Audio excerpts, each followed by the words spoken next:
Well, a very good afternoon, ladies and gentlemen. Welcome to another Flight Deck Sim live stream today. It's the 16th of December 2023, 34 minutes past 3 in the afternoon. We're back at X-Plane 12. It's been a very long time since we've flown anything Concorde. Well, we've only ever flown one Concorde, and it's this one, the Colimata Concorde for X-Plane 12. Yeah, over 2 years ago. Now, I will give you a little bit of a warning. The flight model and the autopilot's a bit iffy at the moment. I spoke and asked some questions on the Discord. I didn't really get any response from the devs. I don't know what the aircraft is currently doing development wise, whether it's still getting support, but I can get you from A to B. But the autopilot, well, it's going to be quite interesting. It can't decelerate very easily from Mach 2, and it doesn't hold altitude very well, so we'll just see how we get on. It's a bit of fun, and I promised so many people I would do a Concorde stream before Christmas, so here we are. We are replicating the very first scheduled Air France service, which actually started in Paris Charles de Gaulle. They went then to this airport, Dakar, and then we're going to be doing the second leg, which is from Dakar to Rio. It would conventionally take, well, I think the flight plan, there isn't one on SimBrief. This flight plan is saying that if we took a 747, it would take us a meager 6 hours 20 minutes. Today it's going to take us around 2 hours 40. So we're going to be going supersonic Mach 2. The fuel burns a bit off as well, so we're going to take absolutely as much fuel as possible, full load of passengers. We're going to have some fun today. Yes, and it's been a while since we've done any public stream as well. Now, some of you might have noticed on Instagram I accidentally posted a picture from my personal one. My poor grandmother passed away this week as well. It was very sad. It wasn't sudden. We knew it was going to happen, and I went over to go see some family yesterday. And we're having all nice memories about her as well. So thank you for everyone that did send their condolences as well with that message. I did then remove it because it had a picture of me in my youth with my grandmother. So thank you for all the messages nonetheless. Going back into the stream then, yes, Dakar to Rio, as I said, 2 hours 40 minutes in the somewhat wonky Colimata Concorde, but it'll be good fun. I can see someone's joined me on the VATSIM network as well in Alpaca Airways Concorde. Yes, we've got a fleet of these in our heritage line. So yeah, we're looking forward to doing this. I don't know if he's going to go first here, me or him, but you can see we've got the red carpets for the Air France Concorde. First time I think we've ever flown Air France on any flights. And it's nice to be flying this aircraft. Thank you very much for all the lovely messages there as well.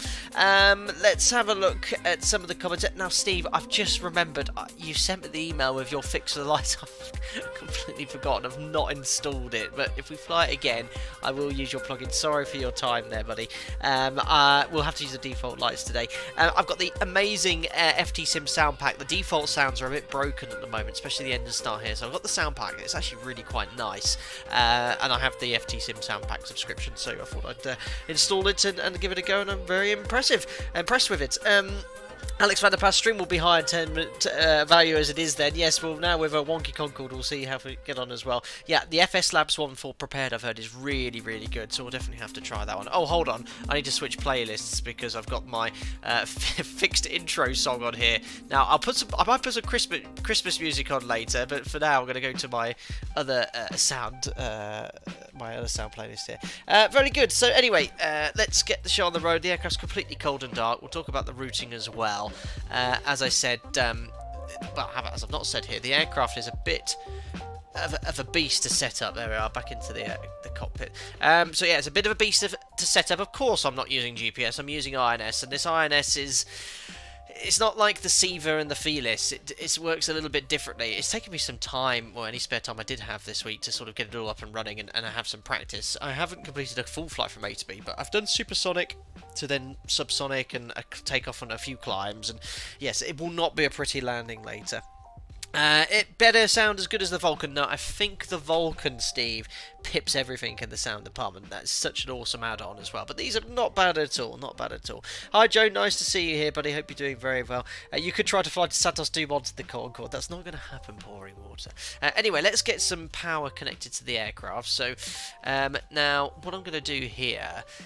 there's another area that's a bit bugged. At some point here, you cannot disconnect the GPU and the air starter, so you've got these click spots here. You can do all this to remove the doors and close the stairs, which is great, but it freezes at some point. So what I'm going to do is get the air starter on now, because we need that for the engine start and the GPU, which I think powers up Concorde.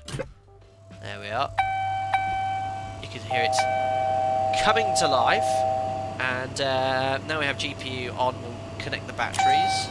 There we are, and this starts all of these tests, and there's a bit of an FPS hit when this starts here. I've gone from about 60 FPS to about 40, so we'll let that carry on there. Remove the doors, that could be an option there.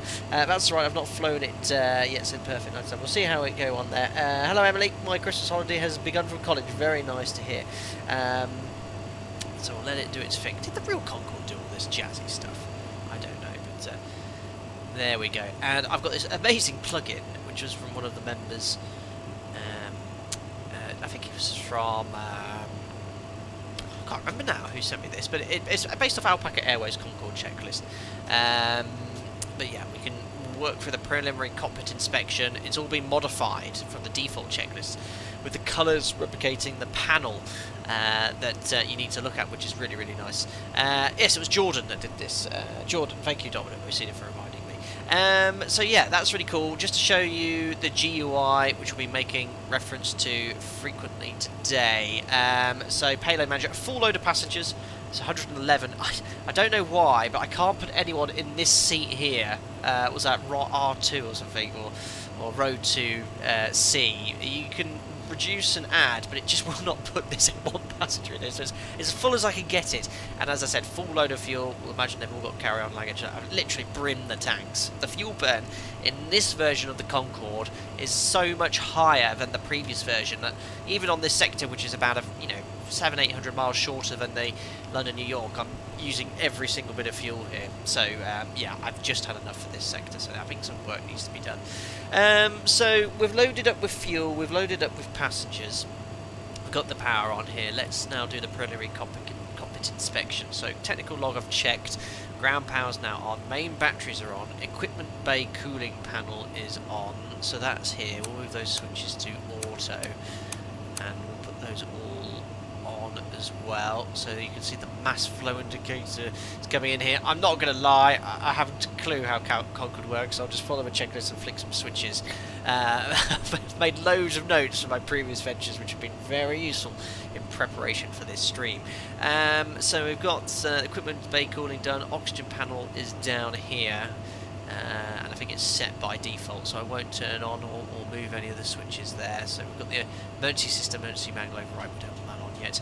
Drain master's on, which is on the overhead panel. Where are they? That was Jack going onto his bed. I'll put Jack cam on later. He just made me jump.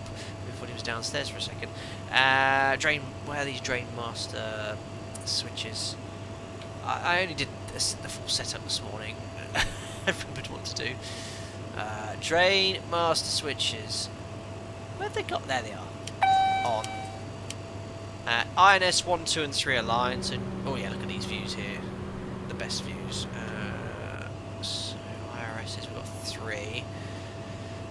So number 1 minimums to align, number 2 to align, number 3 to align. We'll load them up later. Air data computers can come on, which are down here.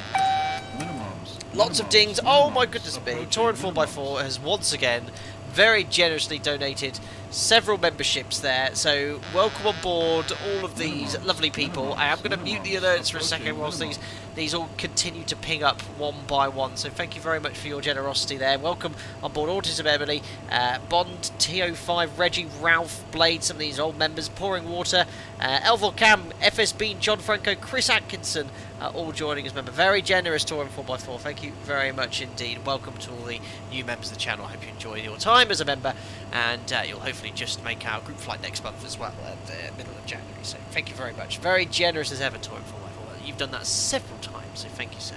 Right, so air data computers are on, emergency equipment we've checked, no smoking and seatbelt signs can come on, which are here. There we are. We'll now do the before engine start checklist. So master CBs can all come on. Awesome dings from Concorde. Cockpit preparation is complete. Oxygen we've checked. DV windows are closed. Flight control inverter system is on. I'll make sure that's guarded. And that one as well. They're all in the blue system. Anti-stall system's on. Radio INS switches to radio, so there's the one there and one there. They're both on radio. Instrument transfer switches are set. These are these switches. They are as we want them. Nav radios are set. There's no beacons here. There's only RNAV approaches. This is the old Dakar airport. I was going to go to the new one, but everyone said no, you need to depart from Golf Oscar Oscar Yankee, which is the original Dakar airport Concorde left from when it was first flown from Dakar to Rio. So we're here, and we'll be taking off from runway, I think it's 36 is the runway direction here. I can't actually remember because I've been doing all my practice sectors from the other airport. It's runway 36 here, runway 36. So departing from the north and then a left turn en route. So nav radios are set. Altimeters, just get the local QNH, which is 1009, which we can set on the standby and primary altimeter. Well, I say the standby primary, the primary and well, captains and first officers are all set there. So that's done. Audio control panel all set as well. We are on VATSIM for this sector. There's no ATC, which I didn't expect, but there we are. We're now receiving on VHF1. Brakes are set. Nav lights as required. So I think these default nav lights, the ones that Steve was going to change, they're kind of blinking, which I don't think is very accurate, but that is on anyway. Throttle master switches to alternate. Ground hydraulic check out yellow yellow off. That's on the engineers panel. So yellow yellow and in off. Fuel heaters to auto. So they are, where are those switches? I know they're staring me right in the face here. I did this earlier, and I was very I was very quick at finding all the switches. But whenever you start streaming, it's very difficult to find anything you're looking for. Fuel heaters are on. Engine recirc valves to the shut position. Secondary air doors to auto, and batteries are already on. There we are. We're now ready to load the INS up here.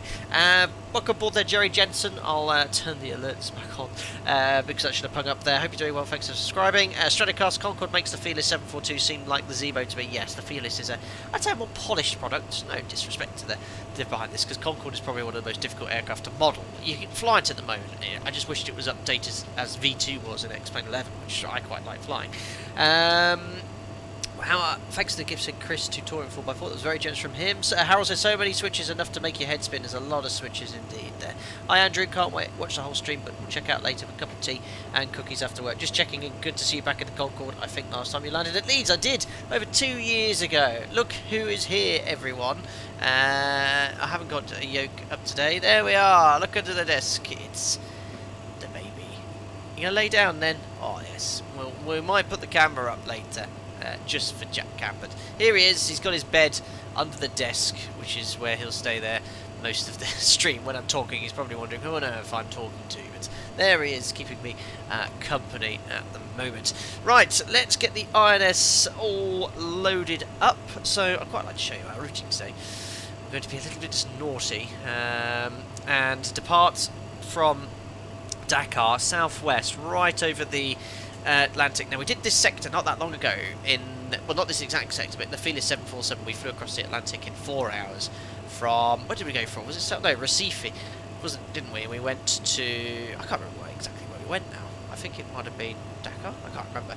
But yeah, twice the length here, mostly over the ocean. But yes, we're going to sort of start slowing down around here. We might just be going supersonic here over this little tiny bit of the land, but no worries. But yeah, I've tried to keep it over the ocean for the majority of the sector. But yeah, it's just a direct straight line back to South America.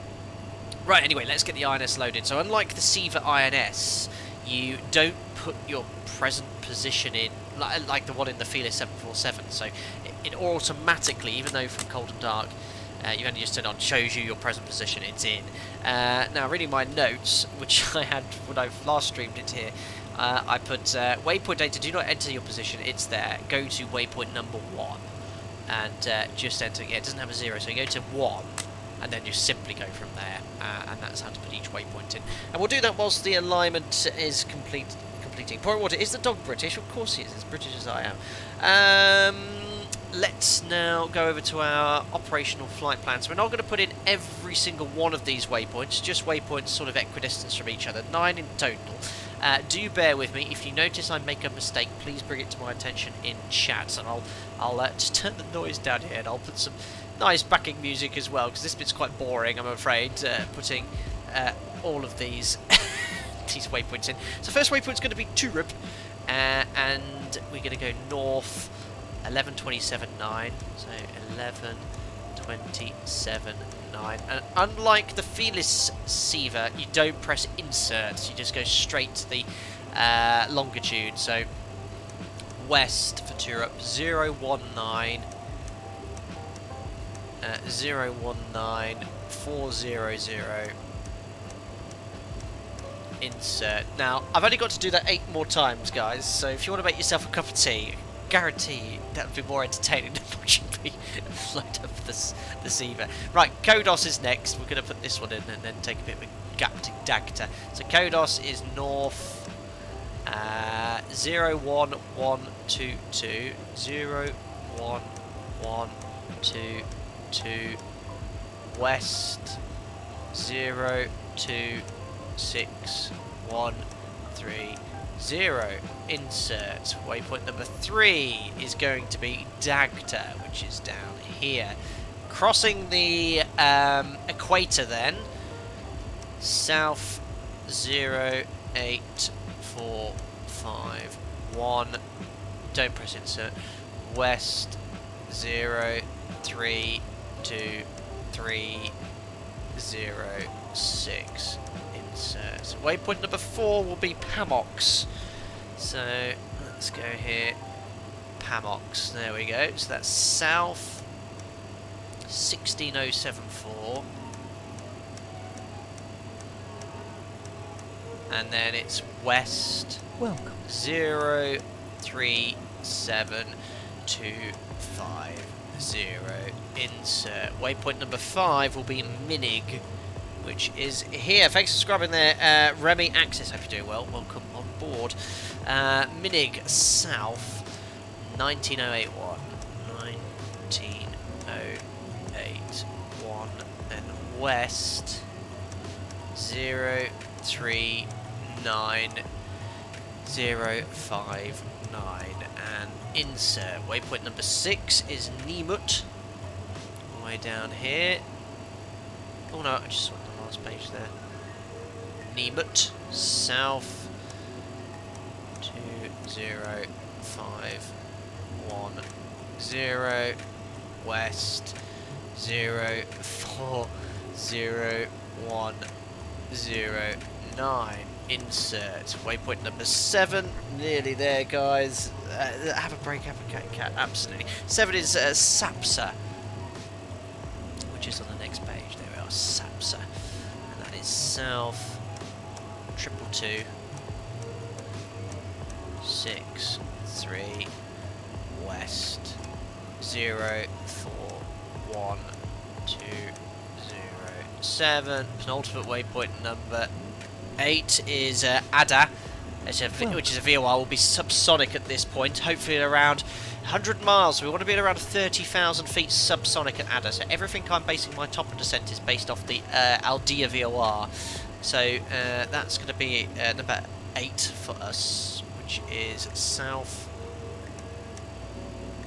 2248 8, and then west 042,057. Insert. Now waypoint number 9 is going to be either the airport, or actually I might use Dongi, because what we're going to do later, expecting the Eastleys in Rio today, is I'm going to fly outbound as an airway from Alpha Delta Alpha to Exonics. And Exonics we're going to turn base leg onto the ILS. So what I'm going to do is put in Exokics as the last waypoint here. So that will be south 23.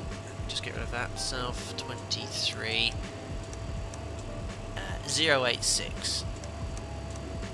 And then west 0 4 3 3 1 2. Insert. There we are, done, guys. Every single waypoint in there, up to right up to Exonics, and then if there's no ATC, we can just self-position base leg onto the ILS. So that will work out really well after Alpha Delta Alpha, and we can conventionally as well from that point onwards. So that's the INS loaded. We just need to complete the alignment. So we're going to go down here. Hopefully we've got green lights. Yes, they are ready. So don't forget to go to nav, nav, nav. There we are. Alignment's complete. Oh, thank you very much, Y9, N3, TA. I doubt it. Nathan says, good afternoon, flight. So hope you're doing well. Thanks for coming in here. Welcome on board, Callum Harrison. Thanks for subscribing as well. Remy Access says, this is more complicated than an FMC. It is a little more. Sheldon says, quite a hardcore way of entering the flight plan. Yes, each coordinate, latitude and longitude for the ones we want to use here. This is the way these guys did it. But yes, bear with me as I try and fly this 3-crewed aircraft from A to B. Right, so INS, waypoint data entered, green light, nav, ASI bugs are set. So I've already done this pre-stream. Got V1, wait for it, 171 knots. I think you can get the actual speeds up on here as well. Where is it here? There we are. So V1 is 169, VI is 191 knots, rotate 190 knots, V2 is 210, and of course we'll be using the burners on departure. So they're all in. Pitch index set, so we're going to have a target altitude around 20 degrees, and then we'll eventually do 1,000 feet per minute as we approach our cleared level. Well, I think I'm just going to slow everything down initially on departure. We're going to go straight up to 29,000 feet, which is the subsonic regime, before we go Mach 2. Clocks are set to chrono. That now works, which it didn't do on a previous version, so I can now use the chronometer as long as you remind me to start the timer. Test the master warning system, which is always good fun because it sounds really scary.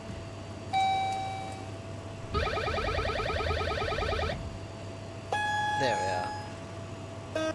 There, lots of noises I'm going to hear several times today. So master warning test. We're now ready for engine start. So we have to start 2 engines on stand, and then we push back and start the remaining 2 engines. So definitely no ATC here. Where we are in the world. So what we're going to do is just push. Well, no, we're going to start 2 engines on stand. Now the default sounds have been overridden by the FT Sim sound pack, but they were broken anyway. So the FT Sim sound pack doesn't have quite the same roar, but they're not bad at all. I quite like them, to be fair. But we've got to turn them up. So let's do that. So before we start the engines, anti-collision lights can come on, which are back here. This again is a very basic checklist. There's probably several steps I've not done, which are meant to have been done, but it at least gets it up and running. So anti-collision light is on, throttles are idle, engine feed pumps can all come on now. It has a virtual engineer to deal with the trim, so I'll just make sure that's set to ground. It is. And now we can start the engine. So air bleed controls open. Crossfeed 1, 2, 3, 4. You can see we've got duct pressure from the external cart. And we're now ready to start engine number 3. Waypoint 6 is wrong, I believe. Thank you for bringing that to my attention. Waypoint 6 was Nemut, so let's check that, buddy. Let's have a look here. We can easily check waypoint number 6. So south 20, 510, 040, 109. All good there. All good there. Whoever said waypoint 6 was wrong. Looks good. Okay, it looks good to me, Brian. It looks good to me. So 25, 6. Oh, hold on. Oh yeah, 20, 51, 0, 040, so 40 degrees, 0.9. All good. Thank you, Brian, for checking. Now let's start engine number. I think it's 3. No, what does the checklist say? Yeah, it always minimises it when you close it there. So it's engine number 3 first. So open, and then 12% N2 fuel in. Right, let's start engine number 3. We're going to go outside for the first engine, so we have to. Right, so start. There we are. We've got N2, so we get 12%. 12% coming up. Move this to start. It's a bit muted. I wish it was a bit louder. Well, I can turn it up, I suppose.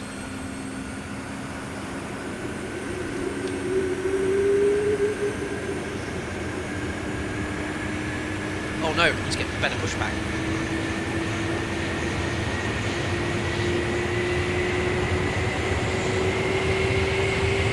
Default songs were really good, but they're broken.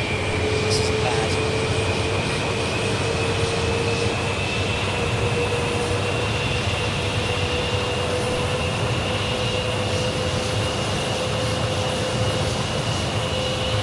I think that's started now. Yeah, that's stabilised. And we're already guzzling fuel. So engine number 3, after we've got a good start. We want to remove air conditioning. Now this is a problem now. It's a bit bugged. Other people have been complaining about this in the Discord. You go to aircraft, doors and grounds, air conditioning. Oh, it's now working. Of course it is. It didn't work earlier. Right, I can remove the air conditioning. So remove air conditioning. B3 condition valve is on. And blue hydraulics on. Close the guards. Elec Gen 3 on. And air bleed control close. Is that right? Yes, I think so. Air bleed control close. So now we can close the crossfeed valve as well.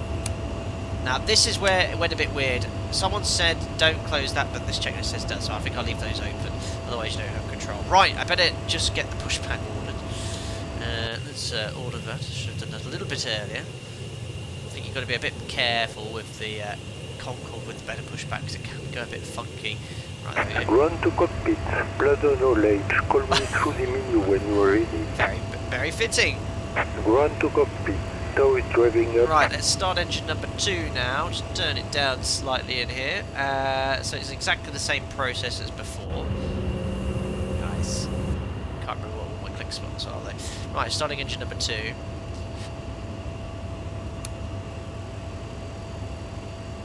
Look at the fuel gauge go down.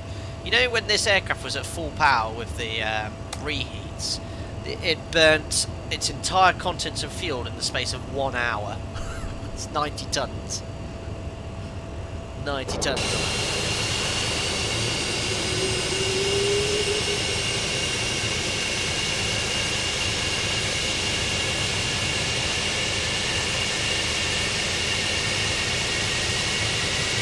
Okay, all doors and hatches are closed, ready to connect. Oh, it's been a while since we've flown this beast. Look how far behind the wheel is.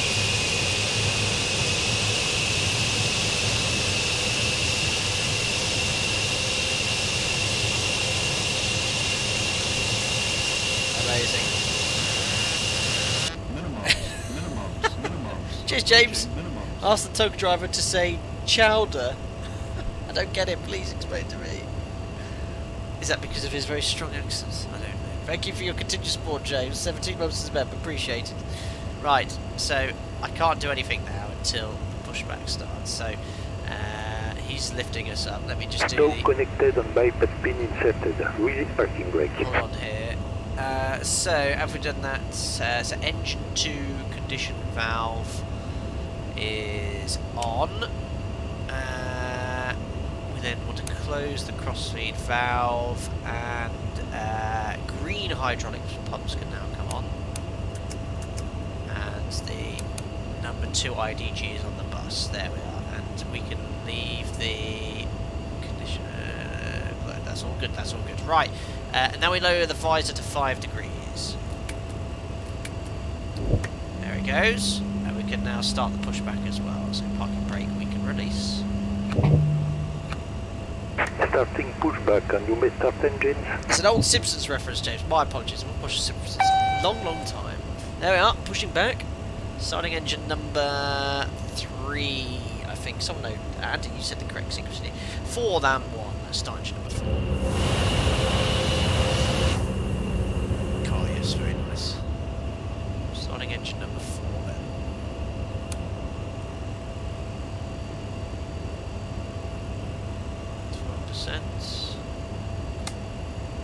So have a look at the indications when you come in here. So to give you an idea, look, these engines at idle are burning a ton an hour. In the 737 we cruise, the max is burning 2 tons an hour, in the cruise. We're currently burning, sat here, 3 tons an hour, or no, I should say 3,300 kilos an hour with 3 engines running.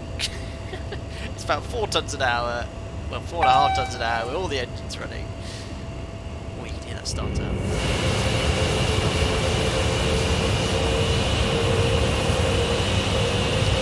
Lucas, DME updating, implemented, no idea.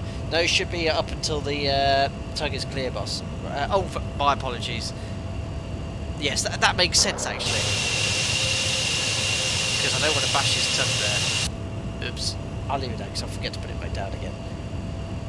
12% N2, that's what's in the manual roaming, and the N2 is the this gauge here, the top gauge they're using as N2. Right, anyway, let me just my panel state saves changed. Right, so it's engine 3, engine 4 condition valve on, close the crossfeed valve, and we don't need to change any hydraulics, but we do need to put the IDG on. There we go. Some dings. Operation complete. Set parking brake. Parking brakes set. Disconnecting tow. Standby. We'll start engine number 1.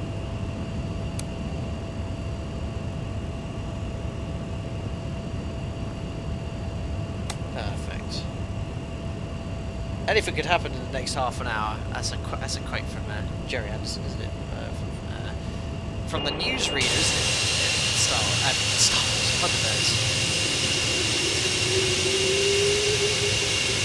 Such a beautiful machine.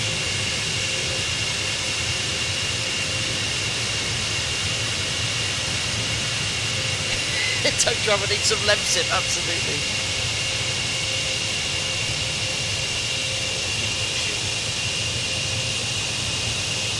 Good engine starts if you can hear me. Tow is disconnected and bypass pin has been removed. Hunting down of Andy, yeah, we'll see you no, next time. I think you're going to see what happened almost to you, Andy. I loved it in X-Plane 11, flew it once in 12 and it felt like it was trying to kill me. I hope this stream shows it can be flown well. I'm afraid it won't be as good as the previous version. It's just the autopilot. It's well, you'll see. It'll be a bit of fun. I will do my absolute best to survive. Get you into Rio. We'll be in the beach by lunchtime local time, Rio. Right, bypass been seen, and we've got a good engine start on engine number 1. So, condition valve on, cross bleed shut. That's all configured.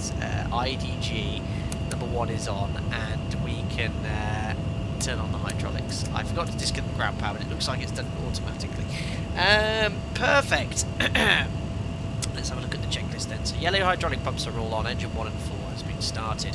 So after pushback, emergency hydraulic generator ground bypass. Ground bypass, electric SSB is closed. Turn on the shed, galleys, water heaters, and they are all on. Before taxi then, all engines are running, nose wheel steering wheel check, flight controls. Let's check those. So fall back. And look how slow the flight controls are to react. Were they that slow in Concorde? I don't know. Maybe they were, but you can see the ailerons are moving, at least with my inputs. So that's good. Flight controls checked. Engine anti-ice is off. Engine controls scheduled to fly over. Brake fans on. Engine idle switch to low. And engine feed pumps are on, hydraulics are checked, 4,000 psi, I think the hydraulic pressure is on Concorde, as opposed to 3,000 on modern jets. Electrics checked to nose, 5 degrees, trim set for takeoff. There we are, taxi next, guys. We'll turn those on, and the taxi. What I'll do, I'll extend to all of those. And we're best Unicom, haven't we? 122. Decimal. Oh, you can't change it on this radio panel. 2 seconds, I'm just going to tune up your Unicom. Oh yeah, what's going on here?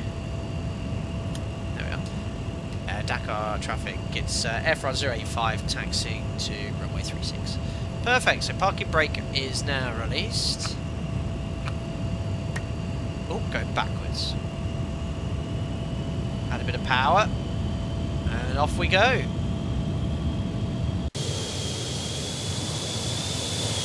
more noise.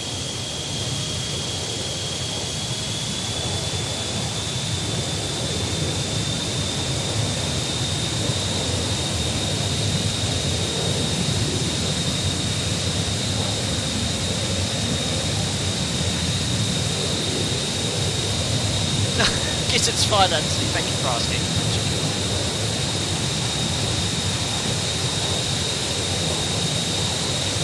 Very heavy as well.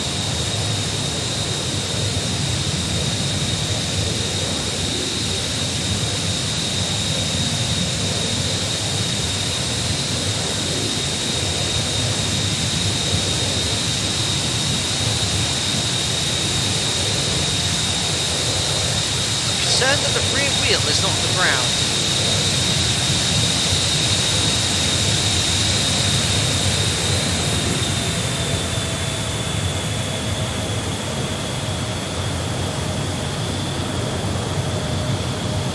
Thanks, Anthony, it was a good time. All things considered. Right, let's talk about the taxi routing. As I burn 4 tonnes an hour per engine for a... I'm burning 24 tonnes an hour right now with this power setting. Right, let me zoom on in. I think there's some resistance here. So we're just going to take a straight line steer, and then we're going to backtrack the entire length of the runway. Which is going to be fun.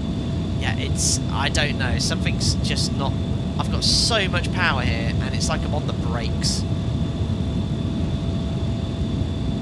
I'm going to run out of fuel before we get to the runway. I just don't know. Right, 4.5 tonnes an hour per engine now. That's 18 tonnes an hour we're burning.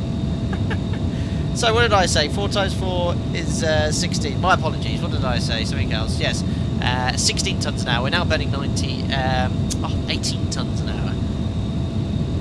Yeah, something isn't right here. Yeah, whoops, 24.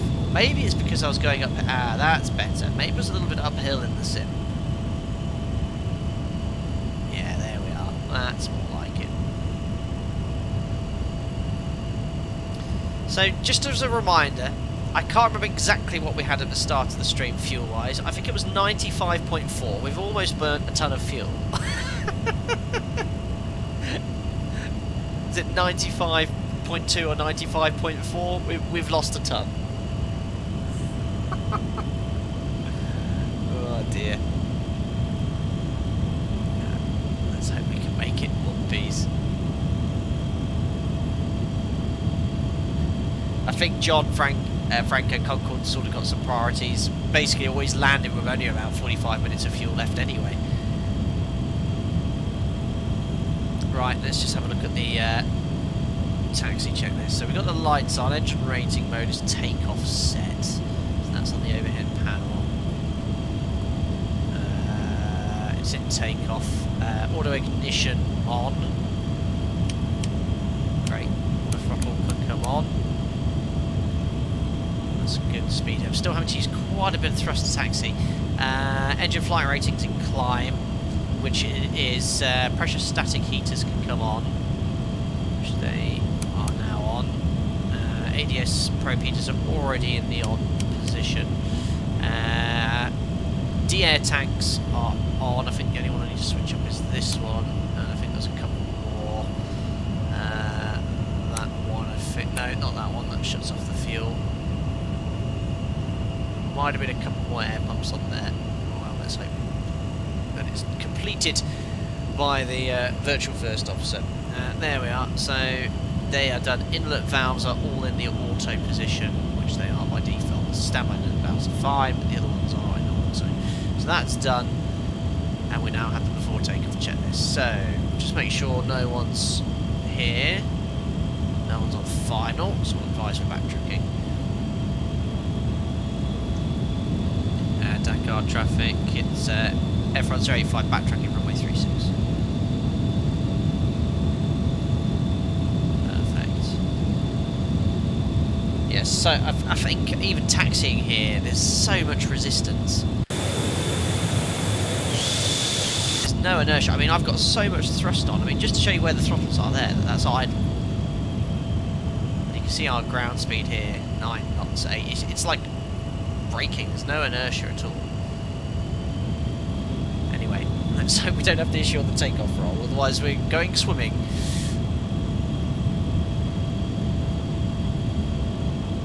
Right, don't overshoot the line. Remember the nose wheel's considerably behind the crew here. So you can safely sort of go all the way out here. There we are. See, that's probably. Ooh. Oh, I've got full left now. Full left, full left, full left, full left, full left. I think this is a bit of a delayed response to the controls as well. Right, so transponder set on, altitude reporting as well. Takeoff curves are saying lights will pop on now as well. Going to put them off or on for the emergency exit lights. So they are on, perfect. And we're backtracking runway 36. Explain with shonky ground handling at the moment. Well, in Concorde at least. I think it's more on the aircraft at the moment. But I've not actually done a takeoff at this airport. But I have got full reheat.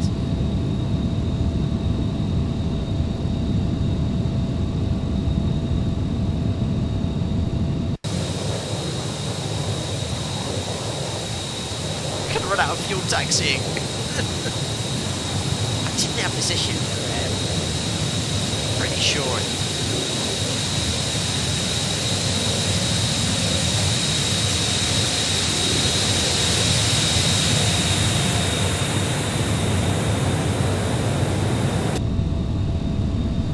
Right, we're down to almost 93 tons of fuels. We've burnt almost 2 tons of fuel taxiing.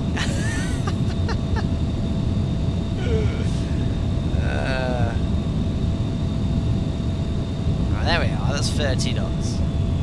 Well, at my operator, maximum speed whilst backtracking is 50. So we'll go to idle now. There we are. Now because it's a bit downhill, it's sort of okay.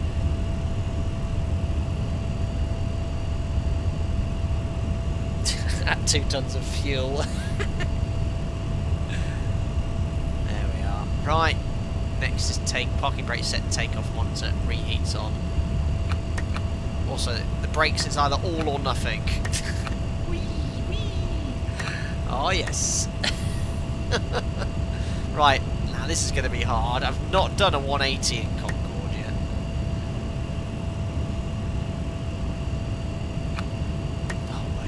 Me. And I've got brakes and expo set to regular. Right. Best go into gym seat for this, so that nose wheel is way behind me. Oh, that's not too bad, that'll work.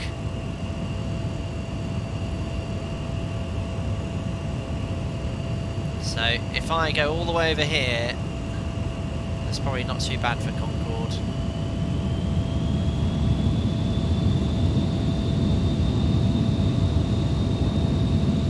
Probably something like that. No, it doesn't look right, but that's probably not too far off the mark.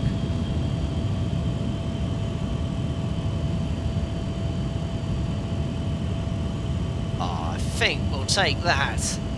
Let's have a look at my centre line accuracy there. Let's go to idle. Let's have a look there. Yeah, I'll take that. I'll take that.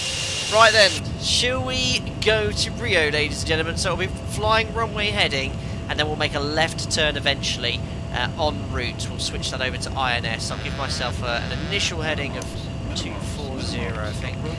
Thanks, Domino Mosina. 321 now. Almost. Now, to get this set up correctly, I've got to set the parking brake first.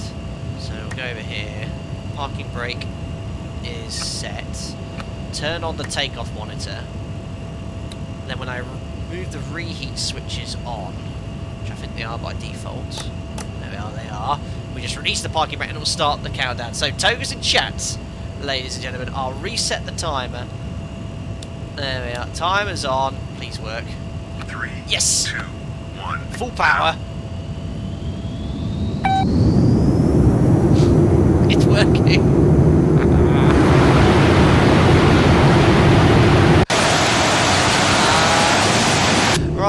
the cockpit, I've got it busy. So airspeed's alive. Minimums. Thank you. Minimums. Approaching minimums. So now it's really accelerating. Checked. Now it's really accelerating. That's checked. Perfect. Thanks, guys. There's Concorde waiting there as well. Let's put a little bit of line forward pressure so those as come up. Right, we're committed to takeoff. Rotate. Up we go. Rotate.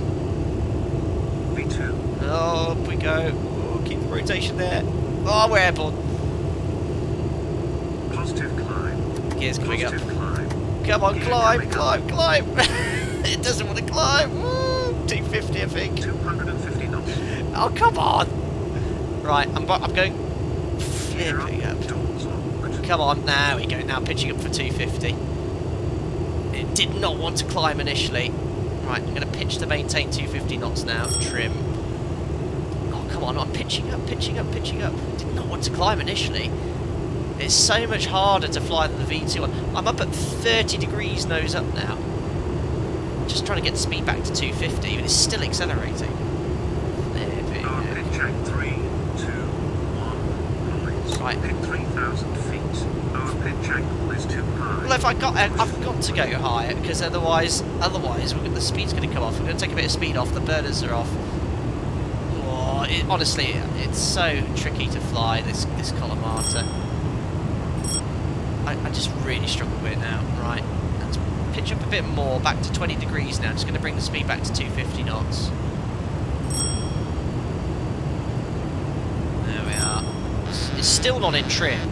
It's nowhere near in trim. Approaching minimums. Right, Check trim setting. right now. Check trim I'm going to setting. put the trim. Oh, I know. I've got to go to takeoff. That probably doesn't help. You will trim 2 points.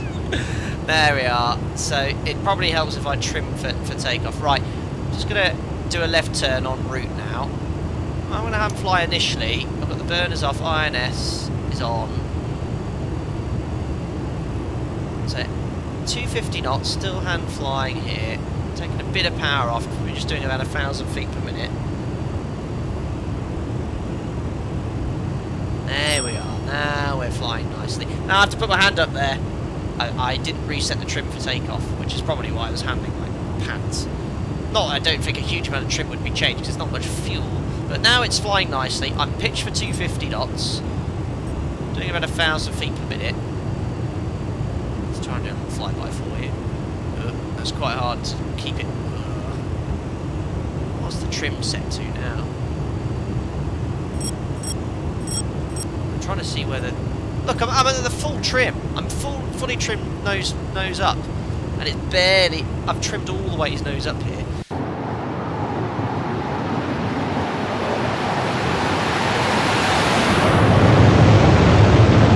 we go. Anyway, we're en route. Wings level. Yeah, something's a bit funky with the trim. I've trimmed it for flight, and I've got full nose up trim at the moment. Full nose up. Look, I'm literally at the limit. Right, I think we need to go a little bit faster here. So I'm going to do auto throttle on. I'm going to do 350 knots. Imagine we've got permission. Which Concorde often did get, guys. Flight director, track heading, the pilot. Oops. That's not a good sign. Out acquire, vertical speed. Just get the aircraft stable and at a higher speed here. Oops, just make sure I'm on route.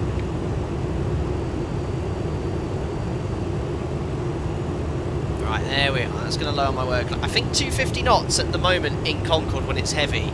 In the Colimata one, it's almost unflyable. I had the trim at the full nose up position. Look at the trim.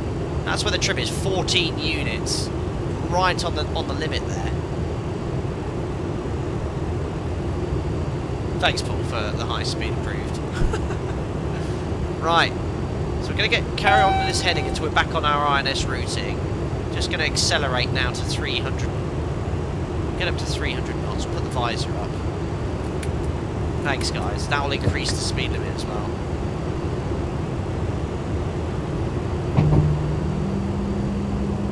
And make it a bit quiet. button. There we go.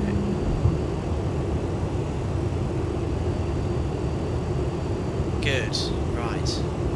So does there you go. Look, the trim's coming back now. So the trim at 250 knots, heavy, was up at 14 units. It's now decreasing to a more sensible setting. So once we're at 350, I'm going to press IAS hold, so the aircraft will pitch for 350 knots. Takeoff monitor. Thanks, guys. Remember, don't fly Concorde. There we are. So 350. 350 knots. Great. And we're now going to go IS hold, disconnect the auto throttle, and go full power. Now it's going to pitch for 350. Turn off the lights.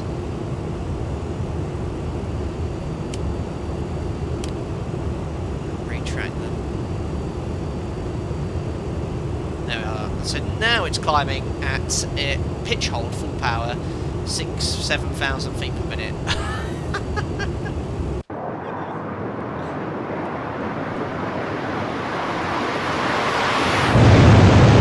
problem. There we go. So 350 knots indicated, that's good.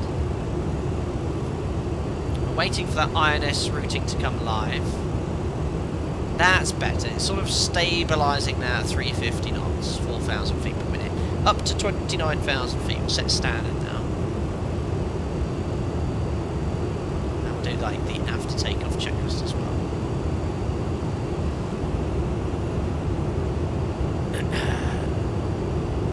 So climb rate checked, landing gears checked, engines checked, master water padding checked, QNH checked.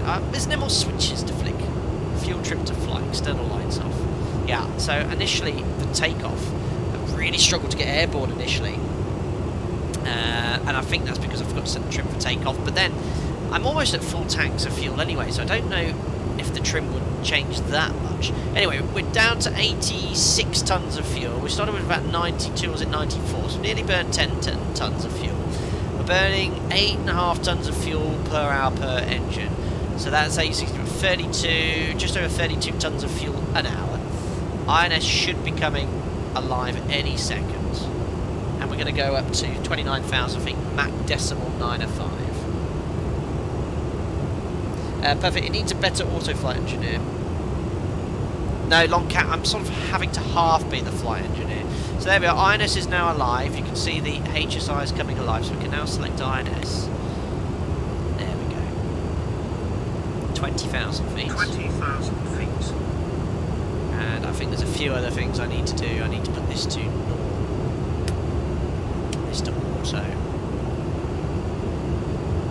And the engineer does manipulate the fuel for you, the auto flight engineer, because yeah, that's for me personally, I think that's a lot of work. I know there are some pro Concorde streamers who do everything, but you've got to spend and invest a lot of time in learning all the systems. And there we go. Up to 29,000 feet. We're now established on our INS routing, and now it's just a dead straight line all the way until South America, until Sapson. And again, going supersonic isn't pretty in the Concorde at the moment, as per the correct procedure. I've written down. Nice to hear the donation announcer got a job as a Concorde FO. It is him, isn't it? Yes, you might have noticed I'm using active sky at the moment. I just cannot get default X-plane weather to show visibility. It's 8,000 metres in Dakar. My default X-plane weather was showing CAV OK, 84 kilometres. How long is this flight, Maxion? Conventionally, if you were flying this in an Airbus or a 73 or 7 Boeing conventional jet, about 6 hours, 20 minutes. For us, it'll be about 2.5 hours. So approaching 3 to go. So I'm going to turn the auto throttle back on 350 knots. Select vertical speed. I'm just going to slow our rate of climb now to around 2,000 feet per minute. Doing Mach decimal 87.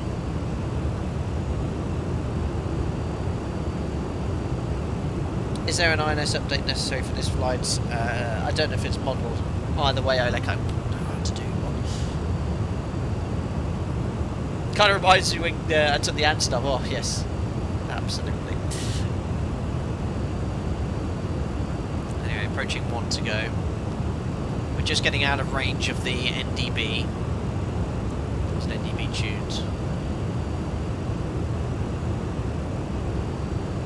And approaching 1 to go. We'll reduce our rate of climb to 1,000 feet per minute.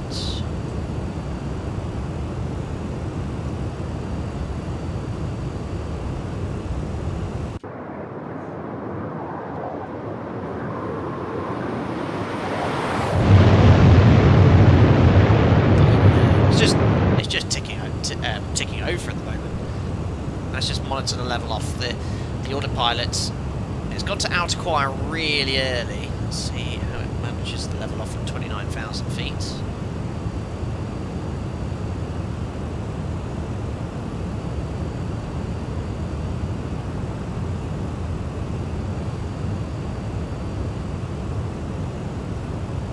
Very early outer quiet.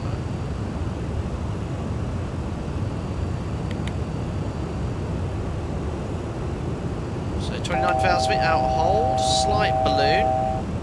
So this is just the autopilot at the moment it's not very good.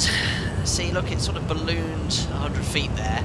So, and that's with a vertical speed of 1,000 feet per minute. I left it in out hold and it did not level off at all. It just oscillated up and down, up and down, up and down. Anyway, we'll let it just sort itself out at 29, or flight level 290. It's now descending 100 feet below. Just let it all stabilise out. And then we'll go supersonic. Mach decimal 90, just below Mach 1, which is what we want. So if we go into the cabin, you can see there it's Mach decimal 9, 29,000 feet, minus 34, and I guess that's 580 miles an hour. There we go. Right, it's pretty stabilised. So, boats then, supersonic, disconnect auto throttle, apply full dry power, reheat in pairs, pass Mach 1, engage max climb. So, we'll do that again, and it does exceed MMO initially, but these are the steps I've done on every Concorde stream in the past, based off the original note. So, shall we go supersonic, ladies and gentlemen? So, auto throttle off, full dry power, reheat in pairs. We'll do the inner two first. Reheats on, and do the outer pairs. Reheats on. Look at the fuel flow increase. And then you can see, look at the autopilot is already sort of climbing, and now we can select max climb. Now the aircraft's going to climb in its sort of max climb phase, which is automatic. There we are, passing Mach 1. Mach 1 passed. There's a little spike in the IVSI. And then the Colimata Concorde starts levelling off. Starts climbing. It's actually doing a better job than it did last time I did this. Check trim setting. There you go. It's sort of dinging a bit, and now it's getting into the climb. 30,000 feet. We just leave it.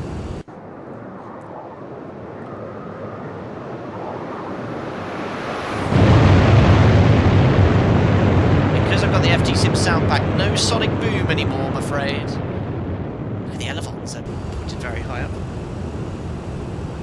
Fuel flow right now is 18.4 tons an hour per engine. That is insane. We would have drained the tanks in no time at all. 18.3 tons an hour. It's actually doing a far better job than it did on my test sector. Last time I did this, it was all over the place.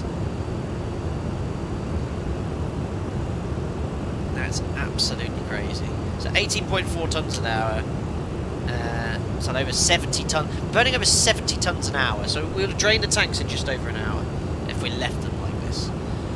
So the aircraft's now slowly descending. I think if it was trying to accelerate, that's probably what it would do. We'll just leave it in max climb, or maybe it continued to climb. But oh, there it goes up again.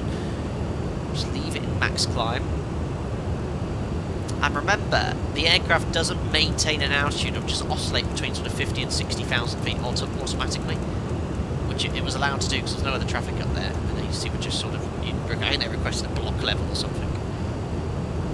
Oliver Taylor, max cruise. I made a note, someone told me that you let max cruise automatically transition. That's what I was told to do. So it does that once you get above Mach 2, I think, or 50,000 feet. So I'm only going to do what I've done in previous streams. But yeah, you are correct.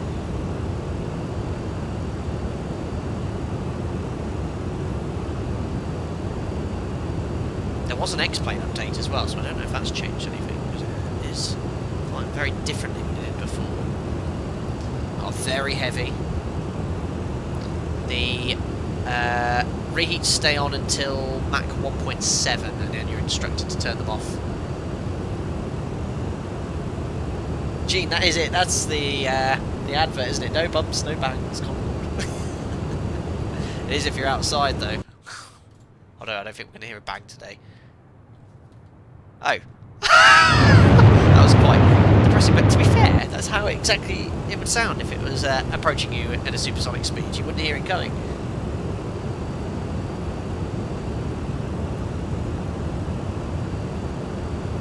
Let's just hope we have sufficient fuel.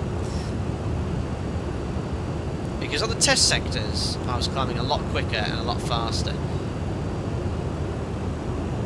You can see the ground speed up here. It's quite steady at the moment. That will increase as we climb.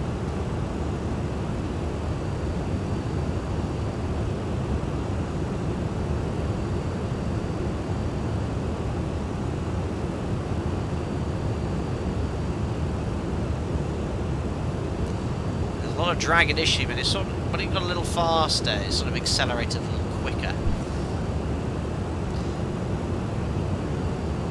Have a look on here, the position of everything, so you can see full power, reheats on, fuel remaining, estimated range. I don't like how the range is decreasing quicker than the mileage we're doing. It sort of shows you that there might be travelling about a mile every, let's say, so there's 0, 1, 2, 3, 4, 5. We're travelling about a mile every 5 seconds. This is going down in range 1 mile less than a second, so yes, makes me think that something isn't quite right here with the fuel flow. I think it's around the same. Maybe that's based off your current fuel burn, I don't know. Keep an eye on it. 652 knots ground speed.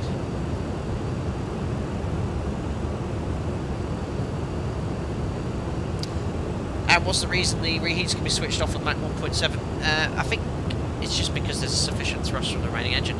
You need to anyway. Maybe, I think it's to do with how the airflow is supersonic. It's actually less drag. Ah, I didn't know that, because fuel consumption will go down as you speed up. Probably not with the reheats on. And right now, it's actually gone up. Right now, it's showing 19.6 tons an hour per engine, which is a lot. Is that just shy of 80 tons an hour? Well, at this rate, we'd be out of fuel in 55 minutes. Yeah, that's my concern, Tord. Acceleration should be quicker than it is. Now, on my test sector, I would have been going 1.7 now. We could, I'm not joking, guys, we could have an issue here with fuel burn with this Colimata Concorde at the moment. Because I remember all the if you look at any of my previous Concorde streams and see how quickly we flew supersonic, or how much quicker it went, and you guys, I'm sure Concorde experts, have flown the sim, I should be accelerating quicker, I guess, as you pointed out, but yeah, obviously I'm burning a lot of fuel and not accelerating quickly here. This could get messy. We're doing nearly 700 knots. It seems to be accelerating a little quicker now, which is good. I think there was a 5-minute limit on going Mach 1.7. Right, well, we've now gone 8 minutes. 8 minutes 40, doing Mach 1.3. Oh, should we increase that limit to 10, maybe? But I need the reheats in to get to Mach 2. Mach 1.3.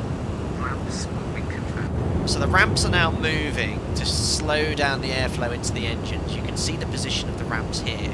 See these needles? See how they're slowly increasing? So these are the ramps in front of the engine to ensure that the airflow in the engine is subsonic.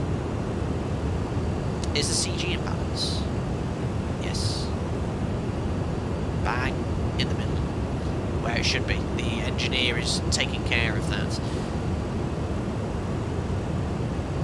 There's a 15-minute limit on the reheat. Any other frequent Concorde flight? Now it's sort of going now, look. So we're really beginning to accelerate now and climb, so that's a better sign. We said that is sort of slowly leveling off here, just to accelerate.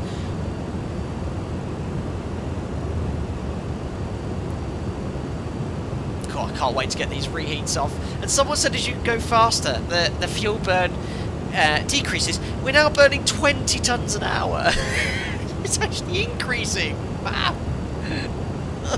It's 80 tons of fuel an hour being guzzled.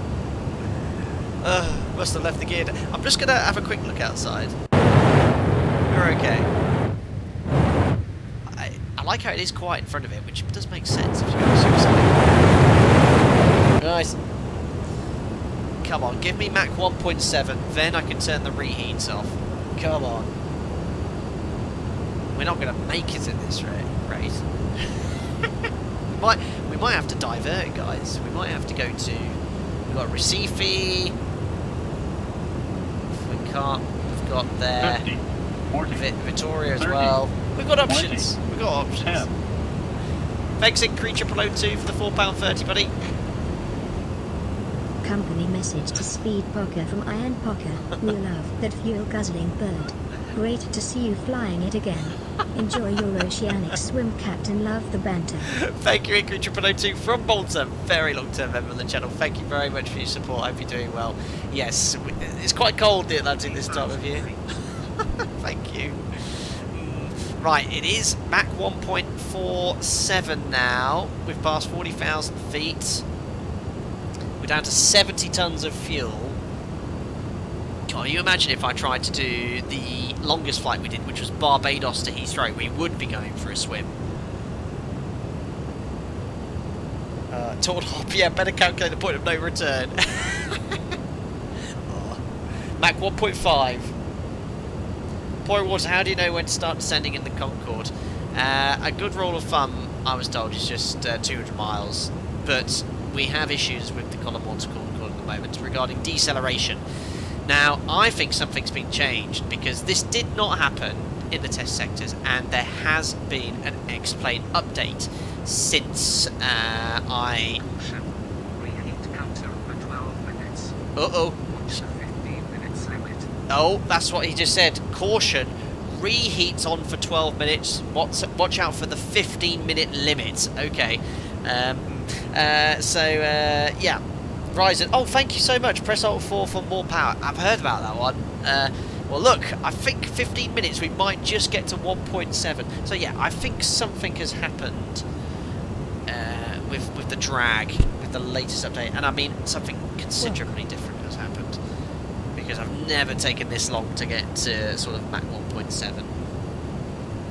Anyway, we should just about reach the 15 limit. And we'll do some... We'll look at the fuel burn in the cruise and work out, you know, we've got the little ETA calculator up here. We can have a look at that and work out if we have sufficient fuel. You can see the ETA is slowly ticking down as well as we accelerate, which is good. Almost at, for 2 minutes left, look, 1.7 coming up. Poor devs can't keep up to date. There we are, 1.7, I'll wait for the instruction. There we are. Reheat off. Oh, look, we're going to melt the engines anyway. Ah, look at the fuel flow decrease. Fantastic.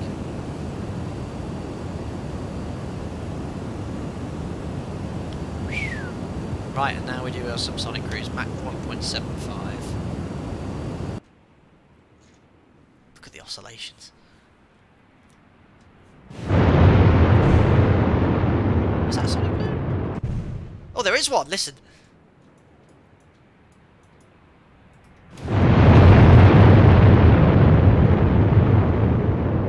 I think you need to be in the flyby view. Let me do it one more time. Oh, did you hear that?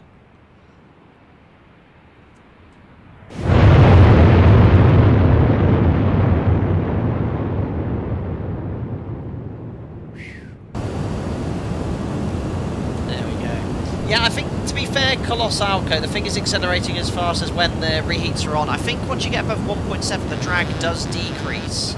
So I think that's not too unrealistic. That's what it did on earlier builds anyway. Anyway, yeah, we'll let it transition to max cruise automatically and go from there. Andy, this is a really good point. I've had to give up on X-Plane for now until the aircraft devs can catch up with the updates. Nothing except the Zebo seems to handle right at the moment. That's a really good point, and you know, I do have to sort of, poor devs, you know, these updates are being spat out left, right and centre. There has been a significant change to how this Colimata Concorde is now handling compared to when I tested it. Massive change. Massive change. Let's see what happens anyway, especially at the sort of higher Mach numbers here, because we're climbing like a bat out of hell now. Sorry, loads of membership pings coming in here at the moment. First one was from Liam Echo Lima 3. Thank you very much for being a member for 41 months on the channel. That's almost 3.5 years. I haven't heard this many excuses for poor membership since your last stream. Brilliant. Anymore. Robbie, has 2 minutes ago the answer to the question of when to send would have been when we ran out of fuel. Brilliant. Timmy, hope you're doing well. Thanks for 35 months. Always great to catch the live stream, especially in the Concorde, even if it's post-work at 3:45 in the morning. My goodness, have a very festive season, Captain. That's very, very early said, but thank you very much for popping in to the stream. There we are. Right, it's sort of up and down. Now we're doing 2,000 feet per minute again. It's going to go to max cruise as soon as you get to Mach 2. There we go. So passing Mach 2, and now you leave it. What it will do is just slowly oscillate around its current altitude just to maintain Mach 2.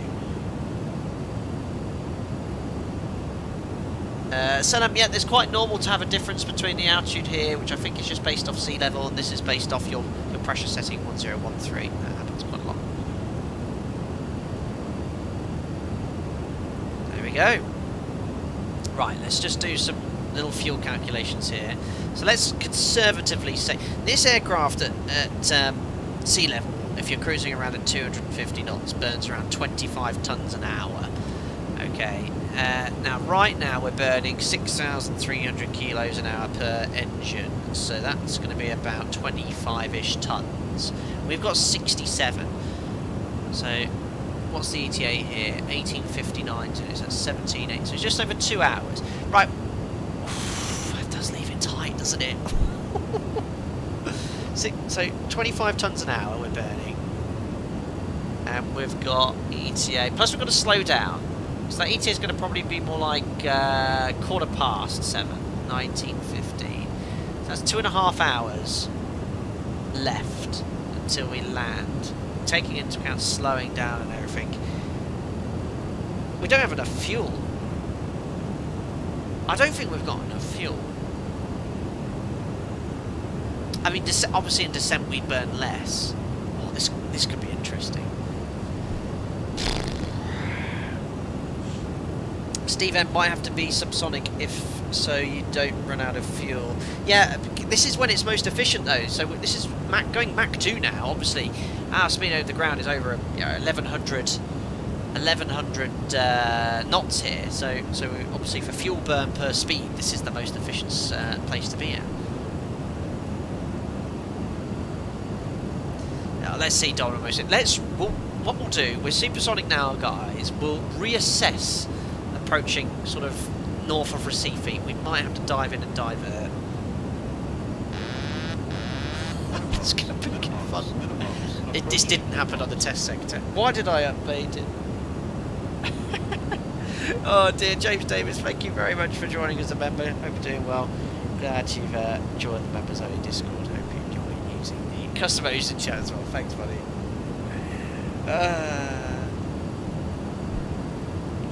Oliver Taylor, once you get to 60,000 feet, go to Mach hold, then you'll use less fuel. Yes, that is true. Are you pulling an invisible ground power unit? Let's have a look here. I think it disconnects automatically. Nothing connected. Nothing connected. Right, out of curiosity, now obviously we've been flying now for 30 minutes. Let's just go to an old stream where I've taken the same amount of fuel and see how much fuel we had at top of climb. just look at this, the FPS I'm struggling with here. I'm just going to go into that view, guys, for a second. So I'm going to open up my web browser. I'll share my screen with you as well. So, Colimata, we did Barbados, Heathrow, and that was fully loaded. Never say anything, that's my voice. Right, let me just share the screen here.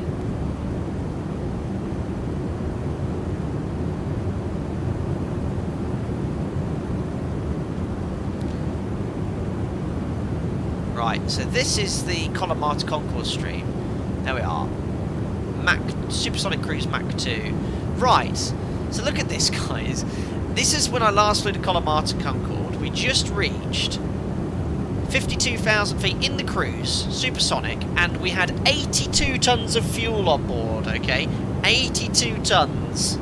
Alright, right now, we've been here for about 5 minutes, and we have on board 66. 20 tons less. That's what this burns in 1 hour. The range difference. There's 20 tons less fuel we had when we last flew the Colimata Concorde at this stage. 20 tons. Oh no. I know, it's the reads are on for 15 minutes here. 15 minutes. Oh, why? Why are you broken? So it's quite clear that something's massively wrong with the... Oh, what was that clicking? Something's massively wrong with the aircraft at the moment. Yeah, the sim is balked, I think, at the moment, until we've had some updates from the devs. I'll just go over to Microsoft Flight Sim, see what's what for a bit. This is not looking good, guys. Yeah, exactly, touring 4x4. The burn is so off, 20 tons. It's an hour's range. We've lost an hour's flight time. Now, again, right. Let's go off this ETA here then. So we're going to say 1915 Zulu. I'm just doing some basic arithmetic. 1915 Zulu. It's now 1650.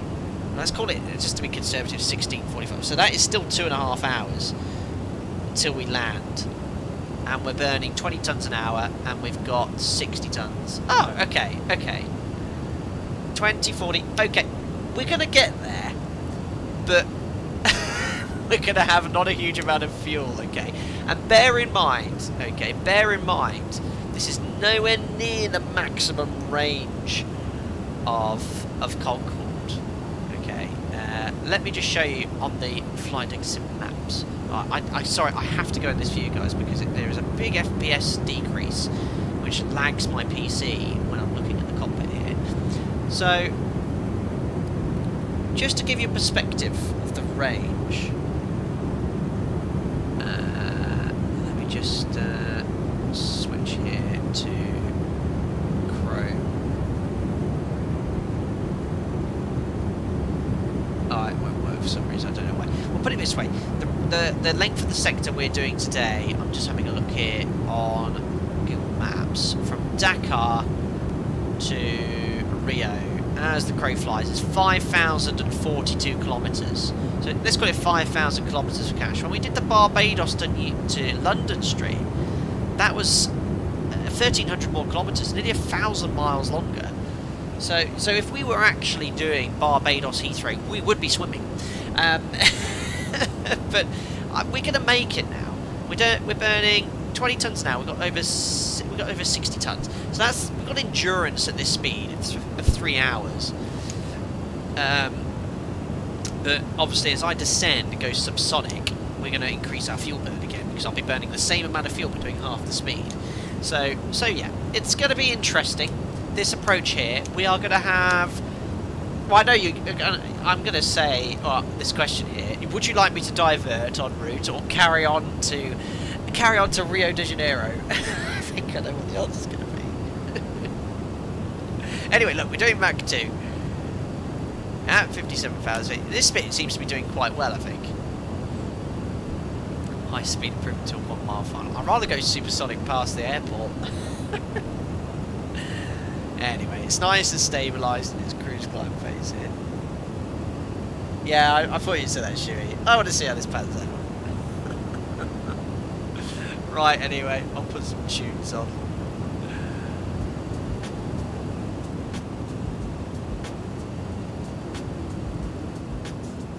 There we go. What would your professional decision be, Captain? Well, GHL, if I was sat in a real aeroplane, yes, we'd be returning to Dakar, but I've got to balance the entertainment factor with the realism factor here. If it was in the 7.3, I could make a bit more of an educated decision from my experience, but I'm not a Concorde pilot. Anyway, Matthew, I hope you're doing well, and I'll see you here in chat. Going full Brian Walpole. Commander Jeddah Hofen, just carry on. I can't think of a single thing that could go wrong. Brilliant. Carry on regardless. Yes, that's what I wanted to hear. Yes, Reece Jones, I did hear about this. There is a mod for Concorde, the Colimata Concorde, called the Heritage mod, and I think that improves the Colimata Concorde. But I don't know how active the devs are, because I did write on their Discord about 4 or 5 days ago some of the things I noticed. I didn't get any response on the Discord. I don't know if it's an official Discord from them, but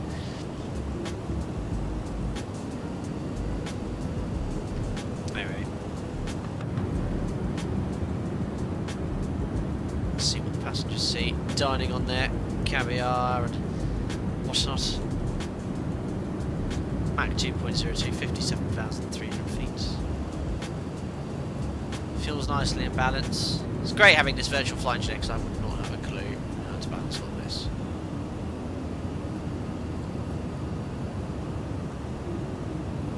I've got full.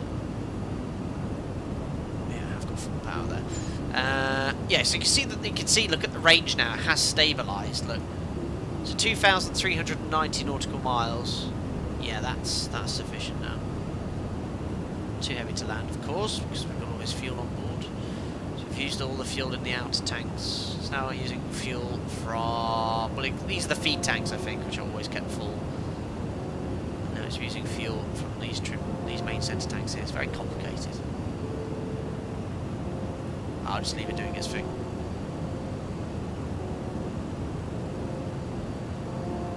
You can turn off an engine to save fuel.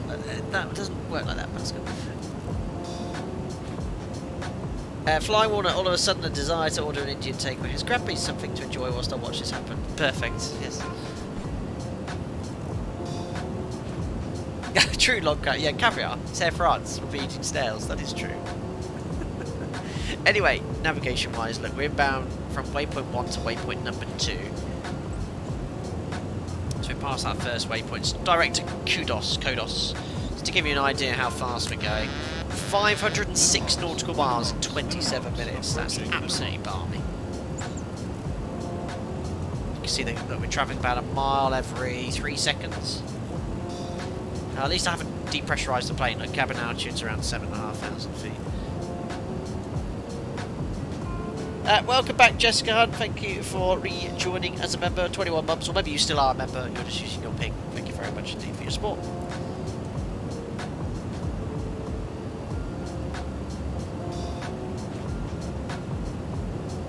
CCTV users, do you have a radio scanner at home so you can listen to the aircraft? I don't have one CCTV user.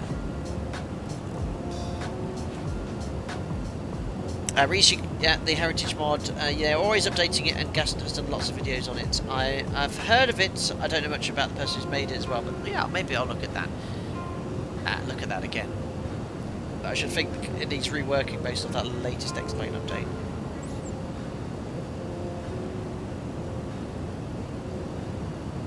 Matthew, you're paid by the minute, let's fly slower. That doesn't work for us, we're paid block time, so it's no benefit to go any slower. Scheduled block time.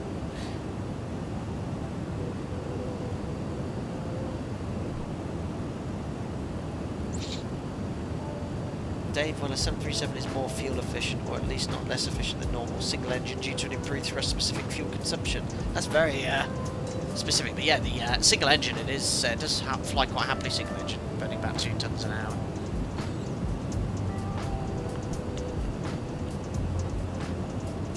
How are those en route alternates looking? Said Perfect 99. Yeah, well, now the fuel's all stabilised, we can get all clever and work out an equal time points. But no, we're committed. We are committed. Now the issue was we had the reheats on for so long, and don't forget with the reheats on we were burning 80 tons an hour, so 80 tons an hour, and we had it on what for 15 minutes, so that's 20 tons of fuel down the drain.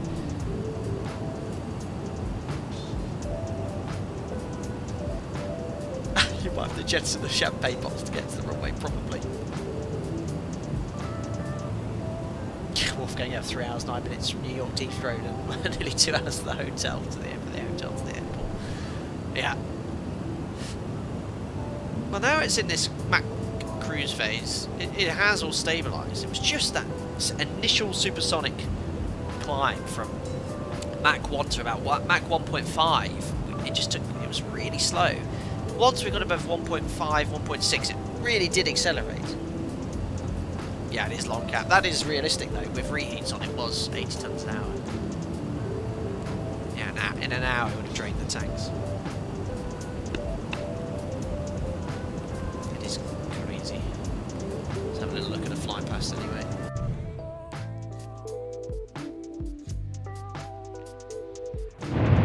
Let's give an impression of the speed. If I do one where the camera's stationary.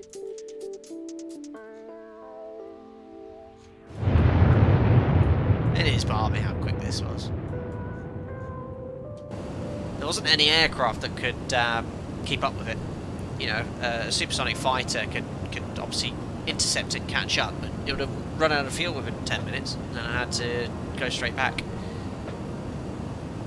Dave Cat, can you barely hear me? Is my mic a little bit too quiet, guys? Actually, what I'm going to do, because I usually turn my mic on the SteelSeries mic down, I've turned it up to 8. How's that, guys? Is that better or worse on this level here?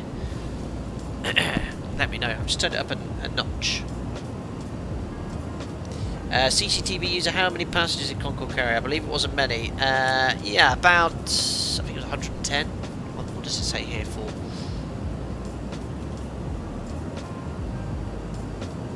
So I am full today. Well, I can't get it full. There's one seat missing. What page shows you what it is? I think one of these will say what it is there. David, it's alright, but wasn't bad before anyway. Ah, okay. Yeah, I think about 110, 111 or something like that passengers. Oh, well, no, 128, look at that. Thanks 2 tons, 46 months. Current trend from flight sim streamers is to fly ultra long haul routes. Oh yes, I did see V1 Simulations 12-hour long haul. Not my cup of tea. I mean, didn't he go to bed? I don't really fancy doing a stream going to bed. Maybe that's the new way. Any plans? I think David D recommends London to Brisbane. That's, well, I always like my streams to be uploaded afterwards as VODs. Or so you can play them back, and that limits me to 12 hours unless I split the stream up. Now, someone did make a valid point. If we reach 60,000 feet, which is the service ceiling, I can engage out hold and Mach hold and turn on the auto throttle, and that will reduce the fuel flow a little bit. I think that's what the real Concorde did when it was light. V1 slept in his office last night to complete his 14-hour long haul. In his office? I think I remember. I haven't spoken to him for a very long time, but I think he said either to me or he moved his flight streaming to an office. Oh, I couldn't do that. Oh my goodness! They both long hauled and went to bed at 5 Zulu. Ouch. Well, I suppose for them, no, 5 Zulu. Yeah, that's going to be, what, 7, 8 o'clock in the evening, isn't it? Oh, no, that'll be about midnight it's in the middle of the US, V1 is, and I think XB72 is Florida, East Coast, not sure. Yeah, that's some dedication.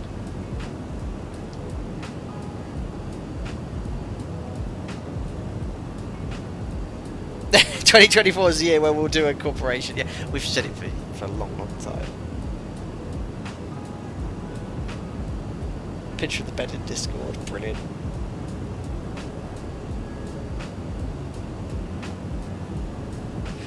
Ah, that's why I had to go to an office. Yeah. Shadowcast, he moved into an office because the internet is so bad. Did not break up the stream. You have to catch it live. I fell asleep. Yeah, I think you can stream. So on YouTube, there's no limit to how long a stream is. You can stream it indefinitely, but you can only save a video post-stream up to 12 hours long, I think. Unless that's changed.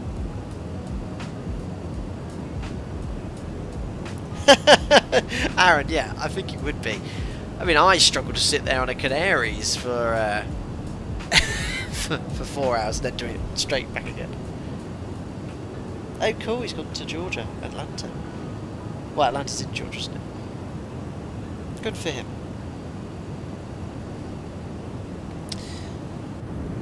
There we go, that's the view of the wing. That's like right at the rear of the plane. As far back as I could go.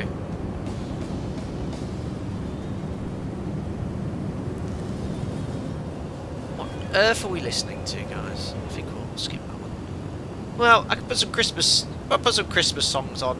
Seeing it's less than a week to Christmas. Well, no, not quite less than a week. Almost a week to Christmas.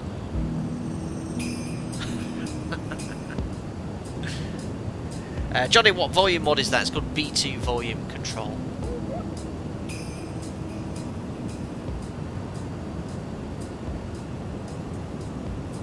Dave, by the way, I've been with your channel since I started flying big jets at your operator as well. I've learned a lot from you, and you've been very inspiring. Thank you. You're most welcome, Dave. And, well, you never know. I might jump into you at some point in the network. 60 tons. Oh, I think that was the virtual first officer was just saying 60 tons of fuel remaining. So again, it's pretty, yeah. Oh, hold on. Yeah, so I've just realised something. I was using the EGT gauges to burn for the fuel burn. That's the EGT. I'm burning more fuel than I was expecting. Oh, crud.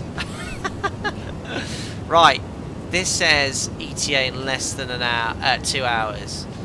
1806, 1906. Oh, so 2 hours. Oh, 24.4 tons an hour. Times by 2, 48. 9 tons of fuel! Oh no! Oh, guys, we're going to land with less than 10 tons. We're going to arrive with less than 10 tons of fuel. That sounds like a lot. This aircraft burns 13 tons in 30 minutes. We're going to be landing with about 15 minutes of fuel remaining, if I've calculated this correctly. Ah. Dave, what's FinRes on your FP? Well, there isn't a Concorde operational flight plan. But put it this way, FinRes in Concorde is 13 tons. 30 minutes of fuel is 13 tons an hour. Sorry, it's 20. Aircraft burns 25 tons an hour. So yeah, 25, 26 tons an hour. 13 tons, 13,000 kilos is 30 minutes of fuel remaining. I really hope we can get to 60,000 feet and I can just take a little bit of thrust off. It was the amount of time we had the reheats on. It absolutely killed my fuel burn. Yeah, 13 tons. That's great. That's you know, the UK to the Canary Islands with plenty of fuel on arrival. In Concorde, not good. Yeah, the flight engineer panics at 10 tons and says you must land now. Okay. Let's crack on. Well, Brent, no, we're not going around. It's as simple as that. We can't go around. And this aircraft handles... well, I won't use the exact words I wish to on stream. It handles diabolically at the moment. It's really hard to hand fly. Oh my goodness me. Why did I update this before? Why did I update X-Plane? Captain now has a range anxiety of an electric car driver in the desert.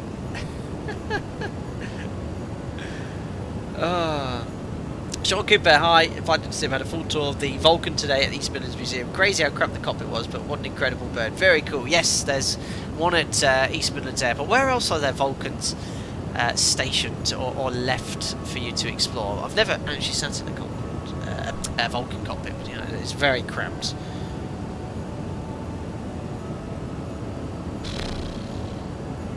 Have we passed halfway then? No. And it's... I mean, is this what the fuel burn is? Sorry, previously? 24 tons an hour?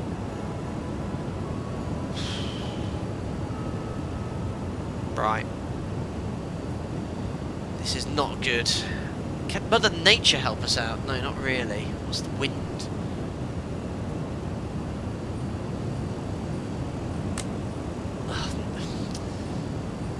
Slightly.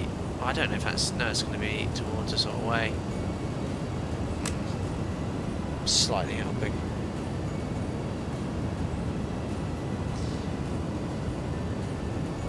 There's one at Wellesbourne Airstrip, one in Manchester as well, and one south of Manchester. David Wake, current coordinates. Current position is 44 degrees north and quickly approaching the equator. Is that right? Degree north. No, that's not right. 4 degrees north, I was going to say. 4 degrees north, 43 minutes. Yeah, we're crossing the equator soon. So our next waypoint, the waypoint we're currently inbound to, waypoint number 2, is just to the north of the equator. So, yeah, we'll make sure we notice when we cross the equator. I've just got I've got my paper flight plan in front of me. So yes, Kodos, cross the equator then soon after. The Kodos waypoint number 2 here is just what's the coordinates here? 1 degree. So yeah, we're at 4.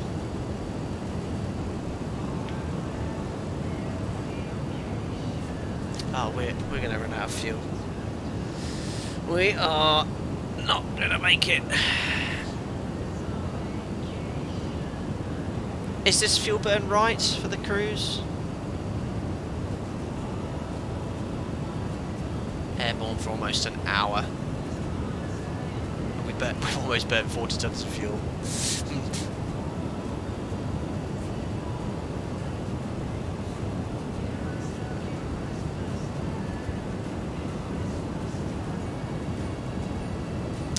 Yeah, I am considering diverting, but I've done a good job.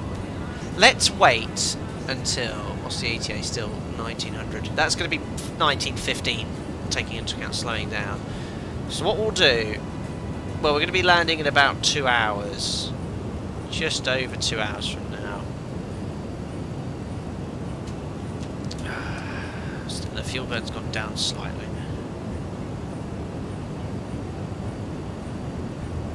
Yeah, so we're going to be landing in just under 2 hours. So right now this fuel flow is 48.8 tons an hour. We've got 57 tons on board. It's 57,200. So based off that, we'll be landing with 8.4 tons of fuel, which is not much in Concorde. Well, it's about 17 minutes until the engines flame out. And that's based off me doing an efficient descent, which is not easy at the moment because the aircraft does not want to slow down. Now the only other option is I sort of fly a bit past the descent point and sort of descend a little quicker and sort of orbit close to 10 miles final, which will be a little bit more efficient way of doing it, but yes. Stop it, chat, it'll be grand. You're definitely landing in 2 hours, the fuel will run out by then. Yeah. Oh dear. Romulus, the entertainment value of a fuel shortage cliffhanger would be much higher though. That is true. That's, yeah, arrive over the field at 60,000 feet, then just glide it. Yep. Oh no, not break Steve M. I have never broken the rule of adding fuel using the settings. If it was clear that I was not going to make it, then I would consider adding fuel. But we can. Right, I think we'll be landing in about 2 hours. Okay, we've done the calculations. We're burning. I have to double check this. We're burning 6.1 tons of fuel an hour. Right, so it's 24.4 tons now. We've got 56.4. We're now about 2 hours to run. Okay, and we've got 56 tons remaining. Oh no, this is so 56. Minus answer. Yeah, it's 7.5 tons. Greg, what's bot upset about? Let me have a look here. What is it? It's probably clickbait. Naughty 9 bots. I think the clickbait title you can give this video. Yes. Landing Concorde with 7 tons. I'll just leave it. Yes, I think maybe clickbait is one. I've literally copied and pasted a list of banned words.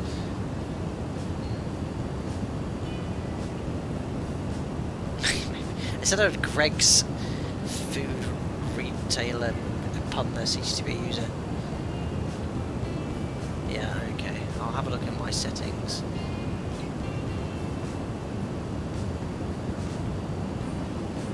So I went on this website, which allows you to copy and paste banned profanity words.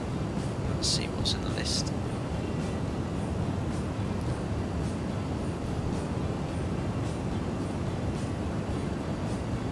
Yes, I won't share screen now. You see some of the words that comes up. Oh, that clickbait is one of the words. How weird. I've removed it. I wish if you were good friends and you guys weren't. You know, if I didn't keep it PC, you would be laughing at what I could tell you what the other words, the banned words are between clickbait. There we are.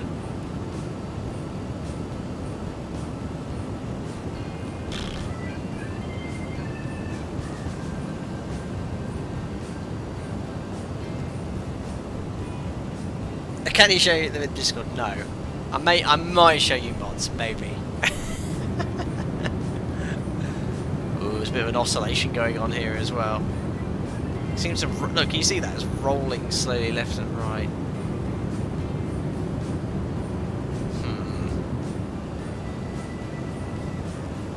Oh, we're descending. Well, that's what it did. To be fair, Concorde oscillate up and down.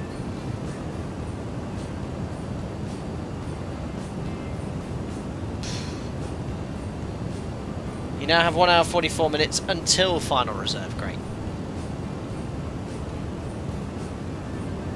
No, let's not try and find them. Will he come out with like a flyby? Yes. Let's have a look here.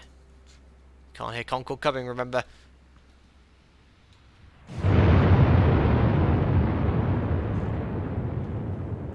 Where's the sonic boom's gone? Oh, my engine's. Oh, bye bye Concorde. It's disappearing.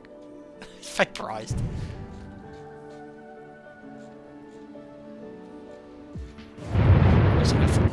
Oh. Did I forget to retract the lights? No, they're all off. Maybe that's probably why I had so much drag. Cat, no.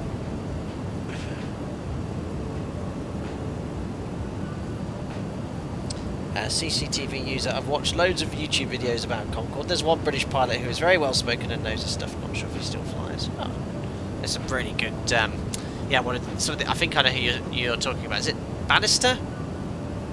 Mark or Michael Bannister or something like that? I don't know, but yeah, he's done a lot of Concorde videos. He's an ex-BA Concorde pilot. So yeah, look, there's something funky going on here. Look at the flight directors. The flight director commands are just going left, right, left, right, and the autopilot's just sort of reacting to this. Unfortunately, that's not going to be helping my fuel burn. So there's a weird oscillation going on. which is yes, that describes the Colimata Concorde right now. TikTok, TikTok, brilliant, Steve. Anyway, look, we're up to 59,000 feet, so we're almost halfway across the Atlantic. Mike Bannister, that was the name, Aaron.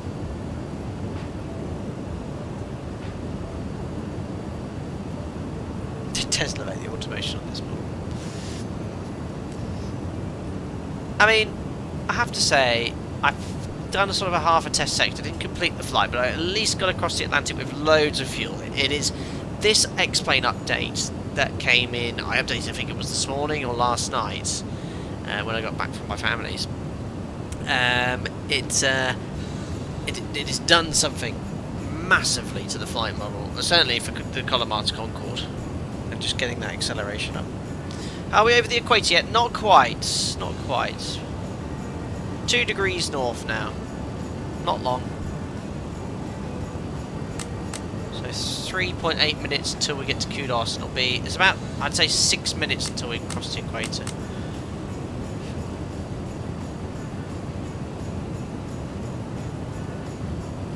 David Wank, those oscillations, are they related to the auto fuel pumps moving the jet around in the wing tanks? No, I've seen other aircraft do this and explain the Microsoft Flight Simulator. It'll be the modelling of the flight director, and the aircraft's trying to sort of chase it. So obviously it starts turning left, and it starts turning right. It's just too sensitive. You can see probably the flight controls. See, look, this. See how the elevons are slowly moving to compensate, and it's just overcorrecting each time.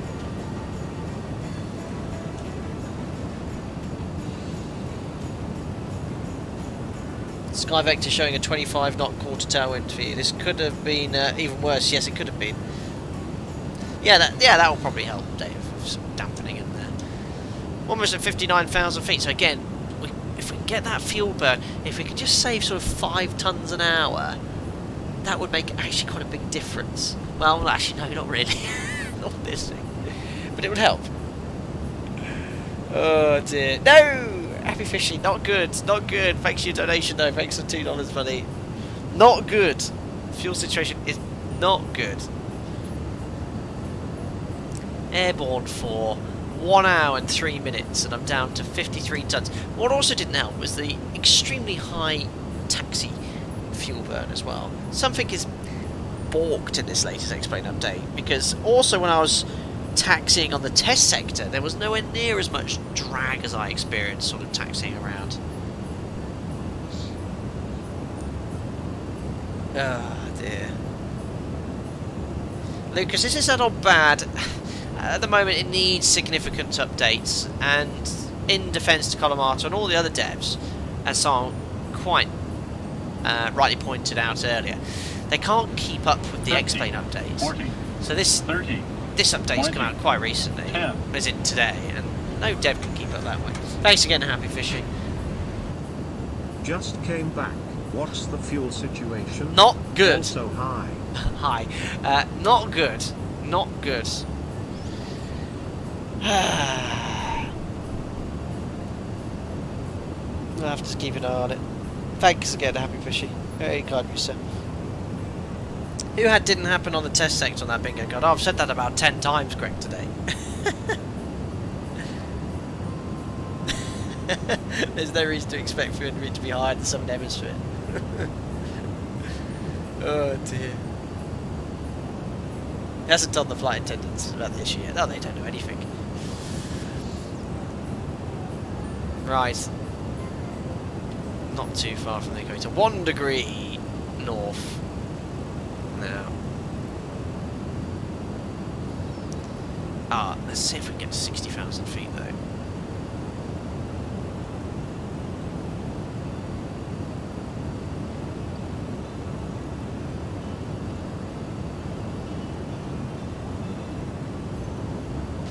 See if all the passengers have their fingers crossed while sipping champagne. Absolutely.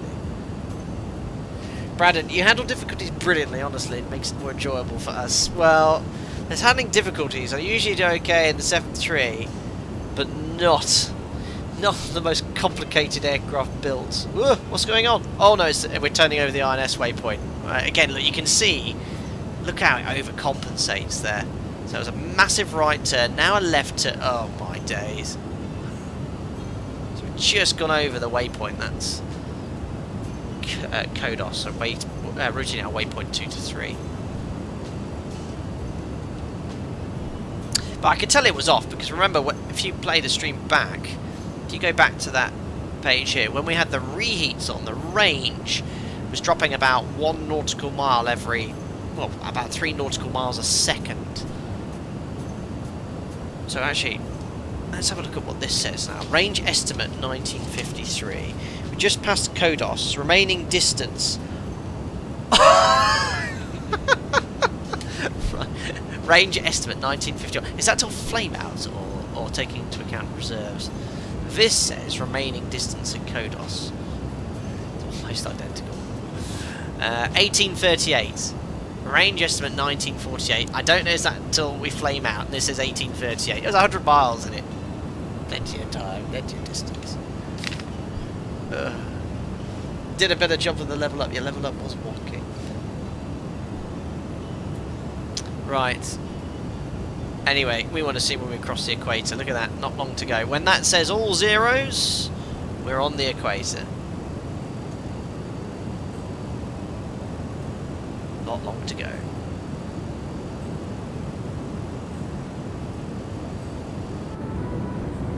I'll leave the map up.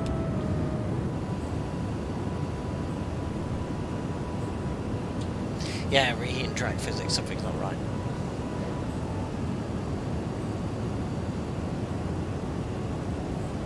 That's way more than enough. Oh dear.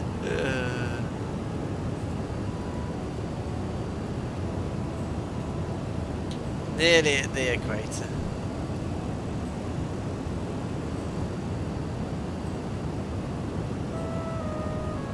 This is meant to be Christmas songs. Then the water will go down the sink the other way around, but they haven't modelled that. Well, there you go. Don't need to worry about. Yeah. At least it's more. And look, I think we'll be at 60,000 feet soon as well, because we are so light. Not long to go until the equator is here. Is it? We've got some reserves left. I don't know what he's complaining about. Thank God I primed the tanks, because when I flew the test sector, I was like, right, well, I definitely won't need total fuel, a full amount of fuel, because I've done Concorde, Heathrow to New York, which is about 1,000 kilometres longer, and I didn't take a full tank of fuel. It took about 10 tonnes left, it was 80, 85, and we landed with about 15, 20 tonnes of fuel as well, or maybe more than that. Actually, I think it was around 20, 25 tonnes. But, yeah. This is going to be interesting. Anyway, equator's coming.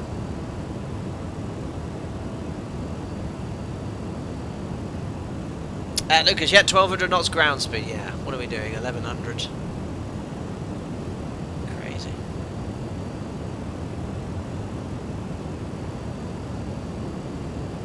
Actually, what's the temperature on the nose? There you go, 126. Ah! That's really close to the maximum temperature, which is 127. Great. Anyway, counting down until we cross the equator, you'll see the latitude switch from north to south.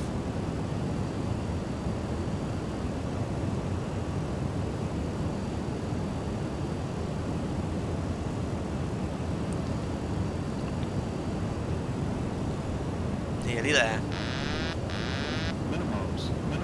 You'll see the aircraft switch over upside down as well. No, I'm joking. Here we go. 3, 2, 1. Yay! We've done it!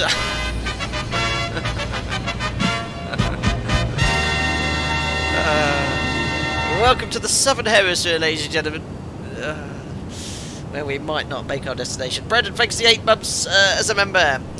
Your birthday today as well, I think. Happy birthday if it is, if you remind me. Yes, it is, Brendan. Happy birthday. Just out my birthday meal and got a small chance to watch some Concorde action. How's it going so far? How's it going so far? Go back to your meal, Brendan. Go back to your meal, because it's going really well. There's nothing to see here, and there's no need to be distracted on your birthday. Not going well, Brendan. The model is a little broken, as is X-Plane, and the combination of the two means I currently have 20 tons less fuel than I should have at this present time. So yes, anyway, thank you very much for your continued support as a member. Enjoy the rest of your birthday, and I'll see you in the Atlantic Ocean just near Rio. Oh dear. Right guys, going to take this opportunity to have a quick break. It's 5:30. I'll take about 10 minutes. I'll be here just before. I think what I'll do is probably leave it there. Put some suspenseful music on. Oh dear, just keep an eye on this gauge for me whilst I'm away. Now what I'll do, I'll pop you in the wing view. Look, we're at 50.2 tons. When I come back, we'll see what we have when we return. Anyway, I hope you're enjoying the stream. Don't forget to like it. Helps out the channel a lot. And I'll see you in about 15 minutes. Thank you very much.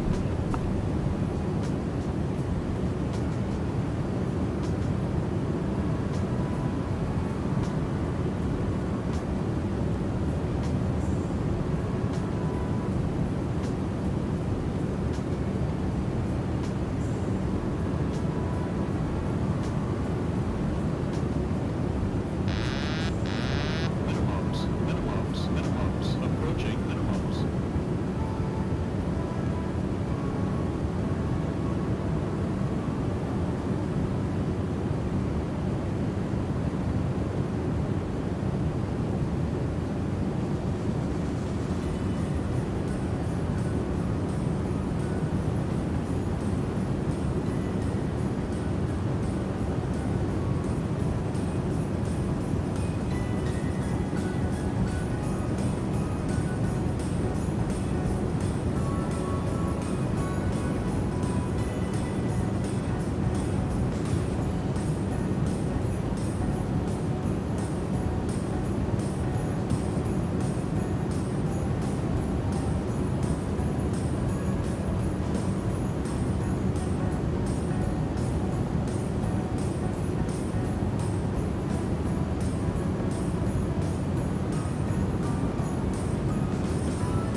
There we go. Thanks for that, guys. Feeling a lot better. And I've come back in. Oh! I've got blinking lights. And that... Oh! Now, was that weird? Now, I've jumped into the cockpit. I've not touched a single thing, and now it's climbing up quickly. What is going on? What's happened? Because I was almost at 59,000 feet, but we've been descending the whole time. Right, anyway, thanks for that little break there. Just, we go up and down like, oh my, now we're descending at 1,000 feet per minute. I'm not touching a thing. Anyway, now I'm pending doom. Now it's 1,500 feet per minute. Come on, pitch up now. Are we still in max climb, max crew? Did anything happen whilst I was going? Did it say anything? Mach overspeed? Or... Oh, that's not good for us. You'd be feeling that G at these sort of speeds as well with those changes in rate of climb. Departure formula ringing in my head, oh dear. Stay Mach 2 as late as possible. Yes, hung start, that's wise advice because this is the most distance we're travelling at this fuel burn. If I might even go slightly past top and... Oh my goodness me. What is going on here? Shouldn't be on anyway. Come on, stop oscillating. Sort yourself out. Climb up. Why we did? Alex van der Paas takes 20 months as a member whilst it's gone. Oh my, I thought it was like 2 months ago. It was quick. It goes quick. It's got a real oscillation going on here. It's like as soon as it's in the wing view, it descended on its own. I've gone back into the cockpit and it's gone, oh, I best behave now. I mean, we were up at nearly at 59,000 feet. But these oscillations, look at that oscillation. Right, the ETA is around still the same, 1900. So that's 1 hour 15 minutes from now. I don't know what to do because I've never changed out of a mode of this sort of flight. But we've got oscillations between sort of 1,000 and 2,000 feet per minute now. How does that look like from outside? See it. Is it adjusting for nose temp? Could that be it? It does slow down, doesn't it, slightly? How do I get that to go cooler? Slow down. Oh dear. Yes, I know it did take that into account, didn't it? It's very hot on that nose.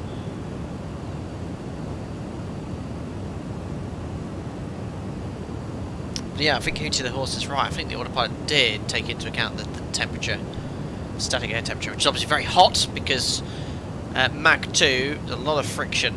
Yeah, and the Concorde famously stretched and then shrunk again as it cooled down. As the last flight got one of the captain's hats stuck in the engineer's mouth. But yes, we are oscillating up and down. 126. I think that just controls the lights, doesn't it? There we go. Yeah, well, that's another thing to add to our problems. Let's see where we go. We're nearly at the coastline of South America, and just about halfway. Airborne now for 1 hour and 26 minutes. Yeah, flight time was meant to be 2 hours 35. There we go again. We're having so many issues today. 44 tons of fuel left. Hold on.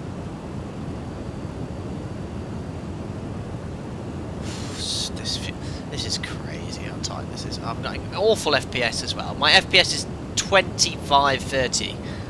What is going on right now? My computer is stuttering. Anyway, I'm going to put a bit more Christmas music on. If my PC will let me. Oh, lovely. Hi Lightspeed, hope you're doing well. Steve, when I was flying this bird, I would get this crazy tuning fork thing going on. Shame, because I enjoyed the challenge. Oh, I mean, look, this is insane now. We're getting 2,000 foot per minute rate of descent.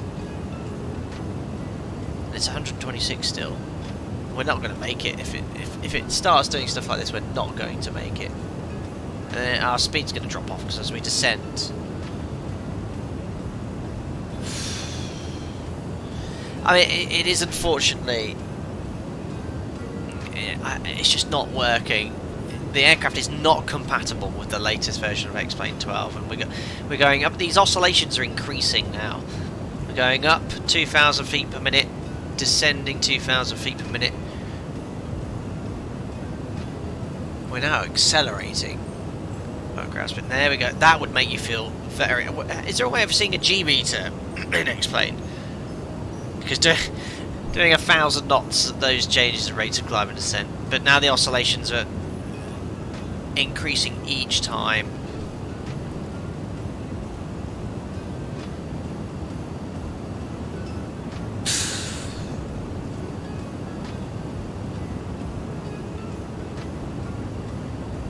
Yeah, this isn't work. This isn't good. That's just right. I don't like going at a max climb or max cruise, but I think I'm going to have to. Otherwise, we're going to die. Right, that's a slightly less oscillation now. It was doing fine up to the point I went for a break. Oh. It was when I was in that view, and as soon as I went back in, it started going, oh, okay. It's like it broke something.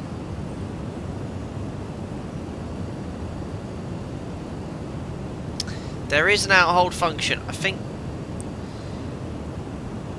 So I'm a full... Right, what we're going to do is let it come up, and I'm just going to get... Let's just get it to sort of just do... Right, let's just see if we can get it to stop oscillating at least. Oh, look at the Mach number increase. Look at the Mach number changes. Right, I've selected vertical speed, just a really shallow climb here. But it's accelerating now, look at that. 2 point... Oh, I'm exceeding it. I need to climb quickly. Oh, trim! I've got everything flashing here! Ah! Right, I'm going to have to climb up quite quickly here because I'm going Mach 2.1. Well, that's a record on a street. 2.13. Come on, climb, climb, climb, climb, climb, climb. Let's get that speed back. Right, if I climb at 2,000 feet per minute rate of climb, that should bleed the speed off. I'm almost at VMO. This is just all over the place. Mach 2.2, come on. Well, I know Concorde went to 2.2 once. Isn't this music just befitting? And what does this red light mean? Isn't that trim out of limit? Right, I've set it to 2,000 feet per minute, which is doing quite nicely. Let's just get... I'll let it climb up at 2,000 feet per minute. Oh, the ETA's come down by 6 minutes, ladies and gentlemen. Right, this is helping. I've had to take control. This is actually helping out a lot.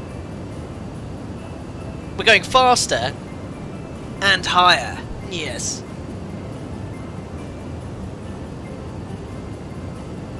I could probably even poke it up high because it's holding 2.15 nicely. This is just... And I seem to have fixed the oscillation. So it's something to do with that Mach cruising. It's holding back 2.15 beautifully. Right, let's just increase that rate of climb ever so slightly. 2.14, that's better. What does that red light mean? It means you're doing very well.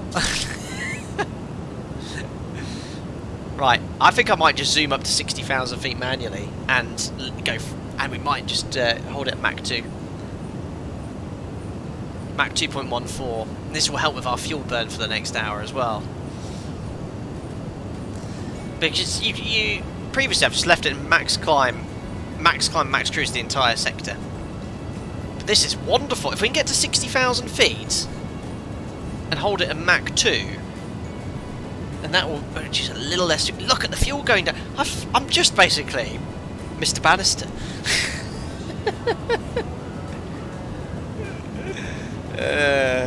Everything is okay. Like, right, one to go.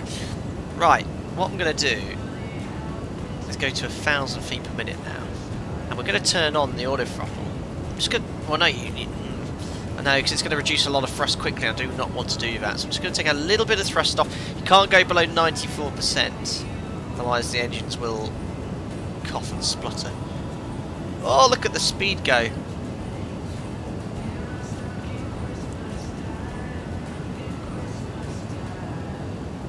Yeah, it is very broken at the moment. Oh, look at this fuel flow decrease now as well. Right, let's get to 60,000 feet. Let's get to Mach 2. 14 months feels like 3 months. Thank you very much for the support for that entire time, Tom Hatescats. You've got your captain's epaulets on board as well. Thank you, sir. Right, come on, aircraft. I'm telling you to do 1,000 feet per minute. Give me 1,000 feet. Oh, it's got to out-acquire, that's why. Oh, this thing is so broken. I think because it's so broken, I might be able to counteract this massive fuel increase by actually having a... What's that? What on earth? What does that mean?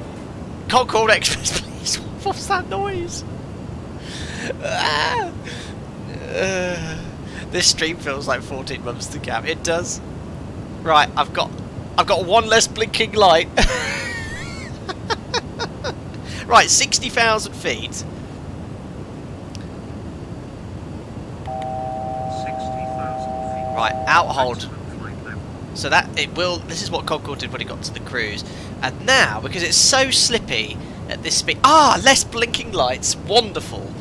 Right, I'm going to go to Mach hold at Mach 2.0. Oh, look at this fuel flow now, a mere 14 tons an hour. We could go back. It's going to go up a little bit because I am reducing speed. Oh, I've fixed everything. This is wonderful. Why didn't I do this sooner? Well, by the time we've landed, the fuel burn will be quite accurate because we burnt a stupidly high amount initially, and now we're going to be burning less. Well, let's see what happens. So Mach 2, 2.01.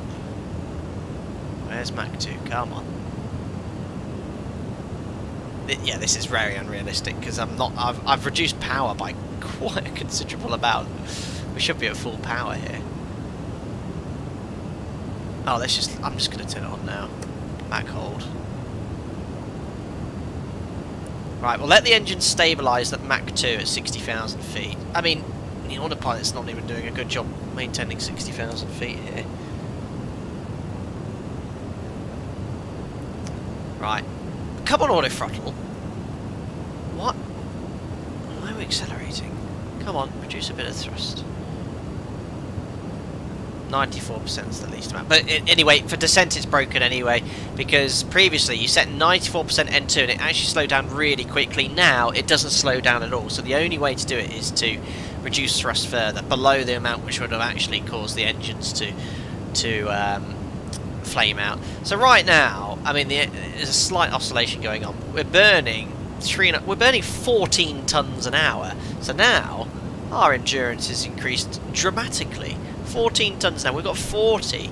I mean, we could fly, guys, in nearly 2.5, 3 hours now.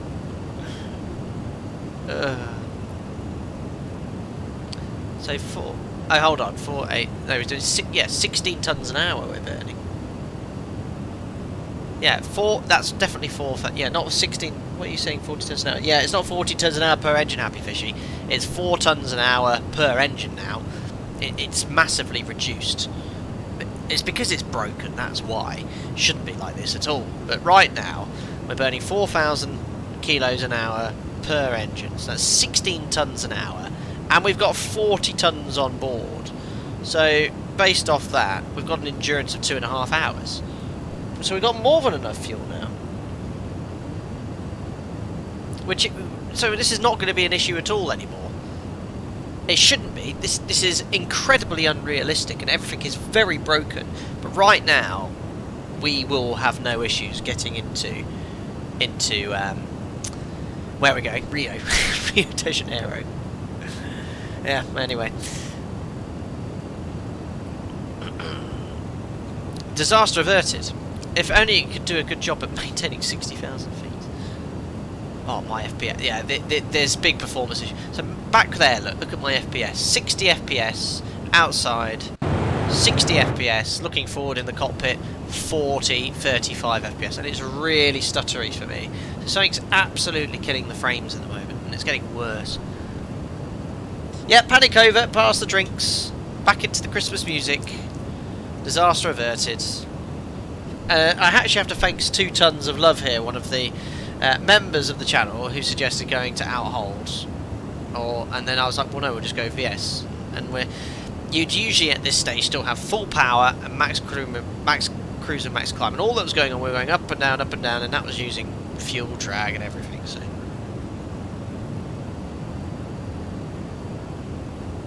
I doubt they wanted it up, because look at the thrust constantly changing here, which you would not want at this sort of flight speed.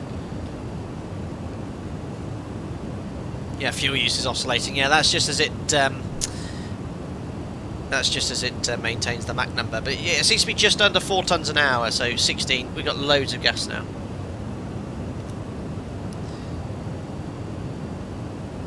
Who's the horse? Thank you. Just your information manual says the order throttle needs to be engaged when max climb switch set to max cruise as well. Now, probably, in what mode though? Do you just have the order throttle on and then no mode selected? So I've never done that previously, I don't think. This is perfect right now, but fuel status 40 tons, he said. Okay, FPS seems to have improved now.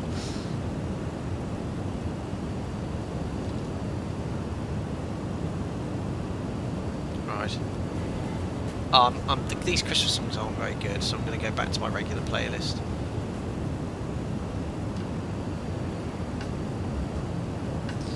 Right, there we go. Recife's just off to the right hand side. So we did a stream a few months ago where we flew from Recife here to, I don't know, was it Senegal? I can't remember, but it took about 4 hours in flight time of around 1 hour 45.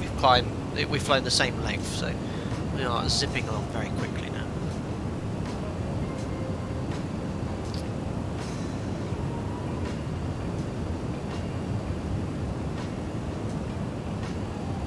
Megabytes, so if you change your engine mode at top to cruise to other to flight, no, I should think that's meant to be cruise, but I don't think that's very well modelled. That should be on cruise though, you're right.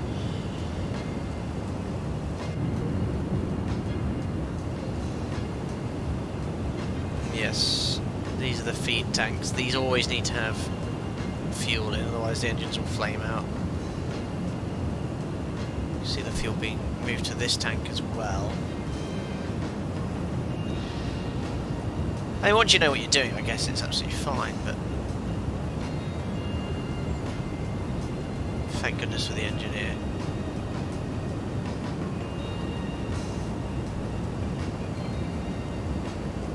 Oh, that was it. Yeah, thank you. Sierra Leone, Freetown. That is where we flew to. Oh, I wonder if we could actually see the coast of South America here. We're quite close there. Let's have a look out the right hand side.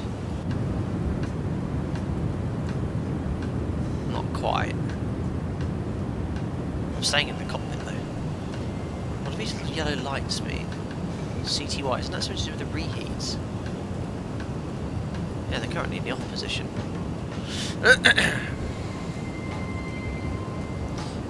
Ah, you have the auto engineer on. Absolutely, Panko. How else am I meant to do it? Ah, Shino Boy Sparrow, Recife Gang. Is that where you are, sir?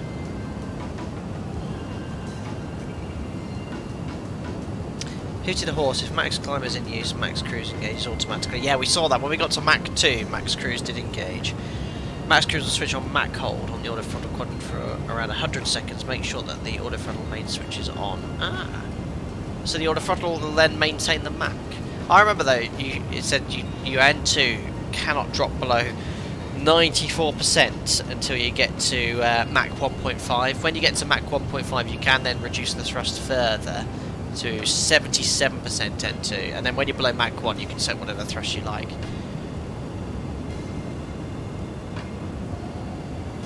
Pan, I thought you were going to demonstrate your flexibility after the entire crew. Other than you had the fish for dinner. No, I do need my virtual flight engineer.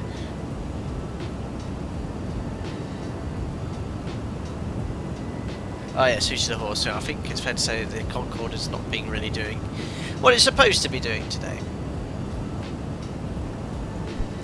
Anyway, talking about our routing, let's see if we can sort of tune any en route VORs. Not that there's any here. But there's the Recife VOR 16.9. Let's tune that up, see if we can pick it up. No, we can actually. There we are. So you will be a beam when that tail of that needle's just here. So you can see, look, we're just flying to the east of the VOR, and that needle's pointing, and that's the DME distance from the VOR as well. Oh, it looks like we're over an INS waypoint, because the aircraft is turning, albeit a little aggressively. We've just passed over Dakar. So just to give you an idea of how fast we're going, here's sim brief. If we were flying conventionally in the 747, Dakar would have been 3 hours and 47 minutes into the flight. We've been airborne for 1 hour and 43 minutes. So it's 2 hours quicker than 747.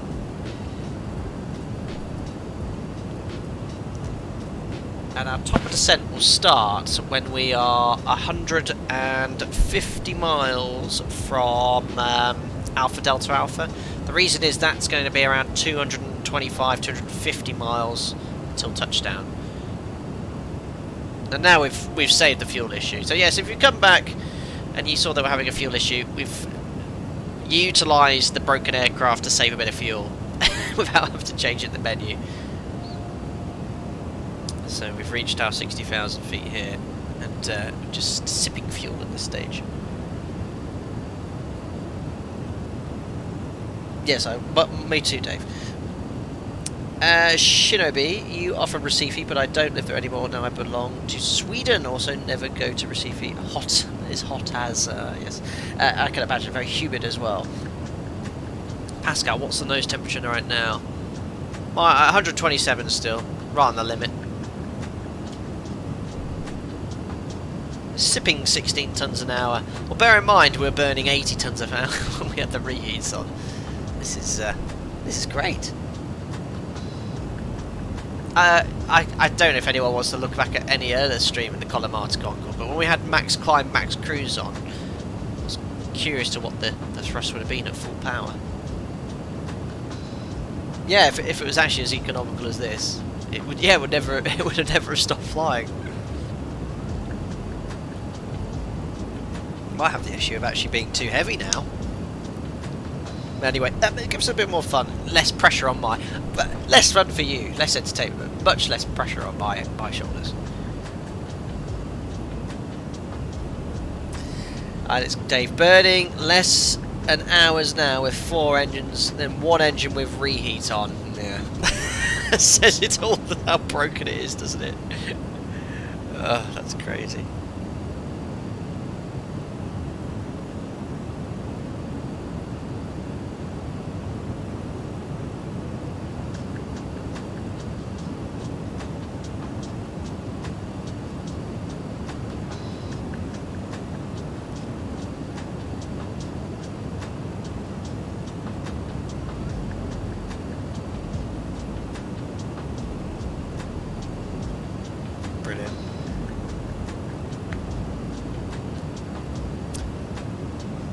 Going, I'm not sure, hey, if the reheats are on and we'd have crashed into the ocean a long while ago. It's quite the reassurance that the passengers wanted. He wanted an external view. Mr. Comparis, can I see an external view, please? It looks good. It is a pretty airplane. Let's do a flyby first, not do an external. There it is. Silence.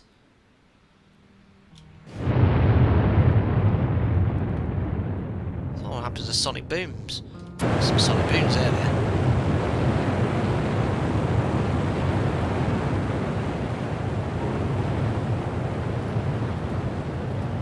It's a very pretty aeroplane, isn't it?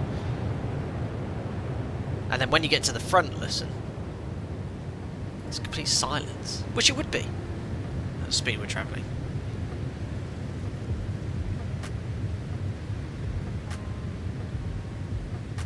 It is an insanely beautiful machine.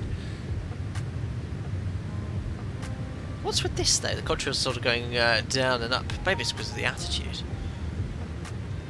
Look at that. It's only designed to do one thing, that's go fast. You can see how the ramps have gone down as well to reduce the speed of the airflow to a subsonic speed for the engines. Is the cabin model, said Craig Maddox. It is, it's not very good. It's very basic. I don't think these lav lights are meant to blink. Is that what I think Steve, was that your fix to sort these lights out?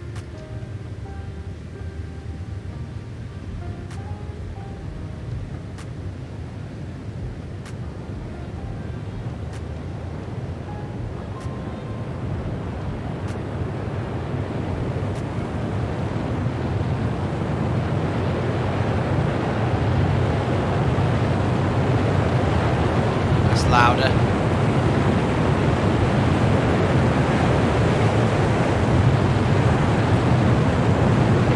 Look at the size of the engines.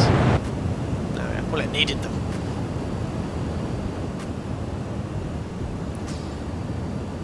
Yeah, I mean, if they imagine the Concorde with glass cockpit, if they redesigned it today, they probably have much more efficient engines and a modern avionics suite. I mean, it would be very automated.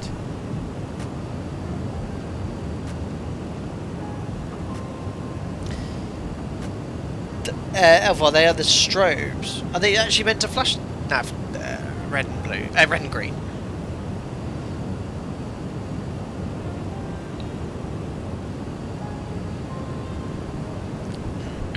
Anyway, what I'm going to do now is tune the. We're up here. Look, we're already east of Brazil. I'm going to tune up this VOR here because our top of descent is going to be based off this VOR, the Alpha Delta Alpha. And the INS waypoint is going to position me really nicely downwind to land on the easterlies. So we'll tune this VOR, the Aldea VOR, for later, 112.1.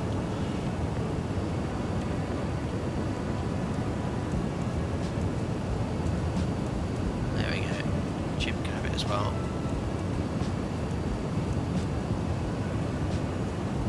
Won't take a huge more amount of time to get there.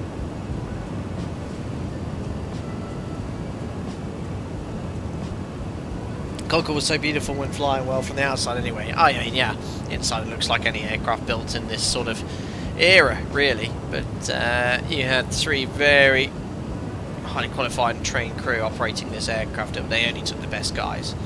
And I think the type rating on Concorde was a really long period of time. Was it 6 months to a year? Yeah, Tobango having 180 knots as your landing speed. Yeah, that's what it'll be today, 170, 180 knots. Quirk aside, I do appreciate add-ons like this Concorde. Part of the magic of flight sim for me is bringing these old planes back to life. Absolutely. And let's hope Colimata will push an update, but they're probably, like many devs, waiting for X-Plane to sort of stabilise a little bit. You can get it from A to B. It's just that the acceleration to Mach 2 is taking too long, isn't it? I did struggle handling it on takeoff, but again, that could have partly been my fault because of, I didn't trim it. I didn't trim it right. And when you change the trim, it has a huge change on how the aircraft flies.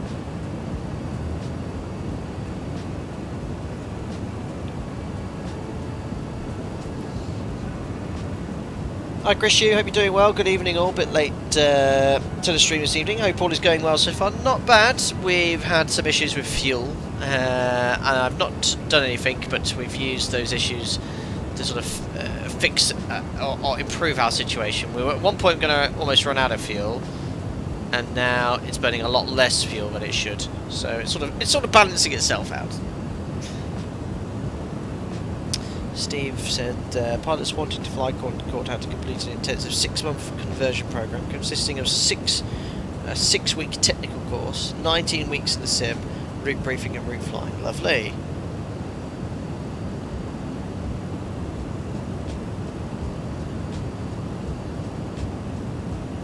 Bangoni says, I guess for an aircraft like this, you're operating so close to the edge of the flying flow by default. The training to handle any kind of issues would be lengthy. Yeah. I mean, issues like an engine failure at this sort of speed, I mean, it probably requires some quite quick thinking. I don't know if Concorde ever had any issues like that, but that's what all that training was for.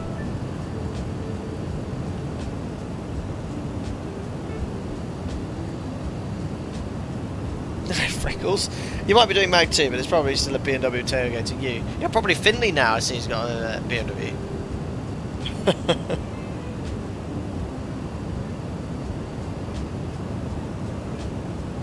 Yeah, first courses for captains to fly the Supersonic jet had a failure rate of around 50%. Wow.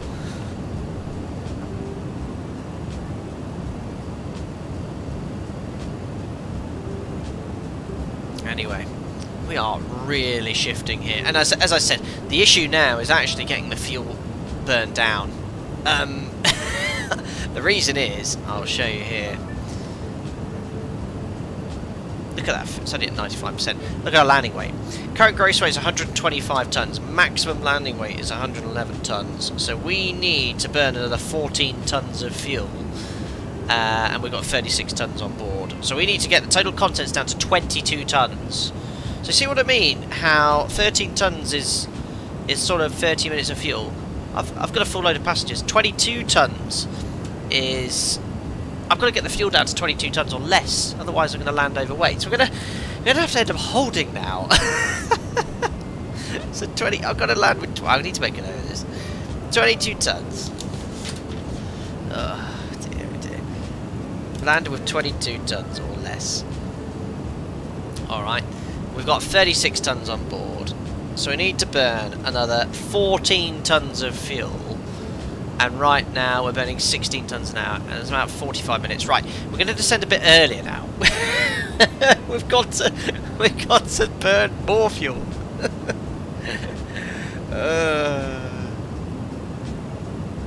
Now I can go around as many times as I like. Alright, we'll descend a little sooner.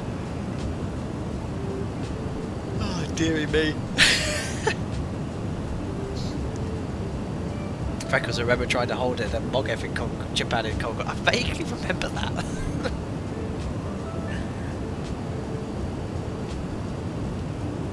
Anyway, let's have a little chat about this approach, because it honestly won't be long until we start descending at this speed. So, we are going to descend a little bit earlier now, because I do need to burn a little bit more fuel. Again, our woes have gone from now having no fuel on arrival tower, having too much fuel. So we're going to continue southwest towards Pamok. So we'll start our descent when we are 150 miles away from Alpha Delta Alpha. That's around, the reason I've worked this out, Alpha Delta Alpha, if we look at the flight plan, is remaining distance 116. So for 150 miles, we're about 260 miles, so usually around 200 miles away. That'll allow us to descend a bit quicker. Now, just to sort of show you how broken Concorde is at the moment in the Colimata Concorde, in cruise, you have max climb, max cruise with full power. When you start descending, you reduce the power to 94%, and then you wait for the speed to reduce 350 knots. I've got that set pretty much, and it's maintaining Mach 2. This is how broken the add-on is right now. So the only way to get out of this situation is I'm going to have to reduce thrust below the minimum limit. So the minimum limit is 94% until 360 knots indicated. I can't do that unless we're going to stay at Mach 2 forever.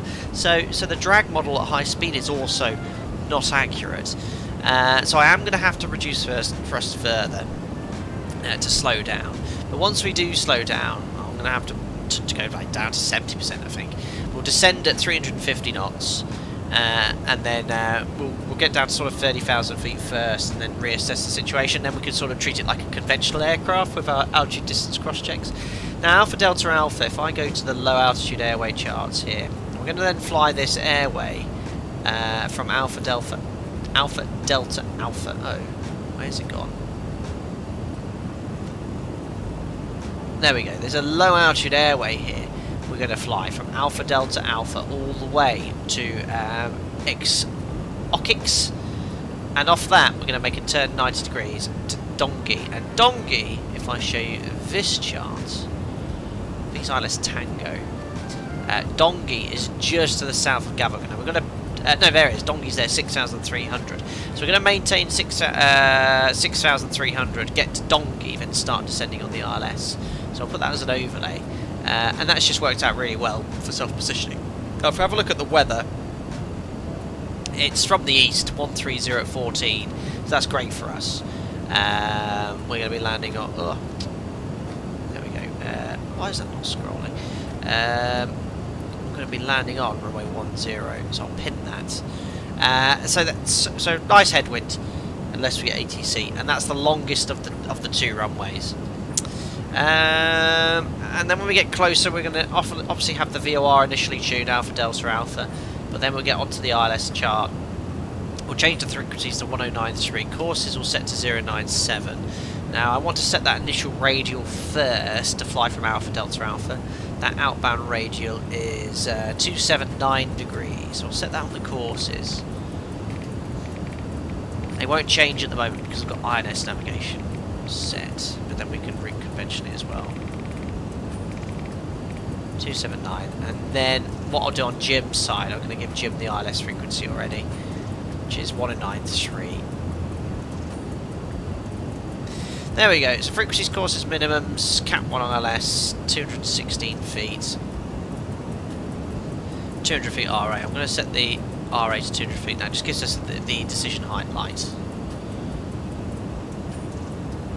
Yeah, you can only rotate that, unfortunately. There we go.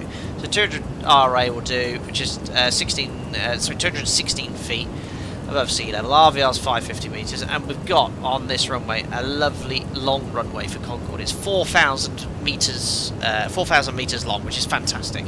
And we'll plan to use the full length vacate taxi to stand there. No order brakes. In fact, I think I've still got the fan brakes on from departure. But that's the plan of action anyway. We'll just wait until that VOR comes alive now.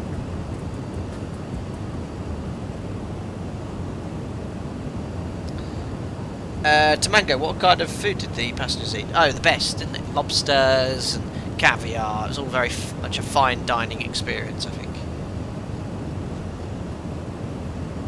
There we are. Still not upsetting anyone in Brazil. Quite far away from the coastline and Atlantic airspace.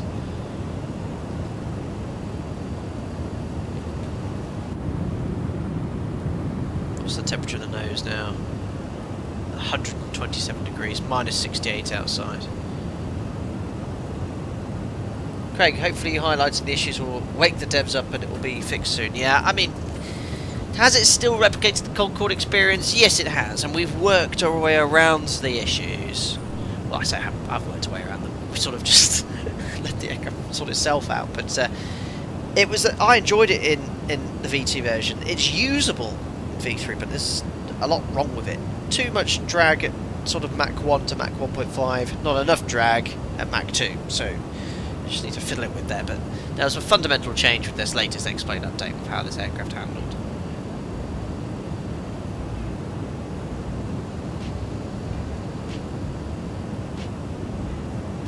Salim, you'll need to check your ears out of this stream. Yes, there's a loud aircraft. Still can't see the coastline. There's a huge delta wing. I should just realise my last two streams have been Concorde and Vulcan, powered by the same engine. Natural de-icing, heating up the friction, absolutely. Anyway, yes, top descent to, well, we've just passed Ilcox.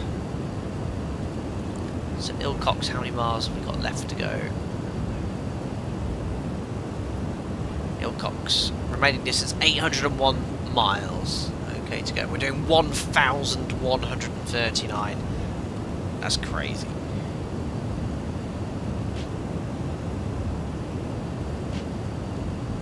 So if we were to actually stay at Mach 2 at this present speed, we would be overhead in 42 minutes in Rio. If we were to stay at Mach 2, I'd say we're around 55 minutes to an hour until touchdown.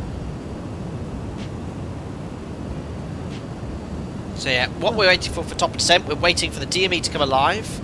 This side, 112.1, and when we've got 150 nautical miles from the VOR, we'll start descending, which is still 250 miles from Rio. Welcome aboard there, Chris Collins. Thanks for subscribing. Hope you're doing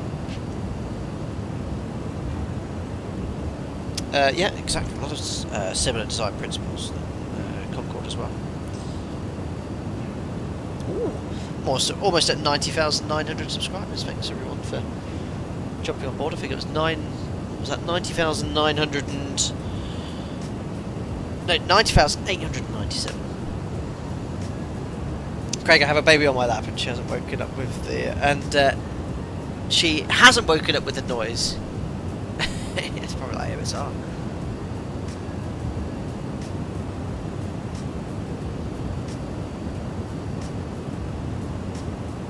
Oh wow, there was an engine surge issue on Golf Bravo Oscar Alpha Golf and had to divert to the Azores. Oh wow.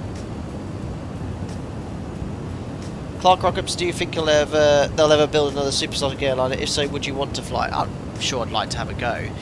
Isn't Northrop Grumman or Boeing making a supersonic sort of test bed? And then you've got this boom project, haven't you, as well? But I think that'll be a long time before anything flies. Pangolin, what's the ground speed? You can see it just up here, 1,140 knots. Should be on here somewhere.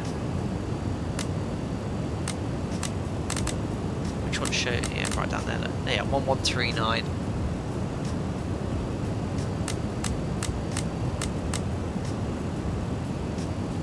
Cross track error. Well, I think that's just 1.3 miles. Not bad.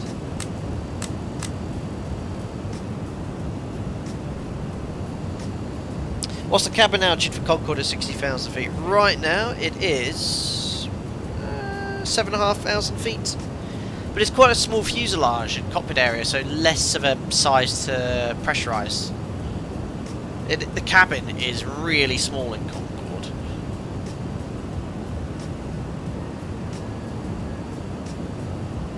Joseph, not a fan of the manufacturing name of Boom. It's quite apt.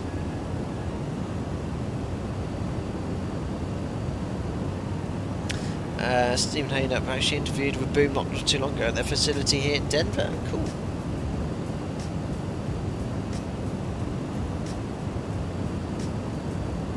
Yeah, all is calm now. Look, aircraft is nicely maintaining 60,000 feet. We're sipping an unrealistic amount of fuel. I mean, just imagine if we actually reached top of climb with the correct amount of fuel, about 75-80 tons, based on this fuel flow, if we're 16 tons, let's say we have 75 tons at top of climb, divided by 16, you could fly this for 4.6 hours. I mean, Concorde could have gone so much further if this was the actual fuel burn.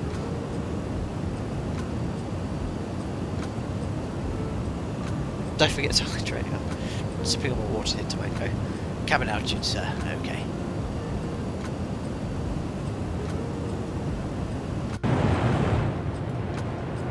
Here we go.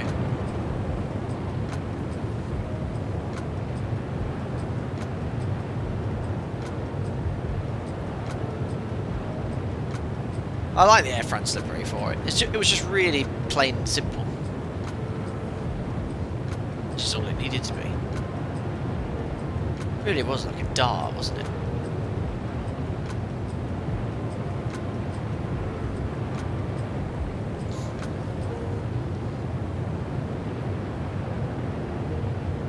Oh, did you see that? I've noticed since flying Concorde there's been some weird judders and updates.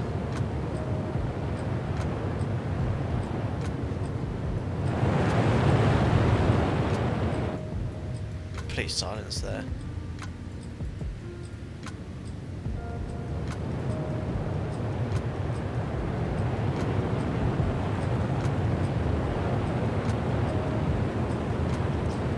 Joseph sat in the captain's seat of Bravo Oscar for Charlie, and I was amazed at how little space there is. Yeah, and again, sort of like the Vulcan cockpit, they had to keep it as small as possible to allow the aircraft to go as quick as possible. So yeah, it is a lot more cramped than, say, even a conventional 737, which is not a big cabin at all, but in comparison to this, it's huge.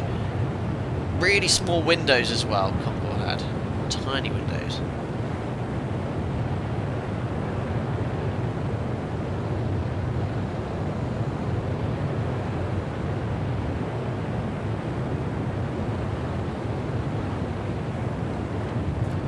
You get an impression of the speed looking at the clouds going behind.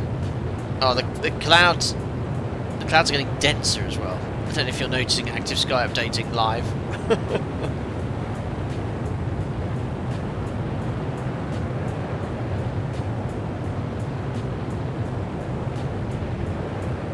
Oh, we'll be upsetting some Brazilians soon.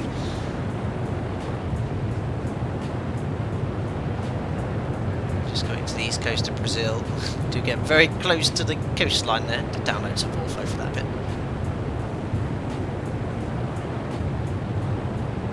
Clark, it's so funny you mentioned that, because I also remember seeing Concorde when I was a kid, going to Legoland with my stepbrothers, my mum and stepdad. Well, it's such an early memory, but I remember we went to London or something and I saw Concorde on the approach. This was pre-2000, and I can remember seeing it, and I heard it first before I saw it. So we were quite close to Heathrow, but I think it might have been Legoland when I saw it. Now you've mentioned that. Of course, we now have a Lego Concorde to build.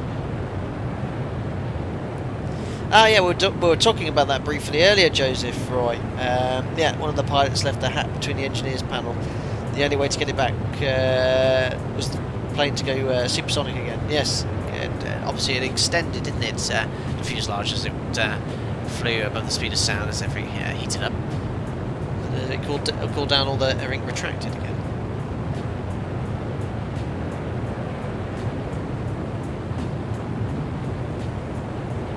Very nice.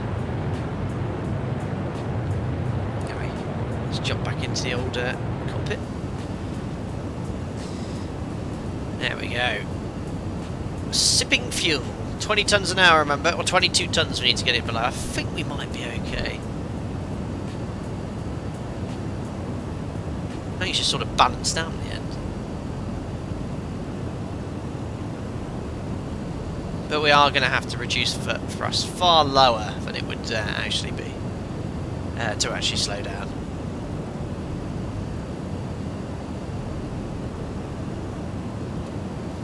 Still waiting for that VOR to come alive. Still quite a way to go. 150 miles from Ada. Oh yeah. Not long though. We've been airborne now for 2 hours and 11 minutes. Total time for those reheats is 13 minutes and 14 seconds, so it's still there.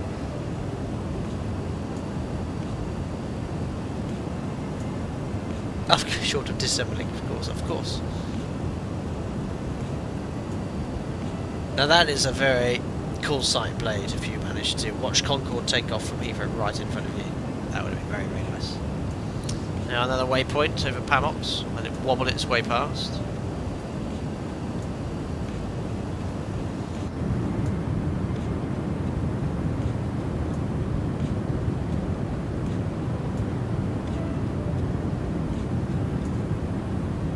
There's a few little stutters there. See, look, in the turns, look at that. Going 1,000 feet per minute. I think it just ballooned up during that turn. Autopilot is struggling there.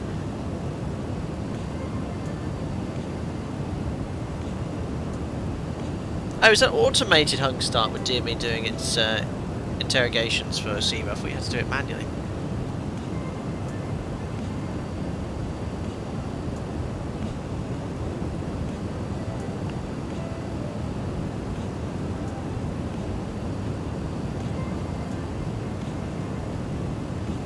Very cool. Also, a landing weight, you can simply click, I think it's this, there we go, and it updates your speeds for you. So as a reference,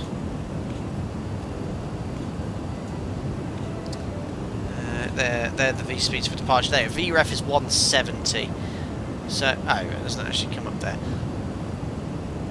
So VREF 170, 175. What's the red bug here? I thought that updated it. Right, well, we're going to probably fly about 175 knots on the approach today.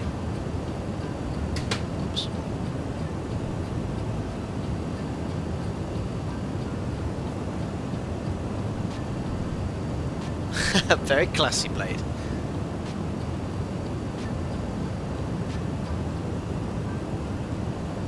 Right, well, as I said, we'll descend as per the Concorde procedure, but I'm going to have to reduce the thrust far lower than you're meant to.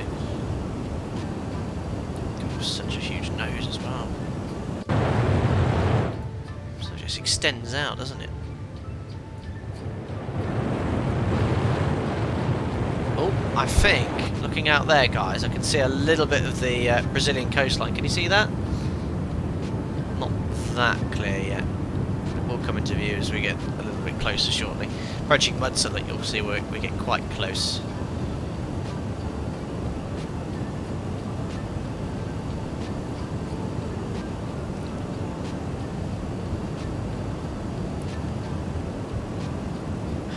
Clark, pretty sure I drove her to one of the taxiways in Dakar while she was taxiing again pre-2000.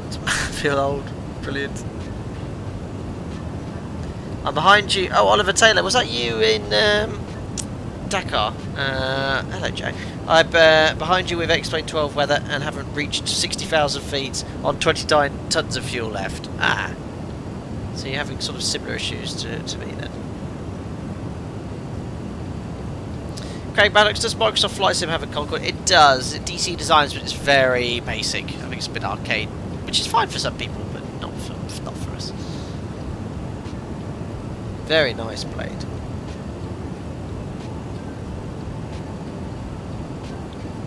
Good blade. You lay down. He's just sort of half laying on the floor, half. What's up? Oh no, he stood up now. Hello. Hello. Hello. Oh, kiss. Oh, thanks, buddy.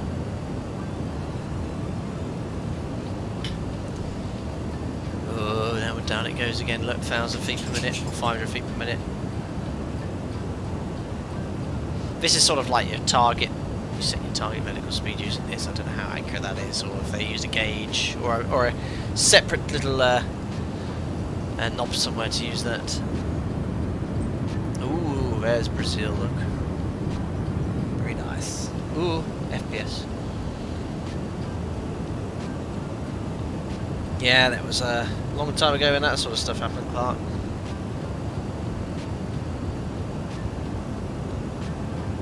Crikey. Fuel flow's dropping off even further now. 30 tons. We need to burn another 10 tons of fuel. But we're descending in about 20 minutes or so. Yeah, I thought this flight time would be... No, we're descending sooner than that, actually. Yeah, I think the flight time I thought was about 2 hours 45. It's probably going to be more around 3 hours. By the time I've descended and slowed down. Start. There is a slide at the right knee for adjusting VS. They put it on a gauge to make it easier. Ah, very good. Where is that? Out of curiosity. Ooh. No, it's... Oh no, it's doing its... Oh, it explains doing its upside down thing. Yes. Thank you. My eye in the southern hemisphere. Above the audio panel. Oh, is it this? Pitch trim. No, that's just the indicator, isn't it? Yeah, that was a bit all over the place on takeoff. Then again, I didn't reset the trim, which didn't help.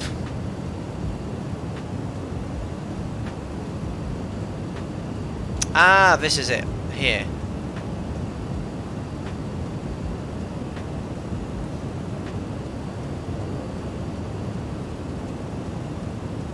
I guess with the mode I'm in, it probably won't work.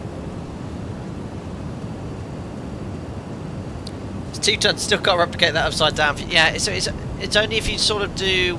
It's very hard to do now, but it's sort of like when the camera sort of goes. When you look straight down, you sort of. Oh, there you go.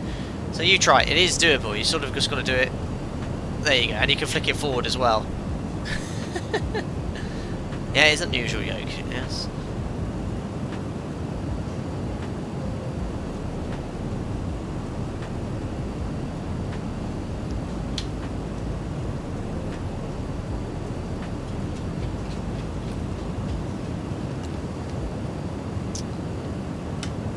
Go. Right, currently inbound to waypoint number 5, which is Minig. Minig is 368 miles till touchdown, so it's around 100 miles after the next waypoint until top of descent. So I'd say about 7-8 minutes.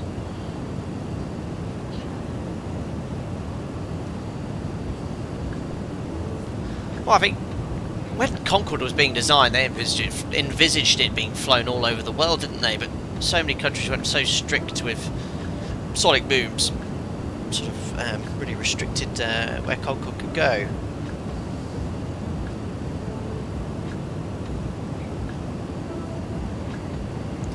There we are, it's nice and stable now. Rowan, how long have you been in the air? We've been airborne now for 2 hours and 20 minutes.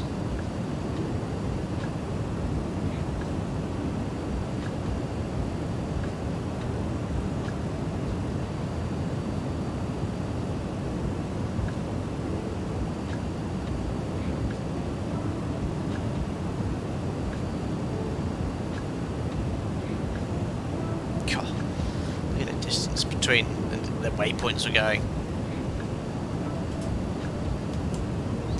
Standby airspeed indicator is showing us just below Mach 2.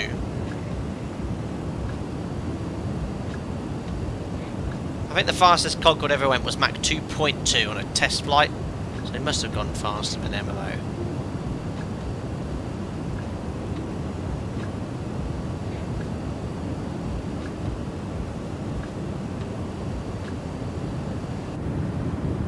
Oh, it's getting a bit cloudy. Actually, we best check the weather, hadn't we?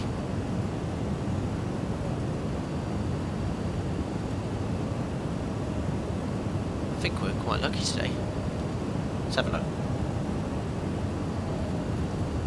Oh, look at that. 10k, 33 degrees in Rio today. QNH 1011. Otherwise, very nice. Wind's almost down the runway.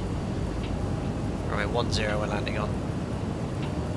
There's no procedural arrival stall, it's all RNAV, which is not good for Concorde, really. This is BRNAV only, or RNAV 5. En route.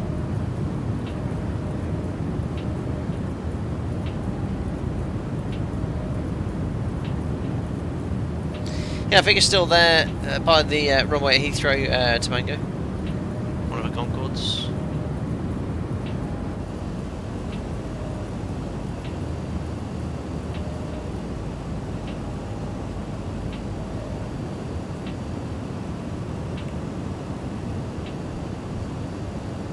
$1,354 miles an hour. Wow, that is someone that is not messing around. Guys, we're going to have to do something about the fuel burn here. So we're not far from top of descent. We've got 28 tons. I think we're envisaging having about 16, 17 tons at top of descent. So we've saved 10 tons of fuel.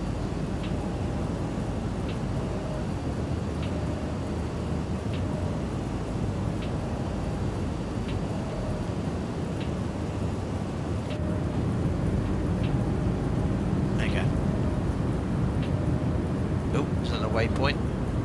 Ah! Upsetting everyone here. High clouds, thanks active sky. Oh look, it looks like a face there. Yeah, weather for me isn't working right in the sim either, and all the clouds have disappeared.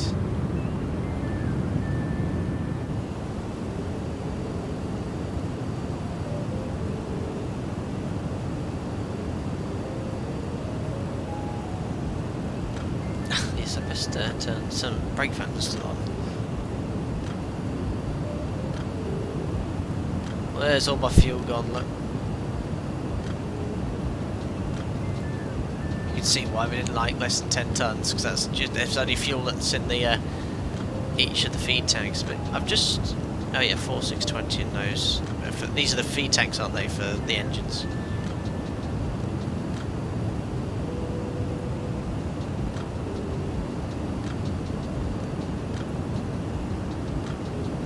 Fuel there. Such a cool airplane. Welcome on, Fly Pilot. Hope you're doing well. Now we're going to start upsetting people in Brazil. It's a bit close to the coastline. Oops. I don't know actually. I mean, yeah, I guess you would hear the sonic boom from there. How many miles away could they fly from the coastline in Concorde? Still, it just gives you an impression how fast we're going. Don't forget we're at 60,000 feet. Is that meant to be the sun? Interesting.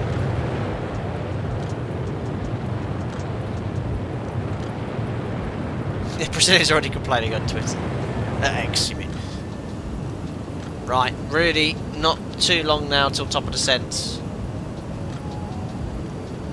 Just a reminder, we're using 150 miles prior to Alpha Delta Alpha to start our descent. That's where we are now.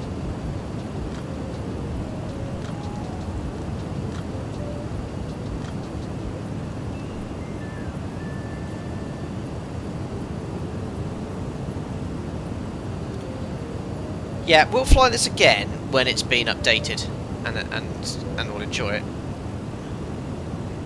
Because it's been stressful today. I mean, I've still got to land this thing, and it doesn't handle very well. I found it quite difficult to fly. Not saying it is an easy plane to fly, but compared to how it was before, yeah.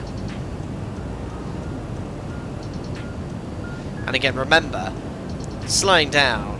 This was the thrust. 94% is what you disconnect and reduce the thrust to, and at that thrust setting it should reduce to 350 knots for you to start your descent, which is just not happening. Right, ignore that DME. That's DME off Jim's ILS. It's obviously picking up another DME because we're still quite far away from Rio.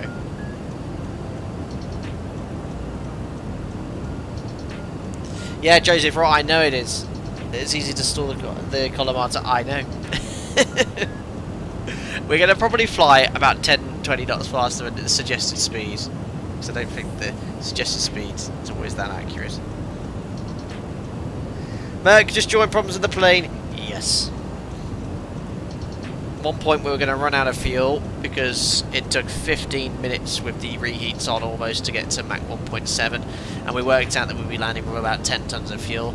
Now it's gone super efficient, so at Mach 2 I'm only burning about 14-15 tons of fuel an hour. So yeah, it's a little bit broken at the moment. So yeah, I have faith that the devs will update it. I mean, even with the latest X-Plane update that came out today, Merc, there was significant change in how the aircraft handled. Yeah, hit a certain speed and the airspeed drops like a stone. I know. So let's have a look one more time. Actually, I mean that's obviously changing as we burn our way. Yeah, well, look, I think we'll be okay. Actually, look, but don't forget, this is a sector which is less distance between, say, London and New York, and we took a full tank of fuel. We took as much fuel as we could, 94 tons. And it's actually probably going to work out around what it would have been, but the fuel burn has been changing significantly throughout the sector.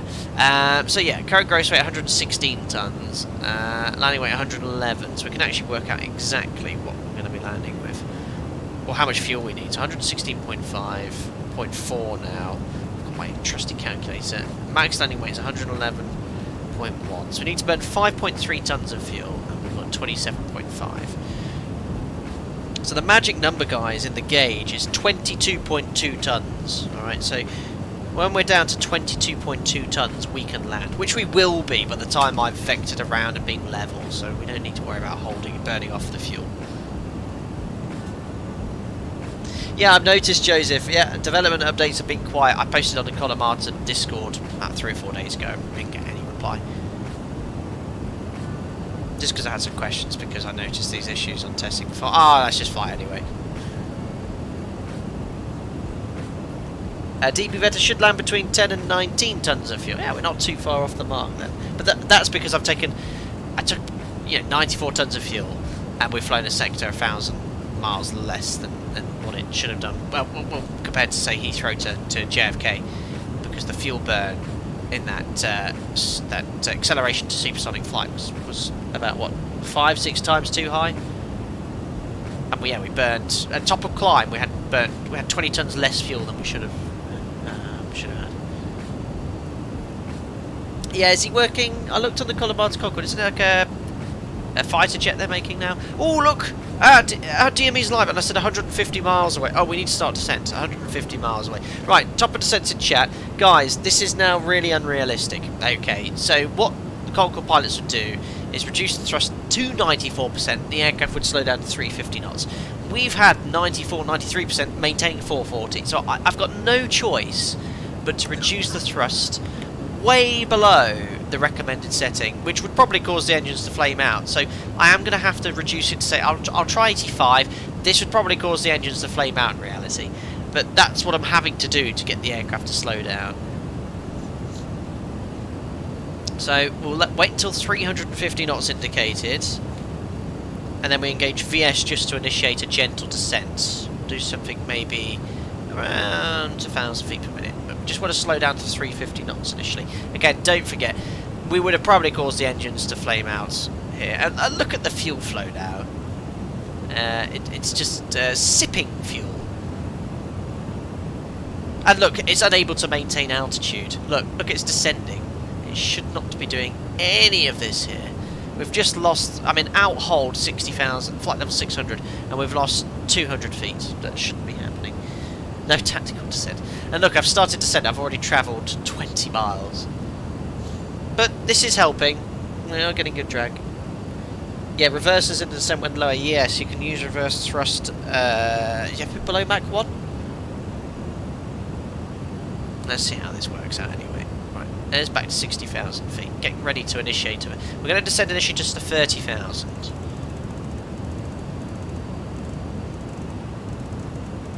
Getting ready for 350 knots. There we go. We'll select outer climb vertical speed now. So the aircraft will descend at 1,000 feet per minute. And then select indicated airspeed hold. So now it's going to pitch for 350 knots. I'm just going to add a little bit of thrust here. Just want to. This is like level change now. Yeah, that's 6,000 feet per minute. So it's pitching to maintain 350. Whee! Down we go. Oh my.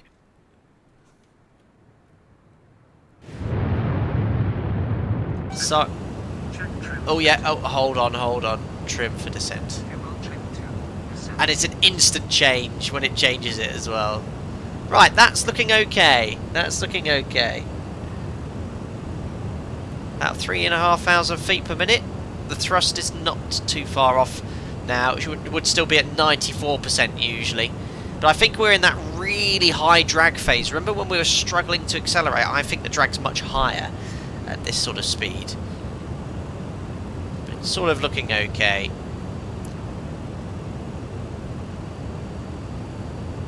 So around 150 miles from touchdown now.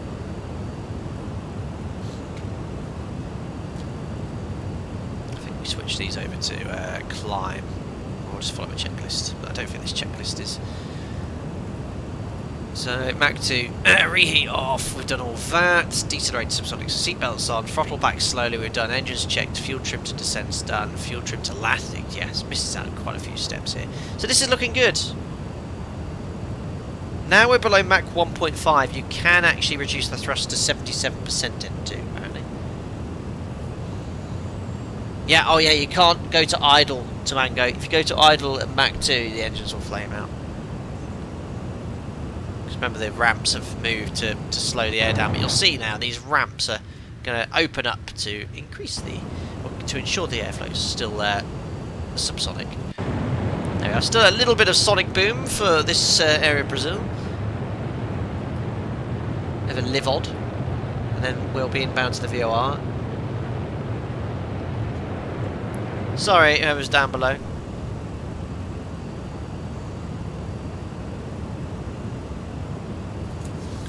So when we get to Alpha Delta Alpha, so looking on the flight plan, we can reassess our approaches. So Alpha Delta Alpha, 116 miles from touchdown. So when we're over, oh yeah, we're actually a little bit too low here. So now we're really increasing the rate of descent. So we don't want to go that low because I'm a bit low here. So what I'm going to do is probably switch to VS. Well, I might just add a bit more thrust just to reduce that rate of descent.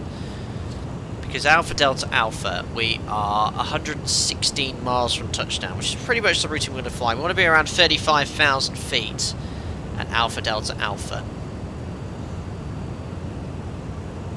Yeah, we need to we do about 2,000 feet. So I'm going to add thrust down about 94%, 95.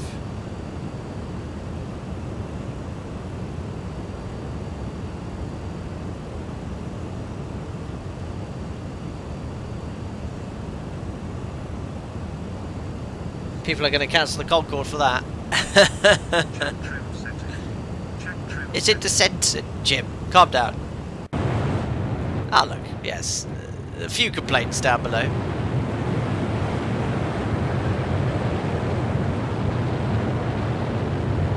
Very good. So descent seems to be behaving a little bit like the older version. So far so good. But I am a bit early here with the descent. I probably could have got a little bit closer. So I'm only going to do 1,000 feet per minute now. The reason was on the test sector, I found it really hard to slow down.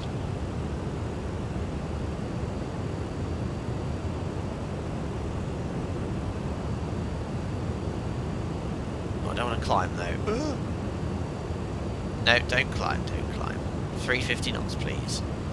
It should be pitching to maintain 350.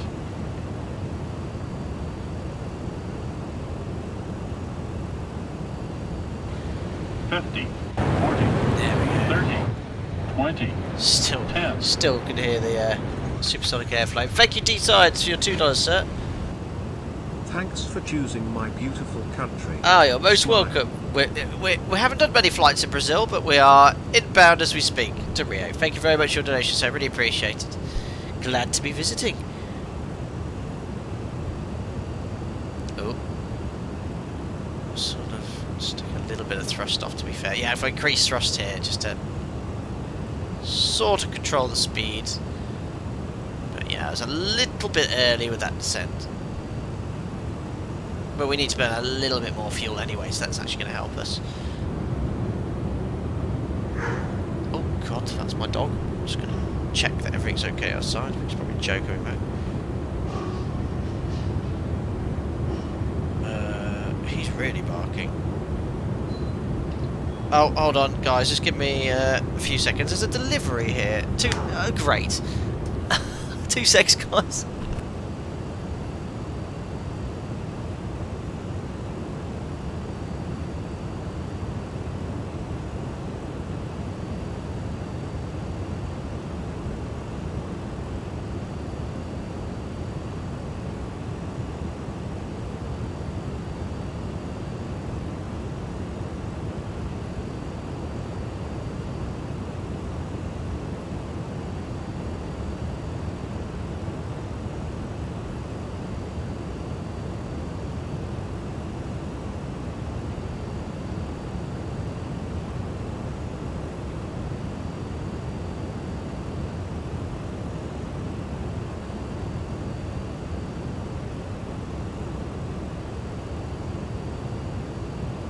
Check trim setting.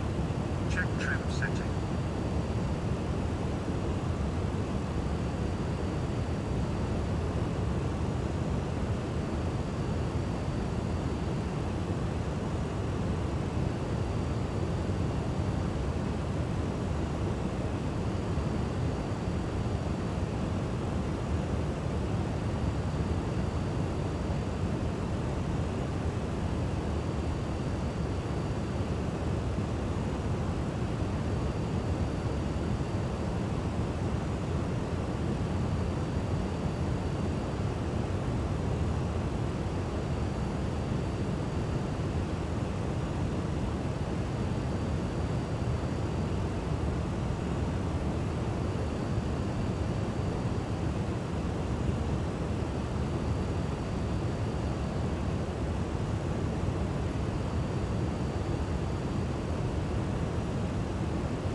Oh, that was a nightmare. It's all good, it's all good. Look, 350, indicated airspeed. Oh, there we are. Right, yes. Delivery, Christmas presents. Couldn't find the keys. Delivery driver wouldn't leave them outside the door. I was like, can you leave the door? No, you need to sign them. So I had to find my keys. And it's here. All good. Yeah, 350 knots, indicated airspeed. Oh, no problem. Mach 1.1. Yeah, all good, all good. Oh dear. Anyway, welcome aboard the stream. We've had an eventful flight so far. We're in the descent to Rio. We are 2 minutes away. Yeah, we need to actually now increase descent. So now I'm below Mach 1.5. I can reduce thrust further. I can reduce down to 77% if needed. Dong ding. There we are. So I'm reducing thrust. The aircraft's going to pitch at 350. Check trim setting alerts. Okay. Whoa, whoa, whoa. Where are we going? Whee. Right, we're going to go to VS. I just don't like these sort of rates of descent. Let's do 3,000 feet per minute. I'm going to put the auto throttle on now to maintain 350. Soon below Mach 1.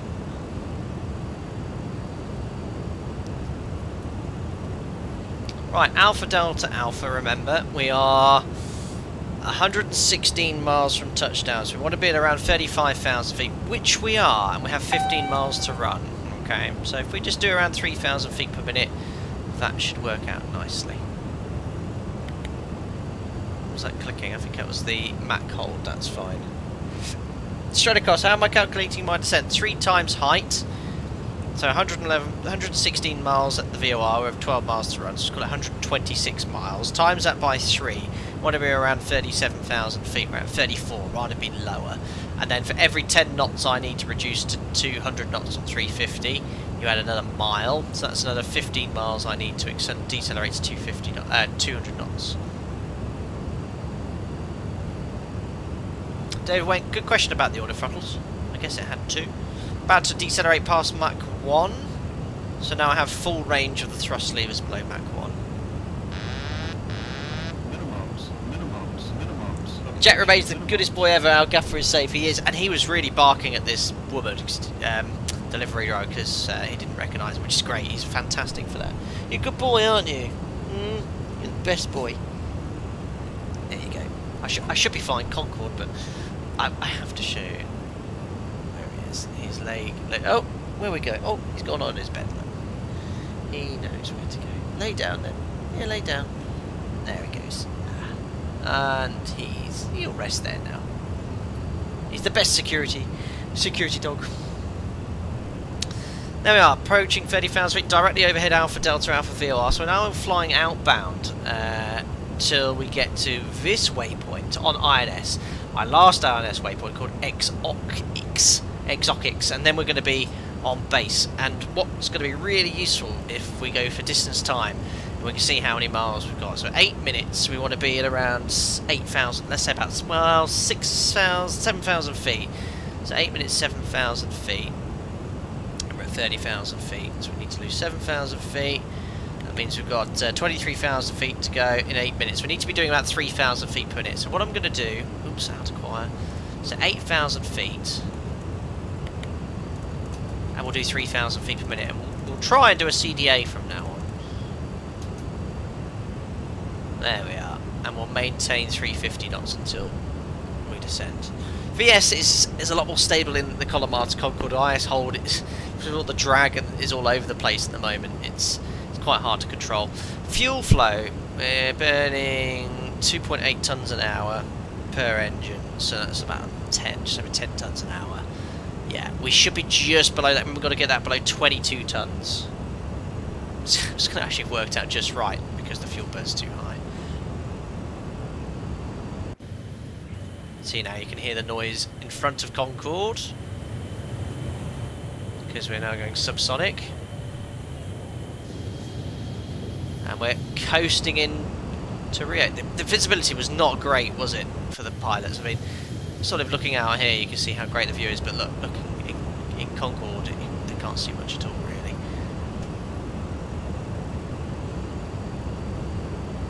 So because we're going to utilise INS now for the rest of the sector, and I'll go to heading, I can start setting up for the ILS approach. I love this Navigraph overlay, it's so good. So the ILS will be 1093 this side. The course is 097.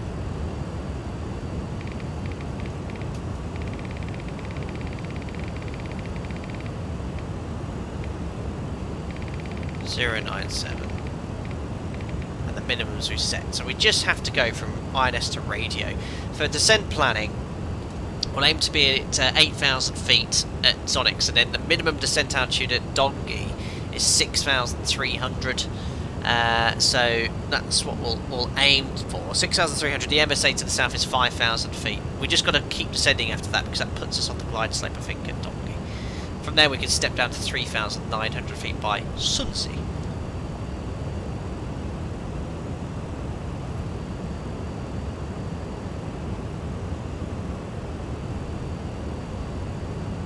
Looking good so far.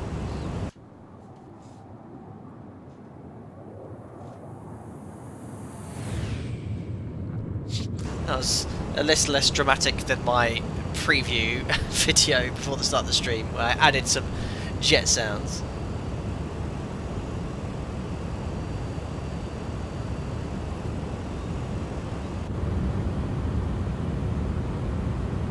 Yeah, but descent's worked out quite well.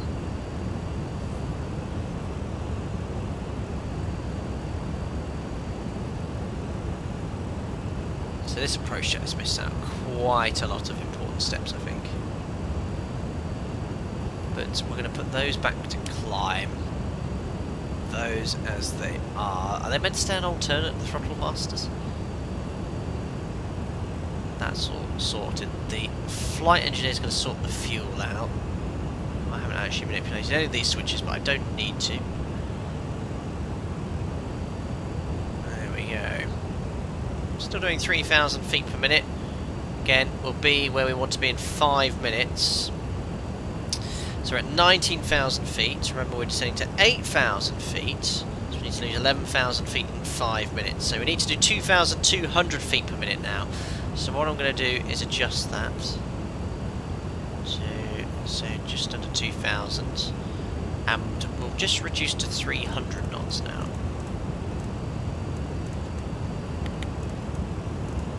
Now we're below Mach 1, the order throttle can close if needed.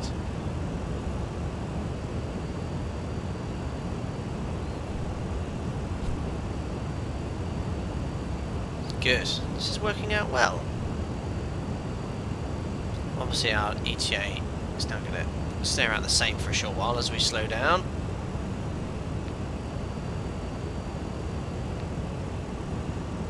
And we're almost below max landing weight. We're at 22 tons. I think it was 22.2. There we are. Yeah, current gross weight is 111.5. We need 111.1. It's going to work out just fine. And this is giving me an approach speed of 164 based off streams. Might just add 10 knots there. I'm going to fly probably 175 on final.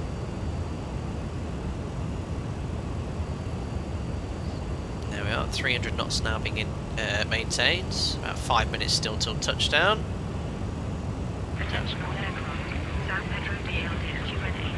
Well, as I explained, doing its live weather updating. So yeah, we want to really do a shallow rate of descent now. Let's do around just under 1,500. Good. ETA now is going to be 1907 plus flying past the airport, probably around 1950, which is what we were basing on earlier.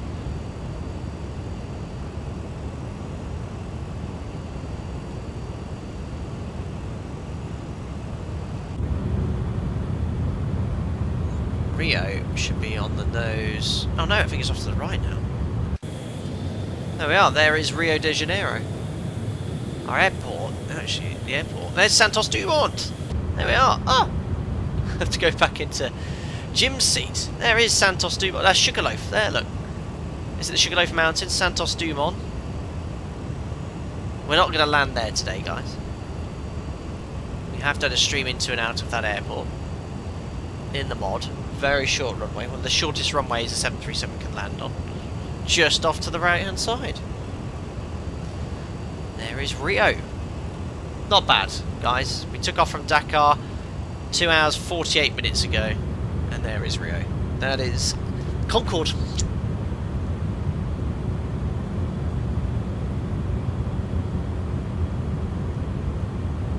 It looks good with the ortho, doesn't it? Look at the attitude needed to maintain 300 knots as well. It's around 6-7 degrees nose up. And we're descending as well. We'll be... Should I change it? What is landing, I guess, already? It will trim to landing. Okay, I'll change to landing, I won't forget. Right, 3 minutes to go. We need to be at 8,000 feet. Actually, lower than that. I think we want to be around 7,000 feet. It's 12,500. 7,000 feet. At least 5,500 feet in just under 3 minutes. So let's do around 2,300. I'd rather do not do a CDA. Reduce the speed to 250 knots now as well. 40, 30. Thank you, cabin 20, number 1, for your donation. Whoever you are, I'm listening in. Oh my days, what is this? Captain, we have an unruly passenger back here claiming to be Alan Titchmarsh. He's fully sauced and slurring something about the hyacinths in the hold needing watering. We've placated him with Tommy Walsh's autobiography for now, but it won't last long. What on earth? What on earth? What on earth just happened? Alan Titchmarsh is in the background, in the rear of the aircraft, ladies and gentlemen, famous for his garden TV show in the UK, and he's causing issues. Thank you very much. I don't know who that was. Tommy Walsh, isn't he? Who's that? That name rings a bell. I don't know. Thank you very much, whoever that was, for your donation. I have no words. Lights going on, passing 10,000. We best set the QNH, and we have 1 to go. Let's set 1,000 feet per minute. This is going very well, far better than I thought it would do earlier on. And QNH here in Rio is 1012, 34 degrees. 012.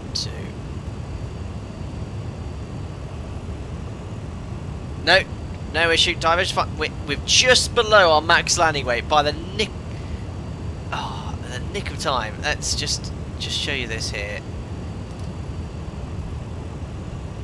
200 kilos below max landing weight. About to turn base leg. It's just complete. A ground. Tommy Walsh is a ground force of Alan Titchmarsh. All right. Yes, I vaguely remember the name. Right, we're going to maintain present heading now as well. And we're going to switch off radio. So over to radio, track heading, over to radio. So maintain present heading, please. Waiting for the INS to tick over in 5 miles. Minimums. Approaching. Just going to switch over from INS then to Dockney. We can descend down to 6,300 feet. Actually, initially, no, the MSA is 5,000. We can go straight down to 6,300. That's fine. 6,300. Thank you. That was 6,300 out acquire, 1,000 feet per minute in vertical speed. Right. Well, now I'm going to reduce to 230, and I'll take a notch of droop snoot. Just waiting to turn base leg here. I don't mind extending slightly. The MSA is 5,000 here. 5,000 feet, but 6,300 is the minimum altitude from Dongi, so that's why I've set that there. So again, let's just do 1,000 feet per minute, getting ready to turn base. 230 knots. I'm going to take a droop of snoot to 0.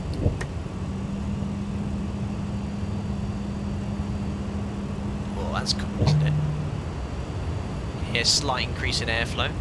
Almost over the... Oh, 0. 0.3. I've just passed the waypoint. Let's turn base.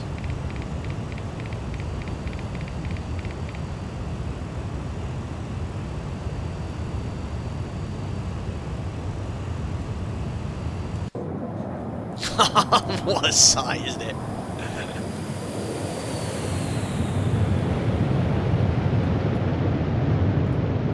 Let's make it.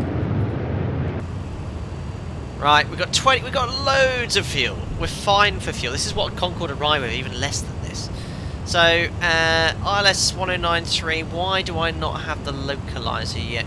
I've got DME off the ILS 28. Hopefully that will come alive soon, because we are sort of on base leg now. If I time this right, we should be sort of approaching Donkey. That's looking good. So remember, this is just a direct turn after this waypoint. We're just going to intercept. I really need the localizer alive to judge my turn onto base. So we're going down, as I said, to 6,300. That is the minimum altitude at the initial approach fix, and we're still above the MSA on this sector. Let's do another bit of dropping of the snoot. Look at that high terrain here. That's why the MSA is 5,000. So we are going to just level off here at 6.3 for a short period of time. That's fine. Just want that localizer to come alive. Just check the frequency for the ILS. 1093. That's good. I'm on base now. Why? I'm over to radio. This should be coming alive as a vol. Come on, level off, 6,300. Come on, Concorde! Don't like how it's oscillating slightly in your left and right. Right, back to 6,300. I really need this localized to come alive soon. No, I've not done anything silly. I've got it tuned. Thanks, Rubs, awaiting the button. No butters today. Right, we're on base leg. We are level. We are at the platform altitude of 6,300 feet. I'm having to sort of self-position here onto the ILS. Well, to be fair, in defence, with all this terrain here, it would be blocking the localizer signal. I don't dare go much slower, because the autopilot is a little jumpy. There we go! Localizer's now come alive. Flipping heck, it's jumping over up and down there. Right, so we're just waiting for our turn onto base. We can utilise this, which I think is pointing directly towards VR. So when we're in sort of 5 degrees, we'll turn. Holding the heading well, altitude well enough. Yeah, so anyone that came back from dinner, the fuel issue fixed itself. Honestly, I haven't done anything. It went from being extremely high fuel burn to extremely low fuel burn once we got to sort of 60,000 feet. Way too low. Right. We'll be turning base. You know what? I'm going to start turning base now. Let's give myself... final. Give myself a nice intercept heading. I'm going to start stepping down from doubling down to 3,500 feet. Vertical speed. Let's do a nice... Yeah, look at that! 1 dot low on the glide. Take it. We'll take it. Just do a nice 1,000 feet per minute. Down to 3,500 out to quiet. And we'll arm Vorlock. Why is Vorlock not arming? Why is Vorlock not arming? It did on the test sector. Vorlock's not arming. Don't make me fly it manually. Workload too high. Or is it to... Is it... No, it's just flying the heading. Oh, Christ. Ah! Vorlock! Green! Yes! Match heading 097. Thank you. Whee! See if glide slope works now. Glide slope armed? How do I know it's engaged? The light's extinguished. Maybe it's engaged already. Well, it's descending. Let's see if it levels off at the altitude. And it says I'm on glide. Right, I'm going to reduce, not quite yet. We're still 20 miles an hour. I think we're descending on the glide slope. It seems to be following it pretty accurately anyway. So, mate, how do I know glide slope's active? Where's my FMAs? It's wobbly. It's really wobbly.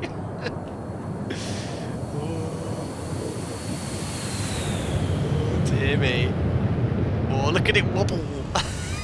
It feels like it's about to stall, and I'm doing 230 knots. I'm meant to be flying 50 knots slower. I've updated my final approach speeds now. We're going to fly the yellow speed as VREF, not the red one. Right, 17 miles. I'm just going to reduce it a little further to 10.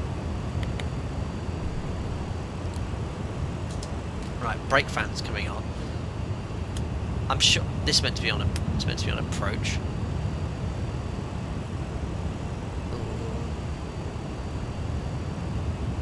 Crikey, there's two. Right, it's definitely not following the glide slope. We're getting high on glide. So vertical speed again.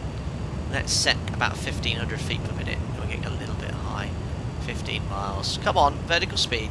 Give it to me. We're on the Vorlock.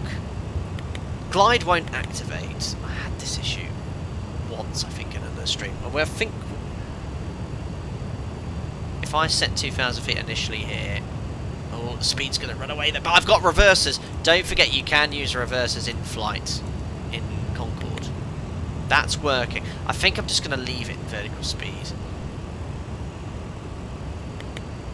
No, out of quiet. I need glides now. I'm going to have to set a lower altitude. Ah. Vertical speed again, please. IS holds fine. We're taking another natural flop. Oh, okay, okay. Runway straight ahead.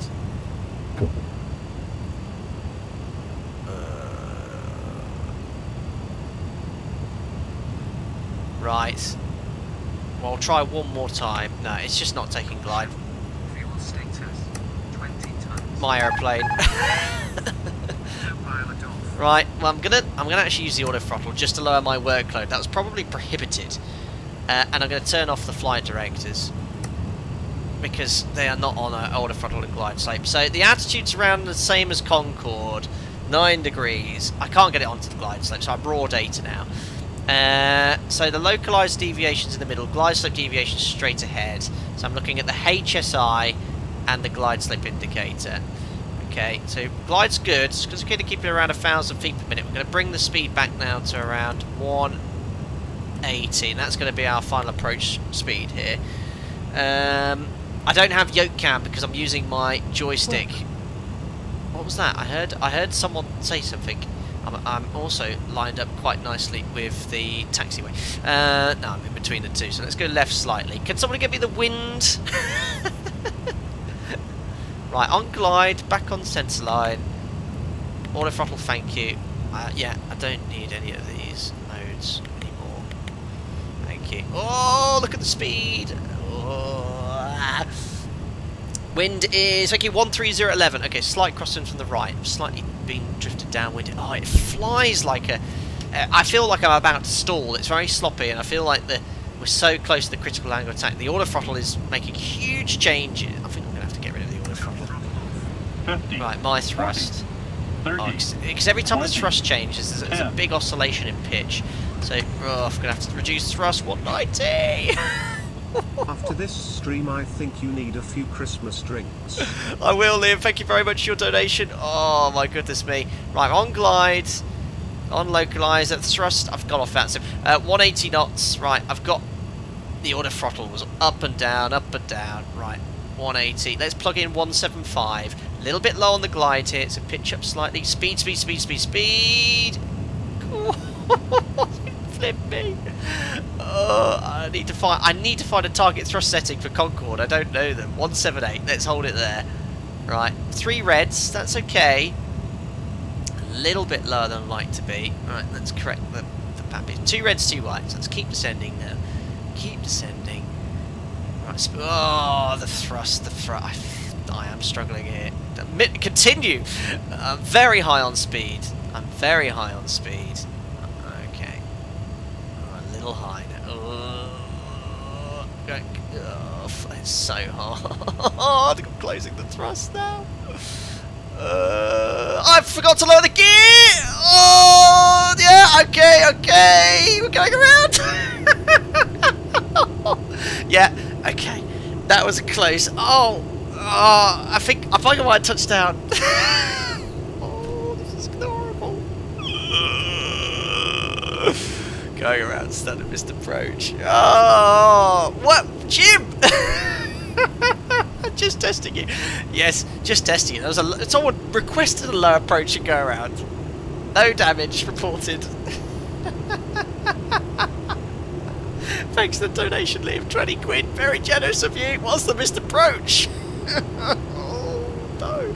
Right, climb to 7,000 feet on track 097. After 2,000 feet, turn right. Okay, we're already past 2,000, 250. Right. I wasn't happy with that approach anyway. Right, we're going to climb up to 7,000 feet, which is the missed approach altitude. Christ. 230 knots will do. Let's lower my workload. 250. Oh, crikey. It's flying like an absolute pig. The auto throttle is 50, not helping 40, me. Thank 30, you. 20, Is that the first time I've ever forgotten the gear? At least you got plenty of fuel. Brace for impact. Backhand high. Oh, yeah, okay, 30 degrees. Right, 7,000 feet. Right, auto throttle, you do that for me. I'll do the 7,000 feet. Right, going downwind. Leveling off 7,000 feet. 50, Thank you for your donation. Cabin number 1, thank you. 20, 7,000. Thank you. On the plus side, Alan Titchmarsh is no longer concerned about his hyacinths. Thank you. Right, there's 7,000 feet. I think I might have touched down there. And, oh, this is so hard to fly. So hard. My workload is off. Great landing. That is true. We're not going to replay that. Anyway, we've got so much fuel now, it doesn't matter. It's a good job I didn't do that on the first one. Right, 7,000 feet, 230 knots. I'm back downwind. Let's get this all trimmed out. Quite happy with that, 50, Mr. Approach. 40, 30. And we 20, now need to start thinking about 10. the next landing. Thank you, Stratocast, for your donation as well. Best part is you got a great landing. I can't even see chat. The capacity is off the scale. Right, it's all trimmed-ish. 7,000.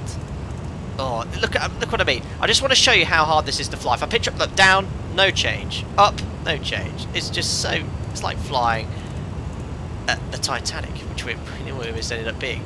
Right, 7,000. Right, 230 knots is in. I'm quite happy with how I'm applying this bit here. So, match the heading. Right, let's get out of autopilot. Out of whoa! Steady up. Where are we going? Whoa! Okay. I was trying to intercept the localizer thing. Heading. Okay.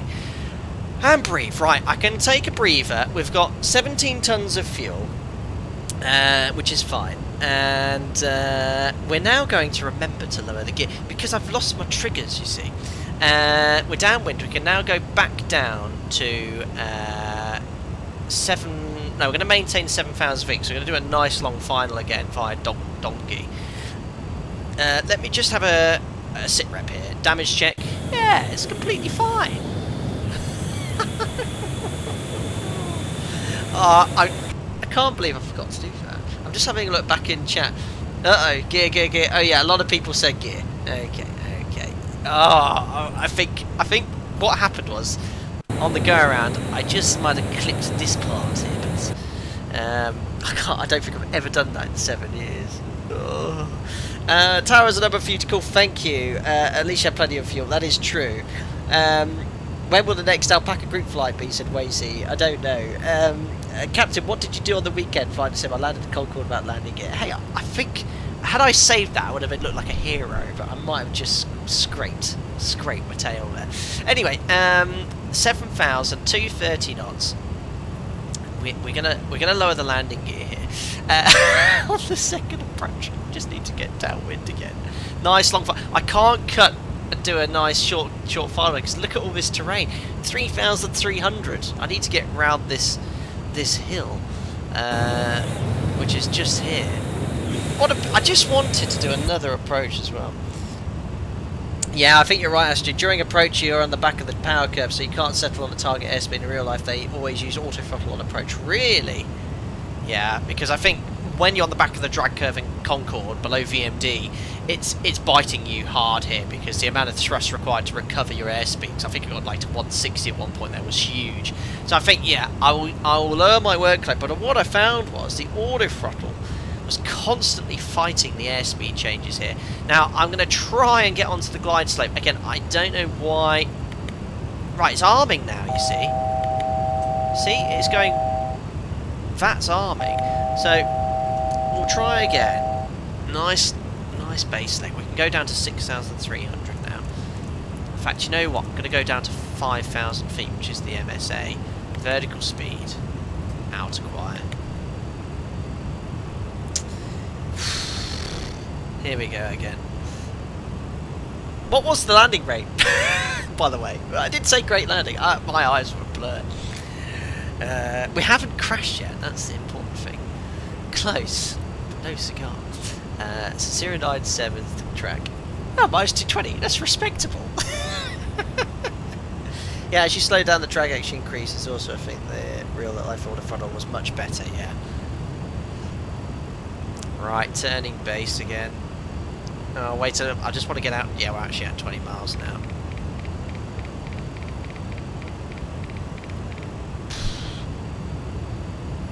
It seems you land better without the landing gear. Right, let's do one of those awesome fly pasts again. Yeah, it's perfectly in one piece. I've still got my droop snoot on maximum extension. Look at the wind pushing me down, further downwind. That was pretty cool.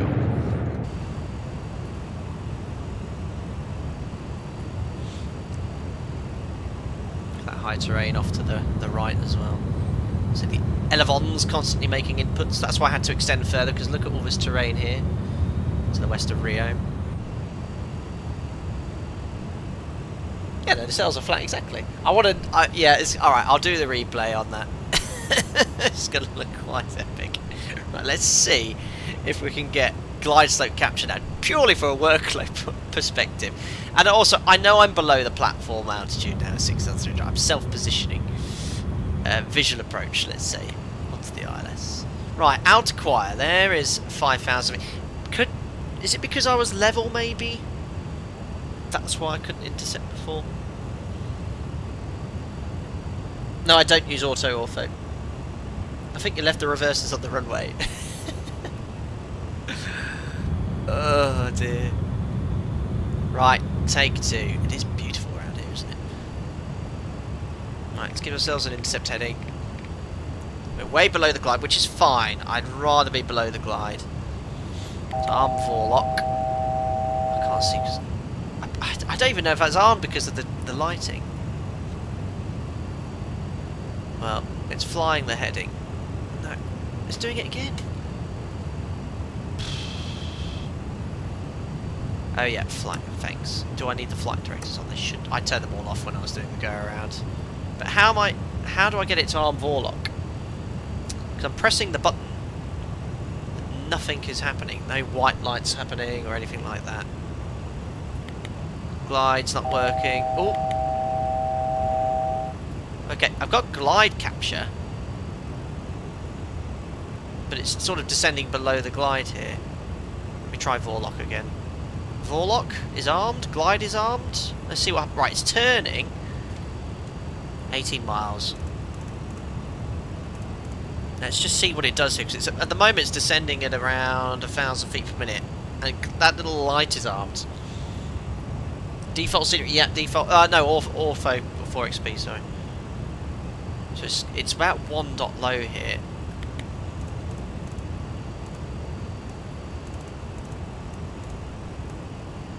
Come on, glide slope. Please lower my workload.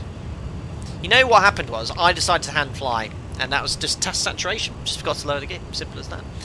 It's now descending at 2,000 feet per minute, so that's no good. We're never going to intercept the glide slope. So let's go back to VS.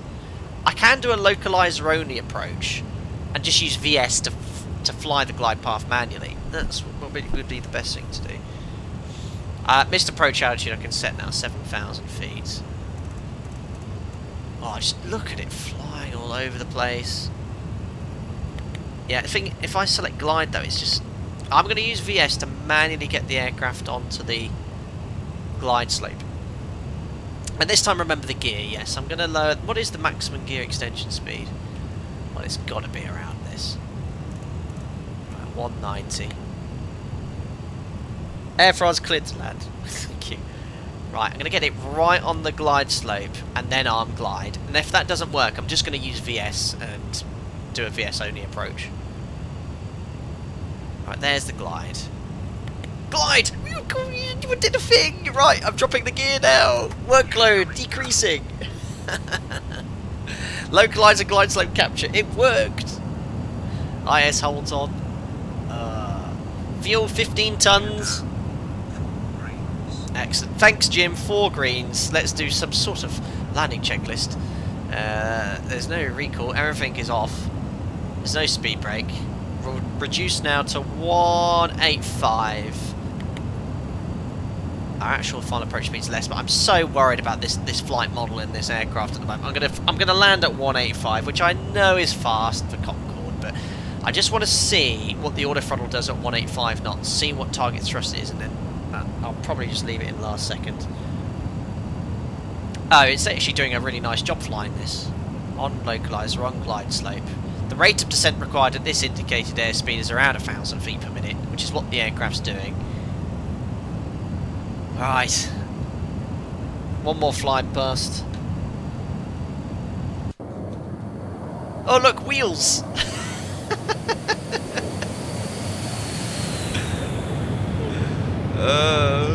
Dearie me. And this is one of the famous things about Concorde. Look at the attitude. 9 degrees nose up on final. It had such a high attitude because it had no flaps. So to make sure it had sufficient lift, the angle of attack had to be really high at these sort of speeds. So it's still trying to capture 185 knots. The order throttle is around there, but I think I'm just going to leave it there until last second. Because someone said that they used it all the way down. Right, that picture. Got to keep that runway where it is for the entire approach. Test reverses? No. So, here we go. Take 2. Why didn't they install the gear warning horn? No, if they had, I would have gone, what's that? Don't worry about it. Right. I'm still trying to capture the speed. Okay, I'm going to disconnect the autopilot now. Keep that picture. And we're going to leave the auto throttle in till last second, just so my work line. Keep that picture, keep the runway. Oh, what was that? We're landing now. Right, clear land 10. Auto disconnects at 200 feet. Oh, does it? I'm not confident it will do. Oh, I've been blown downwind here. I'm trying to fly with my left. Oh, crikey. I'm being blown downwind.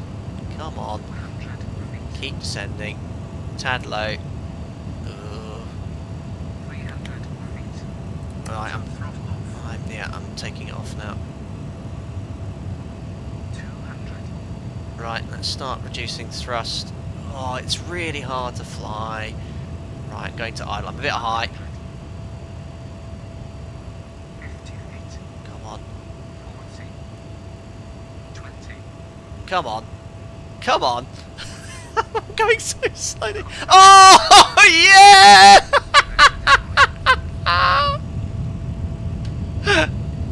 Lowering the nose. I did it! Oh, we're down. Cancelling. I've not even touched the brakes. Oh, now I am though. Oh. Welcome to Rio. That was hilarious. I've got no words. Going to the end. Brilliant. Right, I need more reverses. Oh, don't go off the end of the runway. Off. The brakes are either off or on, guys. No words. Oh, flipping heck. Oh my god. Oh, it's bouncing all over the place. Oh, I've opened the window. How cool. I'm just showing off now. Well, we made it in one piece-ish. Look at all the lights are celebrating as well.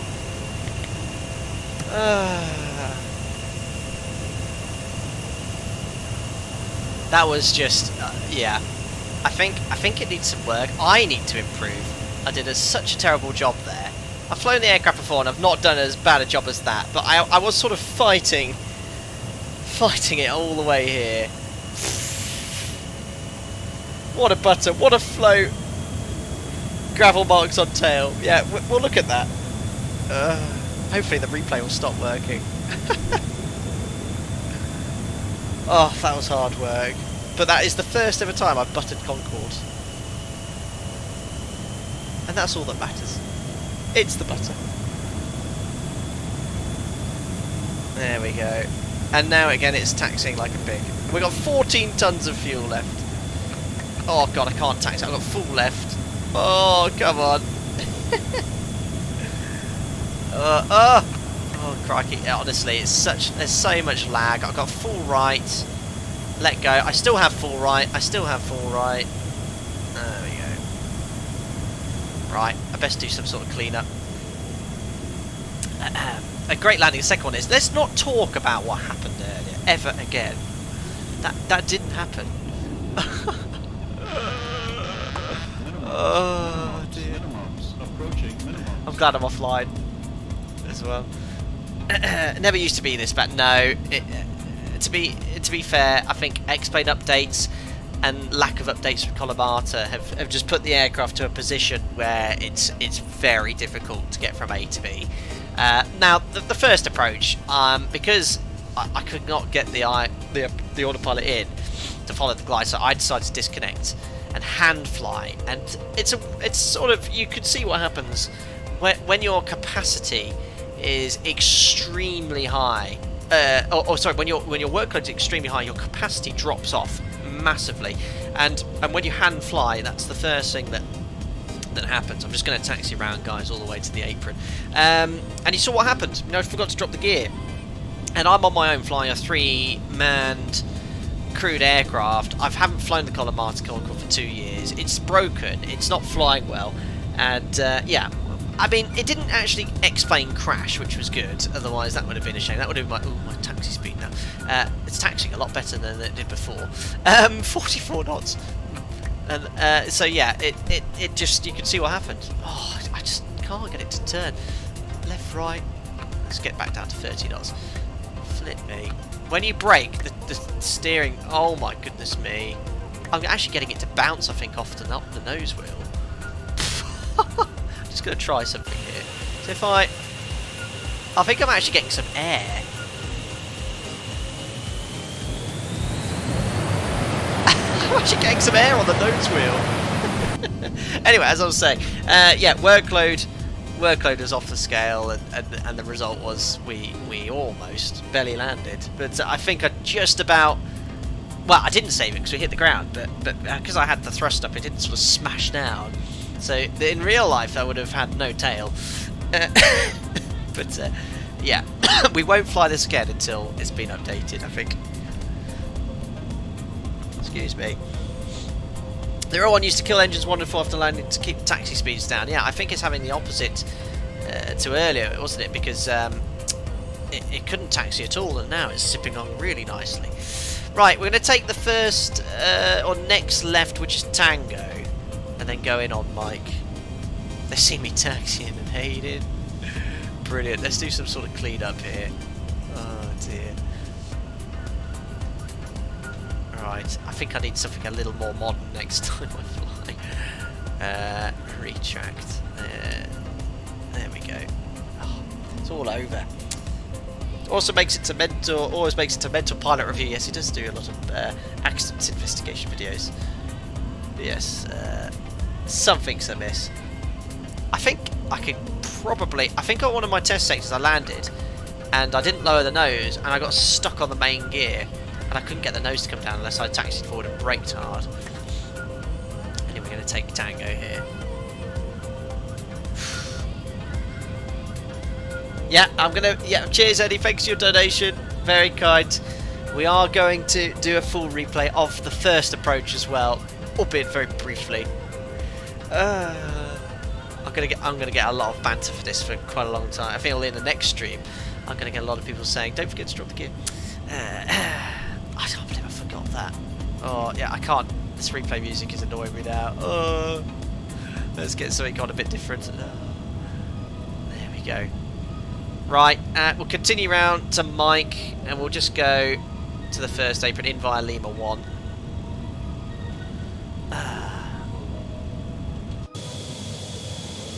There we are. Look, it's in one piece. Fine. I'm all Concorded out now, though.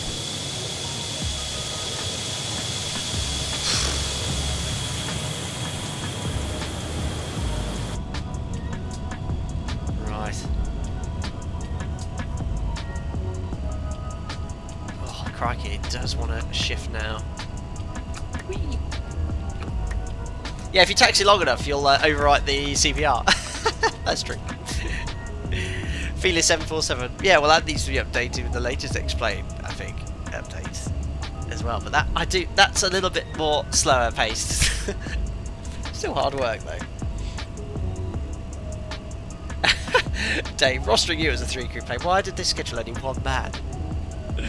Oh dear. Right, next left lever 1. It looks cool. This is just a default Rio here. We're going to go for that gate there. It's calling me. Remember, there's no AP or anything.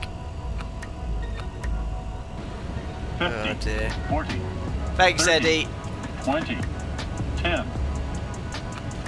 I've done streams on VATSIM, there's no problem.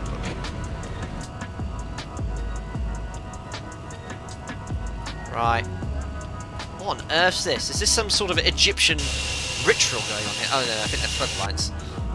I thought they were like obelisks or something. Right. Now it's uphill, I think, here.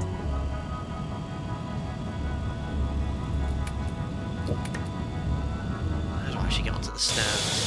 Oh, we're going to go in a straight line for stand number 2 here.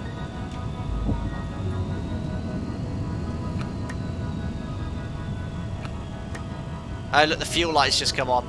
Yeah, well, just imagine. You imagine if we didn't have that fuel sorted. You know, we would have had to go around with 7 tons, and it would have been a crash. I'm yet to actually properly crash. Don't forget that. I was very close to today. Oh, there we go. Right, let's shut 2 of these engines down.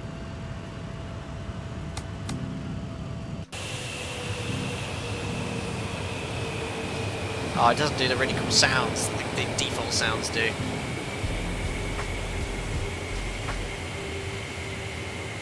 Right.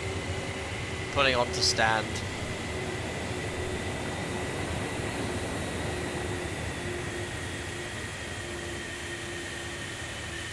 Yeah, this is brakes regular in X-Plane, so I don't know why it's jumping up and down so much. Right, we're finally stationary.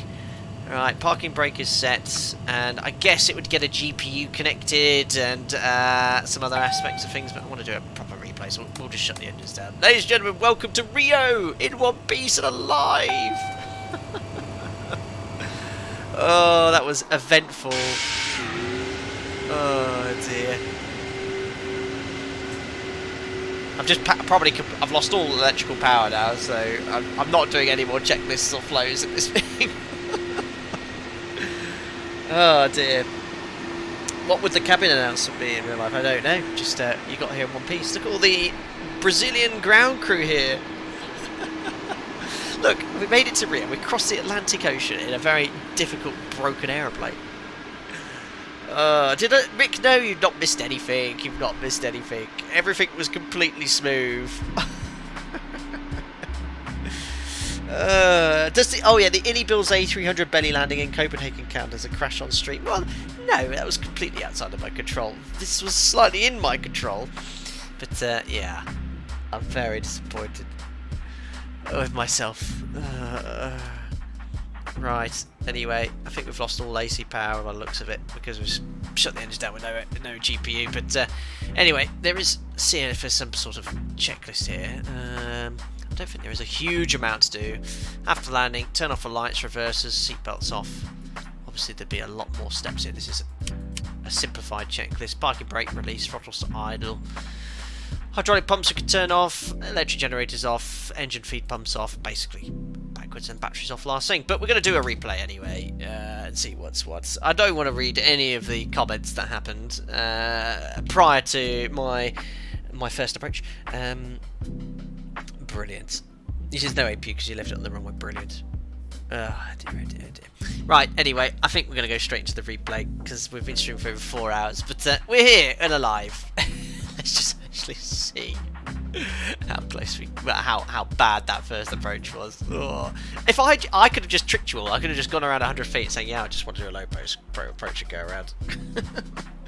Right, anyway, let's get everything set up here for the replay. I'll turn off fly live. Oh, fingers crossed it doesn't crash, eh? Oh, dear. Right, replay music is lined up, ready to go. Clear with the ground. Equipment going all over the place. Fingers crossed we don't have any problems. Right then, turn on the replay music. Let's just start it going backwards first. I'll turn this down slightly. Right, so I'm gonna have to drag this really slowly, guys. Really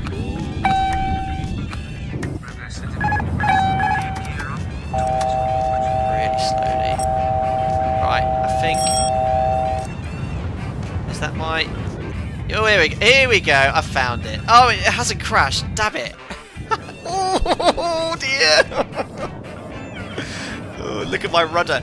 Right, I think there's a glitch going on here. Like the gear's not showing on the replay. Oh no.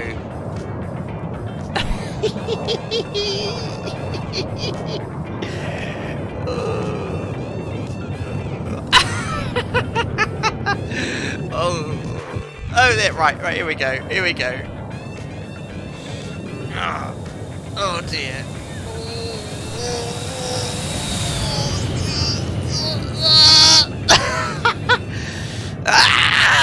Oh yeah, no.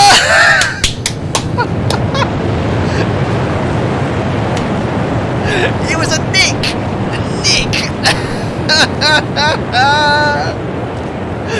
Oh, I saved it. I swear I might have just nicked the paint off.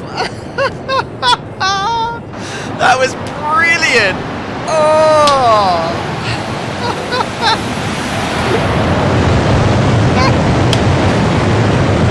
It was a kiss. Oh, that is so funny. Oh my goodness me. We've got to do that a few times. What a low pass and go around I did. I mean, I made core blimey. So technically I'm not, I think I just nicked it. Oh, that was funny. Oh.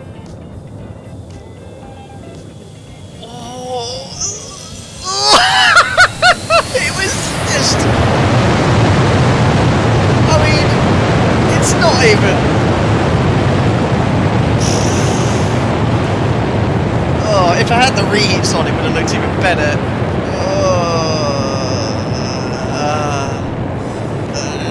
No, the camera didn't shift. No. That is saving the day. Yep, no, definitely not. No, all good.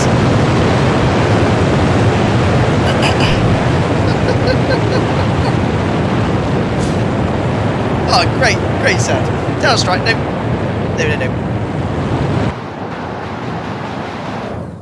Let's do, I think, from a different view. I'll do slow-mo.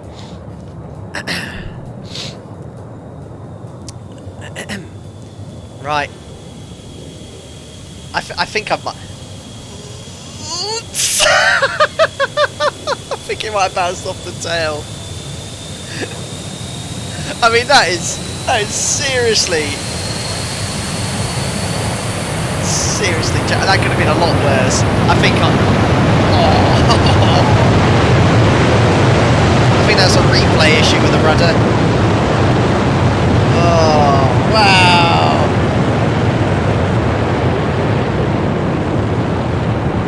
Right, anyway, I've had enough of that, because clearly all was fine. And I was just showing off and tricked you all, making you think I forgot the gear, when in fact I just wanted to do a tiny little, you know, kiss of the tail. Anyway, oh, please hang in there, replay, because I do want to get my butter in, on the replay. Come on. So maybe they fixed the replay issue, but X-Plane's broken everything else. Ah, yes. Right. This was beautiful, albeit a bit of a kiss. So yeah, I'll edit the audio, and I'll just say prior to that, what I'm going to do is demonstrate a low pass and go around. Right, let's have a look at this butter. Oh, that's better. I absolutely floated this one out. Now maybe I hit the tail first, because I was going very slow prior to touchdown, I think. Right, oh, look at that rudder. That would not be handling like that. I was so close to smashing it down initially, though. Look at that. Oh, that was an inch. Oh, yeah. Oh, excellent. Excellent. Let's do that one again. That was fantastic. Oh, what a sight. Oh. Let's just hope they fix it. Oh. I was so close to smashing it, and then I was just like, oop, nope. And then settle for a butler. There's the buckets. Oh, look at the the rudder's a bit on the replay.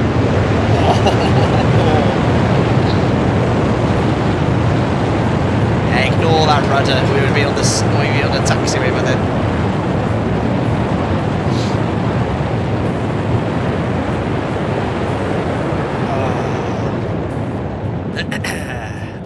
We just need to edit the landing bit out. Just do the replay.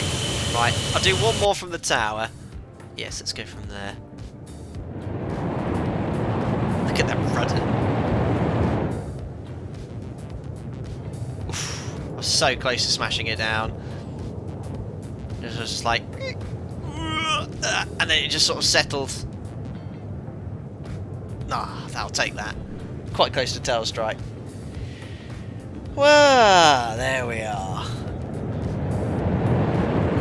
Nice with the reverses in the distance. There we go. I still can't believe that go around. Oh, that's loud. Right, well, let's put you in that view. This is the only window view I've got, so you can enjoy the approach from, say, 1,000 feet or so. Look at the beautiful Rio skyline in the background there, all the mountains. Superb. Well, I enjoyed that one. Thank you very much for joining me in another Concorde stream. I did say I was going to do one before Christmas, but in its present state, I think the Colimata Concorde needs quite a lot of work. I'm finding it very difficult to hand fly. Obviously, the fuel burn and time to get up to supersonic speeds was way in excess of what it should have been. And then the fuel flow in cruise at once we got to the cruise level very early was way less than it should have been. And yeah, actually, to be fair, the handling on approach landing was sort of what it was before, but yeah, it's just a supersonic phase is fine. And then once they've updated that, I'm sure it won't be too far off the real one. But yeah, thank you very much for all the laughs. That was absolutely hilarious, that first approach and go around, which I did on purpose, and I fooled you all. And the second one was a butter, so I just having you on the whole time. Brilliant. Right, anyway, guys, thank you very much for popping in, and maybe I'll squeeze in one more stream in before Christmas Day, but I'm back to work next week. But I do have early, so maybe I can squeeze one in just when I finish work. But thank you very much for all the donations and for all the continued support from all the members. If you enjoyed the video, don't forget to like it, and maybe you can even share that go around and approach. You can say Flight Data Sim almost did his first ever crash, but I didn't. Thanks guys for the banter as ever, and I'll see you all again for another stream very soon. Bye bye.